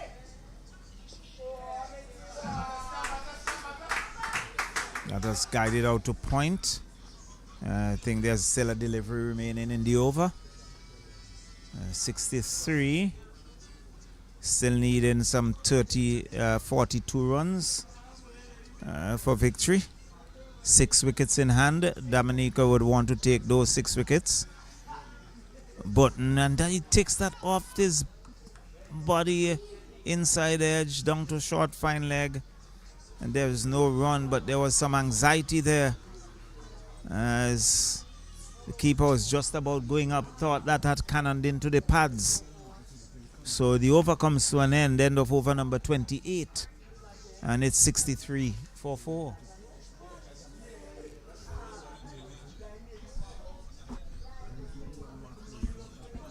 So it's a bit tough.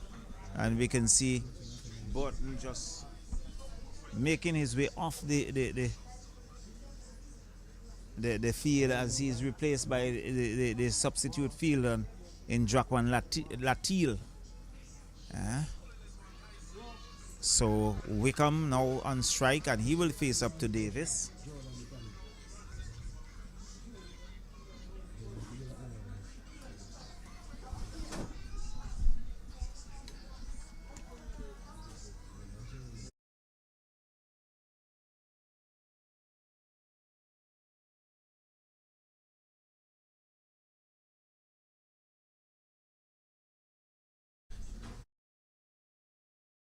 Another thing that I've noticed as well is that a lot of these fielders are pressed back on the 30-yard circle.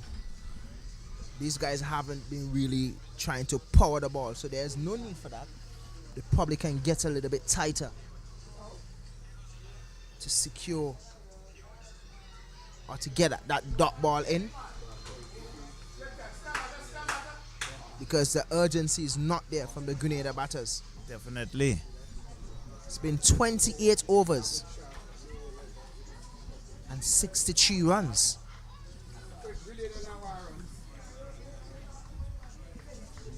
They haven't been scoring.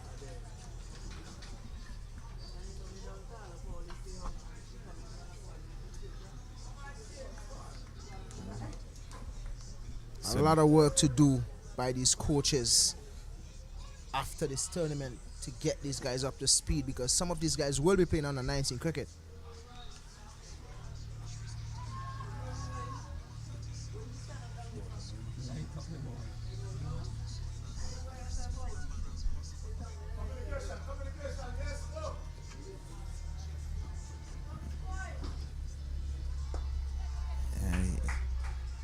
And my word, had he not bubbled that, I think Wickham would have been struggling, because he's heavy set and not the most mobile of batters. You see him holding down his head after that single. The sun is very hot, so I'm guessing that the island sip will be needed a lot in this innings. At this particular stage of the game as well. And so it's the Winlott under 15, Windward Islands under 15 tournament. And this is one of 2 games being played today. In that Grenada, they're taking on Dominica. And St. Vincent, the Battle of the Saints at Park Hill, St. Vincent against St. Lucia. Some key players that I've noticed today, I would like to in this under 15 tournament, but going on to play under 19 cricket as well. Bishop is one of them. That's readily Also comes Bishop. to mind.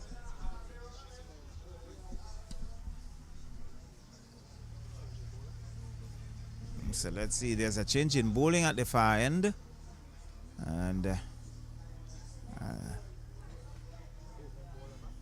seems as if it's Joseph. That's what's Joseph, the number 9. We'll wait and see as Wickham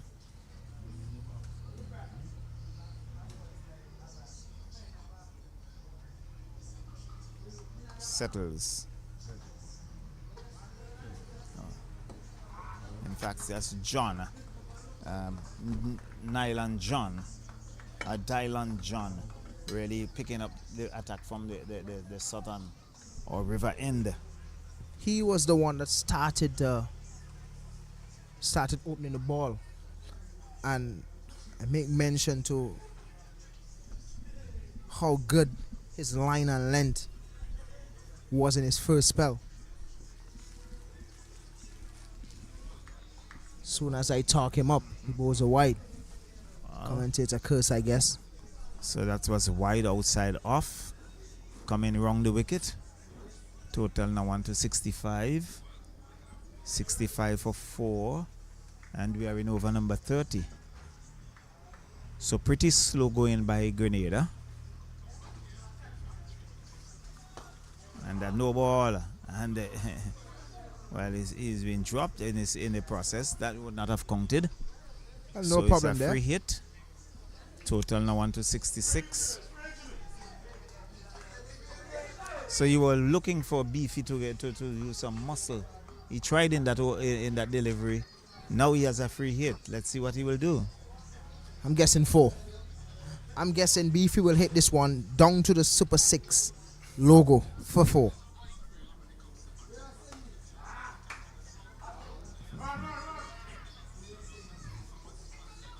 And he was dropped at cover.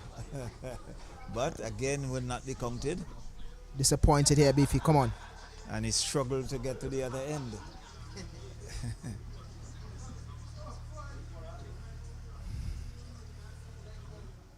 $67 the total.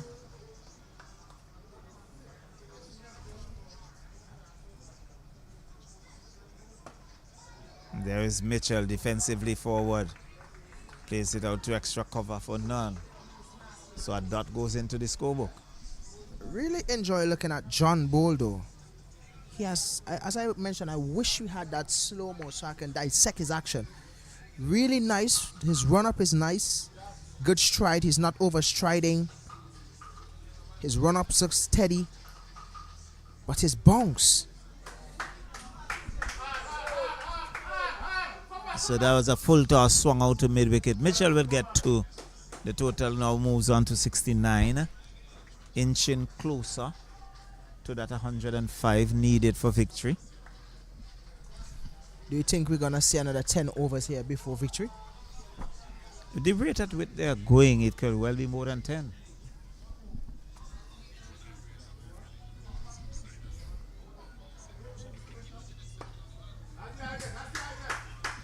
There was Mitchell defending. That was a pitched up delivery. Grenada has tried their best to actually make a game out of this one.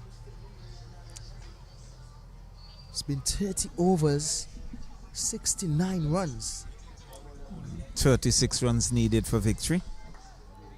There's still 20 overs after this remaining. Lovely shot through covers. Should get 2. The return comes in at the bowler's end, but Beefy makes it easily. And the total now on to 71. So 34 now needed. 6 wickets in hand. As over number 30 comes to an end.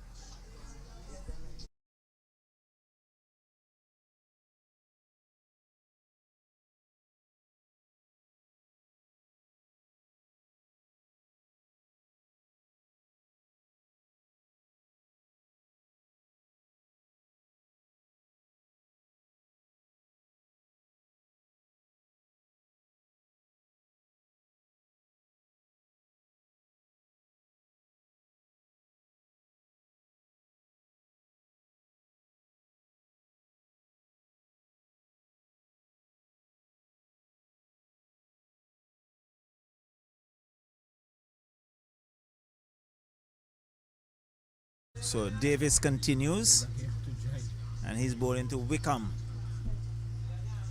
Wickham is driving hard past the bowler. Umpire has to make some skip out of the way, and it goes across the ropes for 4.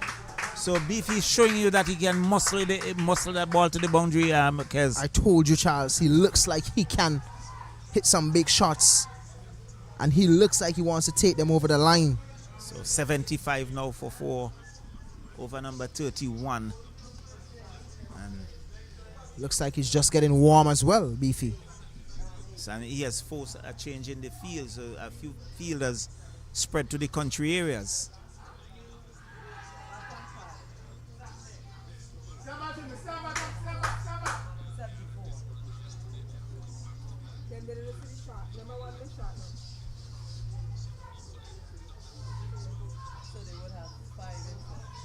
They need about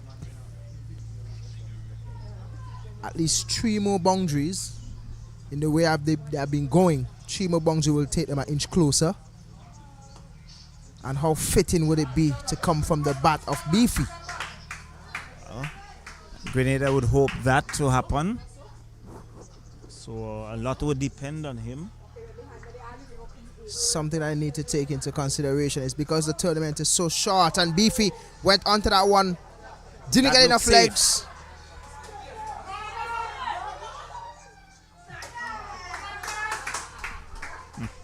Lapse in concentration and also communication. Very much. I think the number 5 fielder was really lethargic on the boundary. He started to run in, but the confidence level wasn't there. That's Lewis, and you really saw it that he was not going to take that catch.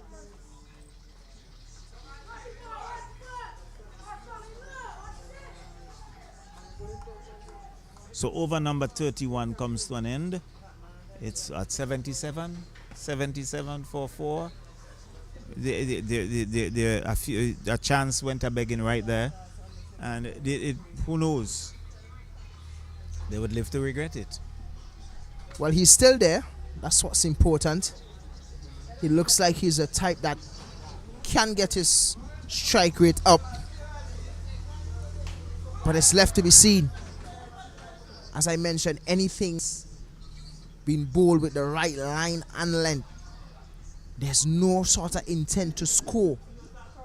It's just a block. But anything full or short, they're happy to really pounce on it. And so far, the bowling from both teams has been on the fuller side in terms of the right length. But it's just that they need to be a little bit more meticulous in terms of their line. Comes into the attack. His very first delivery, looking to bowl leg break. He was a no ball. Free hit given, so the total now on to 78. Not the sort of start that he would want, neither do Dominica would want that. So Mitchell on strike, and he swings out to mid wicket, but there's a field on the boundary. He'll keep it down to a single, and he does. The total now on to what, 78 for 4. We are in over number 32. So Fredericks and Beefy, Wickham waits, and he's swinging that high and hard. That would clear the boundary. Let's see, it does for 6. So the total goes on to 84 for 4, and Wickham showing his intent that anything loose will be punished, and that was short leg spinner pulling that down, and Wickham helped it over the backward square leg for 6.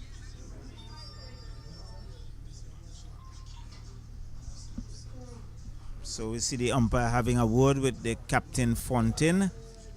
Not sure what the conversation is about, but there's a conversation between the umpires and the captain.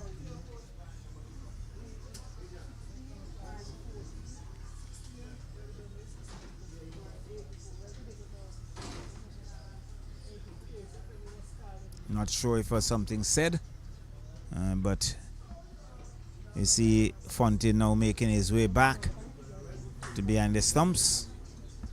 And umpire now getting back into position. So 84 for 4 Grenada.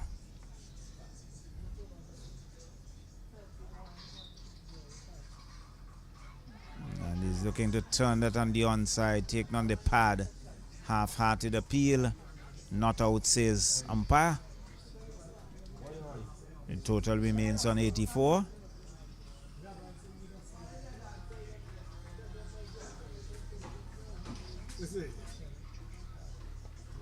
And Wickham is defending. Back to the bowler. And there is no run.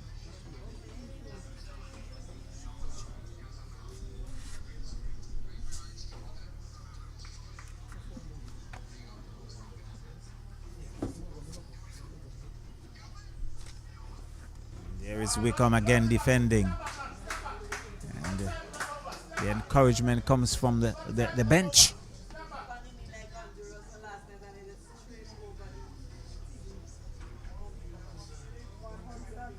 He's driving exquisitely through cover. There's one. He should get two. They're coming back for it. And they will get it comfortably. So 2 more to Wickham. He goes up to 80. And the total now on to 86 for 4. As over number 32 comes to an end.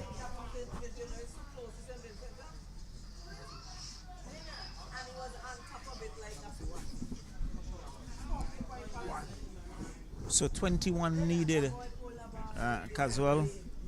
You give that to 3:30? Think we should finish by 3:30? That's a brave call. In the likely event of any fall of wickets, there will be a possibility of partnership have to rebuild again. But as it is going here, then you are incorrect. Standings to call the time at that, because both batsmen seem to be hot-blooded. So it appears that they want that rest quickly to go back to their hotels and rest. Well, tomorrow is a rest day.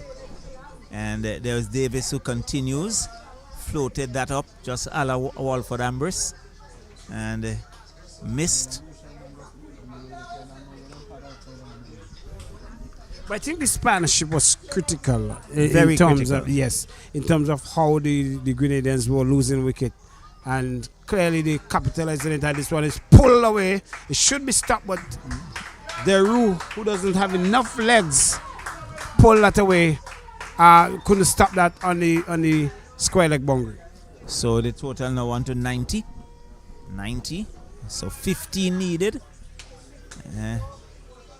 Grenada easing to victory. Again, he's swinging that out. The square leg comes off the boundary, keeps it down to a single. Total on to 91. So that's Mitchell. And with that, Mitchell goes on to 19. And it makes me wonder about the start of the Grenadian batting. What's the purpose? This one is pulled away. One bounce. So my 3:30 seems to be 3:15 with the way that Wickham is approaching it, and Mitchell. 2 boundaries already in the over. The total rushes up to 95. 10 runs needed. And Wickham, I never like to stereotype batsmen, but these heavy lads always tend to hit ball very hard. Well, you're not very good at running, so you have to hit the ball hard. Right? To avoid the running. You're not going to run and weary yourself because there's a lot of weight to carry around. So he's making sure that he muscles it to the boundary. I don't have to run. Remind me of a Raheem Cornwall. Yes, very much so. So 30 at the end of 33 overs, and the run rate has really picked up for the Grenadians. 95 for 4, and we see Borton, who got a little struck in the head from a return ball to him. He came off a while ago. Now he's coming back out in the middle. Seems as if Joseph, the opening bowler, who had that terrible first over, it comes back into the attack. Well, the Grenadians will be very happy to get this win under their belt, with some overs to spare. That also will be important in terms of net run rate, having enough overs to spare Remember yesterday when they batted 6 overs and they were 15 for 2. So the point standing there was 1 piece. This one is wide outside the half stump. Got Mitchell gazing. And one of the problem for the Dominicans has been a lot of drop catches, and that could have told a different story. That is, catches win matches, and it can be very costly when you put down those catches. And it clearly has shown because Wickham have been dropped a couple times.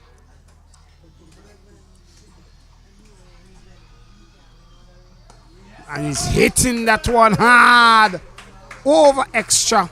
And the only extra things that happen after that is the ball hitting the boundary rope. Wickham starting in a no-nonsense mood, and he's really taking it to the bowlers. And I have to say thanks to Wickham. It seems as if I'm going to finish at least 28 or so minutes earlier than the time I had allocated. Yes. So that shot brings up 96, 100 for the Grenadians. They require some 5 more runs.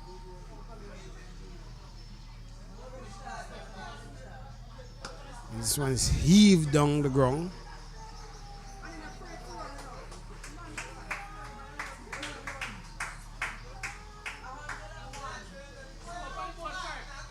So it's now 101. 101. For 4, so 4 runs needed.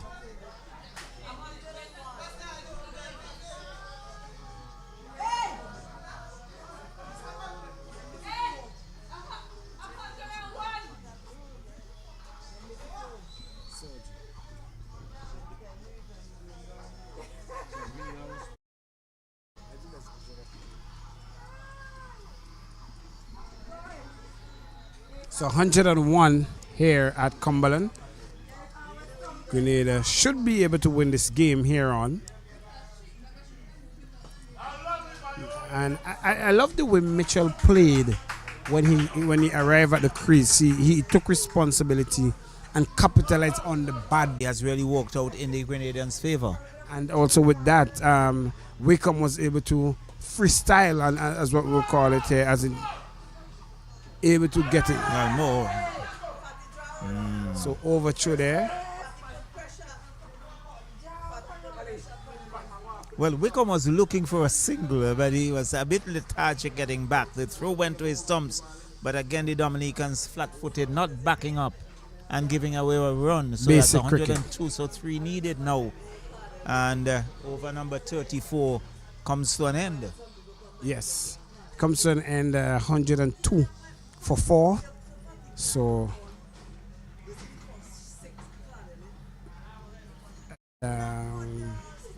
we are seeing a bit of refreshment going out there to the 2 batsmen. It's very hot out there, even right here where we are. Well, you need that liquid refreshment. And Island sips. I just had some island sips. Yeah. Water.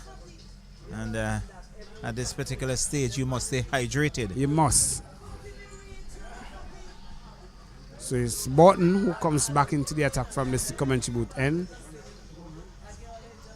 With just 3 more runs to get. It's ball him. Well, Mitchell, just when you were thinking of seeing it home, Borton comes back and eke out a wicket there. 102 now for 5. Can this be a shift? 3 more runs to win. It could be a shift. Wishful thinking. Wishful thinking, I will agree. West Indies losing 4 wickets in 1 over. Well, that is possible. Yes, that happened. But I want to strongly believe that the batsmen here are more focused. I like your choice of words. On winning now. I like your choice of words. And Rock makes his way out.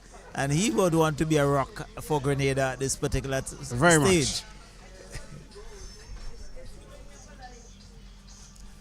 Rock would do battle with Burton I must say good evening to a good friend of mine, Miss Mahan, Constable Mahan, down there in Grenada.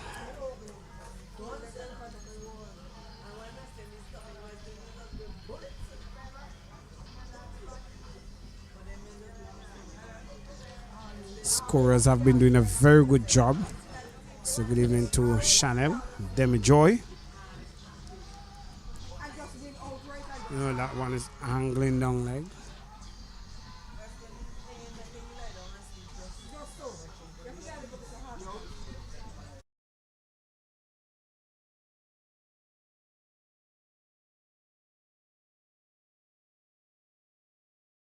We close the curtains here. Well, it's almost closed. So just to see off this are the 3 runs that is required for the Grenadans to win this game. This could be close. It's given. So a double wicket breakthrough there for Bolton. And is it too late for Bolton? Well, I'm not sure, but the rock has crumbled. Whoa. Well, you need to understand that Dominica is very mountainous as well. So it's about who are most sizable in rocks to stand. But this time, a rock caught on the back foot and was chopped. LBW had give the umpire no chance to make a verdict there. And as easy as it comes, even a plumber would have been able to see that one, would have gone on to hit the Well, stump. as we would say, he stood in front of those stumps as if he had bought that piece of property. to kick away the ball. And Burton struck for the second time in the over. And it's now 102 for 6. Well, hope it's not too late for the the Dominicans. As you rightly called it, 4 wickets was hauled in 1 over for West Indies. And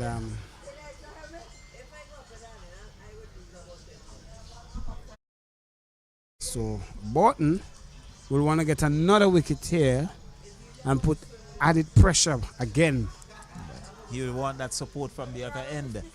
Well, he still have Wickham there. Well, I'm just going to say Wickham is at the other end, and if there's no single, Wickham would be on strike. So, and Wickham is a no-nonsense guy who hits that ball very hard. But if a few wickets, a wicket here, do you think that would place enough pressure on Wickham? Yes, it does. It does. What it does, because I'm not sure how mature he is in terms of his game awareness. I believe if he gets the opportunity to take a single, he might take the single. I mean, yes, it's one closer to winning, but also you have to realize that you are the senior batsman there, and the role now lies on you. So it's either you shield the batsman and tell him, okay, I'll take it from here, and let me see it home. Oftentimes we see that happen, and yes, it happens that they get out, but this one is driven firmly down the ground. It could be close, or a proper throw would have been a better result. A direct throw over the stumps could have been trouble, and there was a single, 103, 2 runs needed, and Wickham is off the strike. Just as I call it. But this batsman shows some competence. And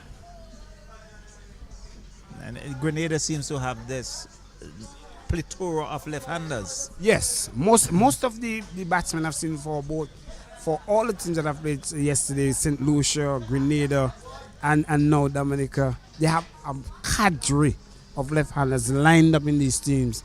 It was a rarity in my day to see a left-hander. It was looking so unique to see that everybody's right, but now you see so many left-handers in a lineup that even an off-break bowler feels that he's champion. Yes. So Daru comes back into the attack, and can he be as tight as he was in his first spell? We'll wait and see. Well, if he is, I guarantee this game have to win by extras, because there is not going to go just like that. You have to muscle him, and that is what I don't think. Well, Wickham is there for that. But I'm looking at Daru, and I'm trying to figure out from yesterday to today if I've seen anyone smaller than Daru. That's cutting at that. So dead ball. Bounces.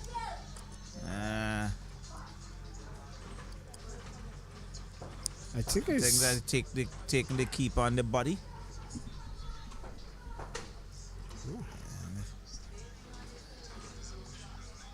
So Abraham is cutting at that straight to cover.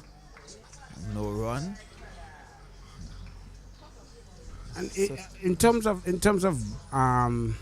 Wickham being off strike, how impactful would that be if he has to come back? I mean, it's 2 runs to win, yes. Oh, I this think should be that's the game. That's it. There's no way Wickham could get back down there. Is it? Oh, poor return, and he was safely back. But a good throw. Whoa, one shot. One shot. Ah. Wickham. He's a very short lad. I'm not sure if he's able to get the bat. I think it was Abraham who grounded short. In the Well, is the first square run. leg? Is the square leg who called? Oh, okay. Is this? Oh, it was the square leg. Yes, the square leg who called. So clearly, Well, Wickham was struggling to reach up to this end to get back. he still much wanted to get off the park. So scores are level, and this time it should be game. That's it. It should be game, and the Grenadans have successfully traced down 105 here at Cumberland, a 4-wicket win for them, and a very dismal performance here by the Dominican, I would say, in terms of their feeling. Yes, I think they were let down in the field. Yes. And in fact, the law order really didn't come to the party, so to speak.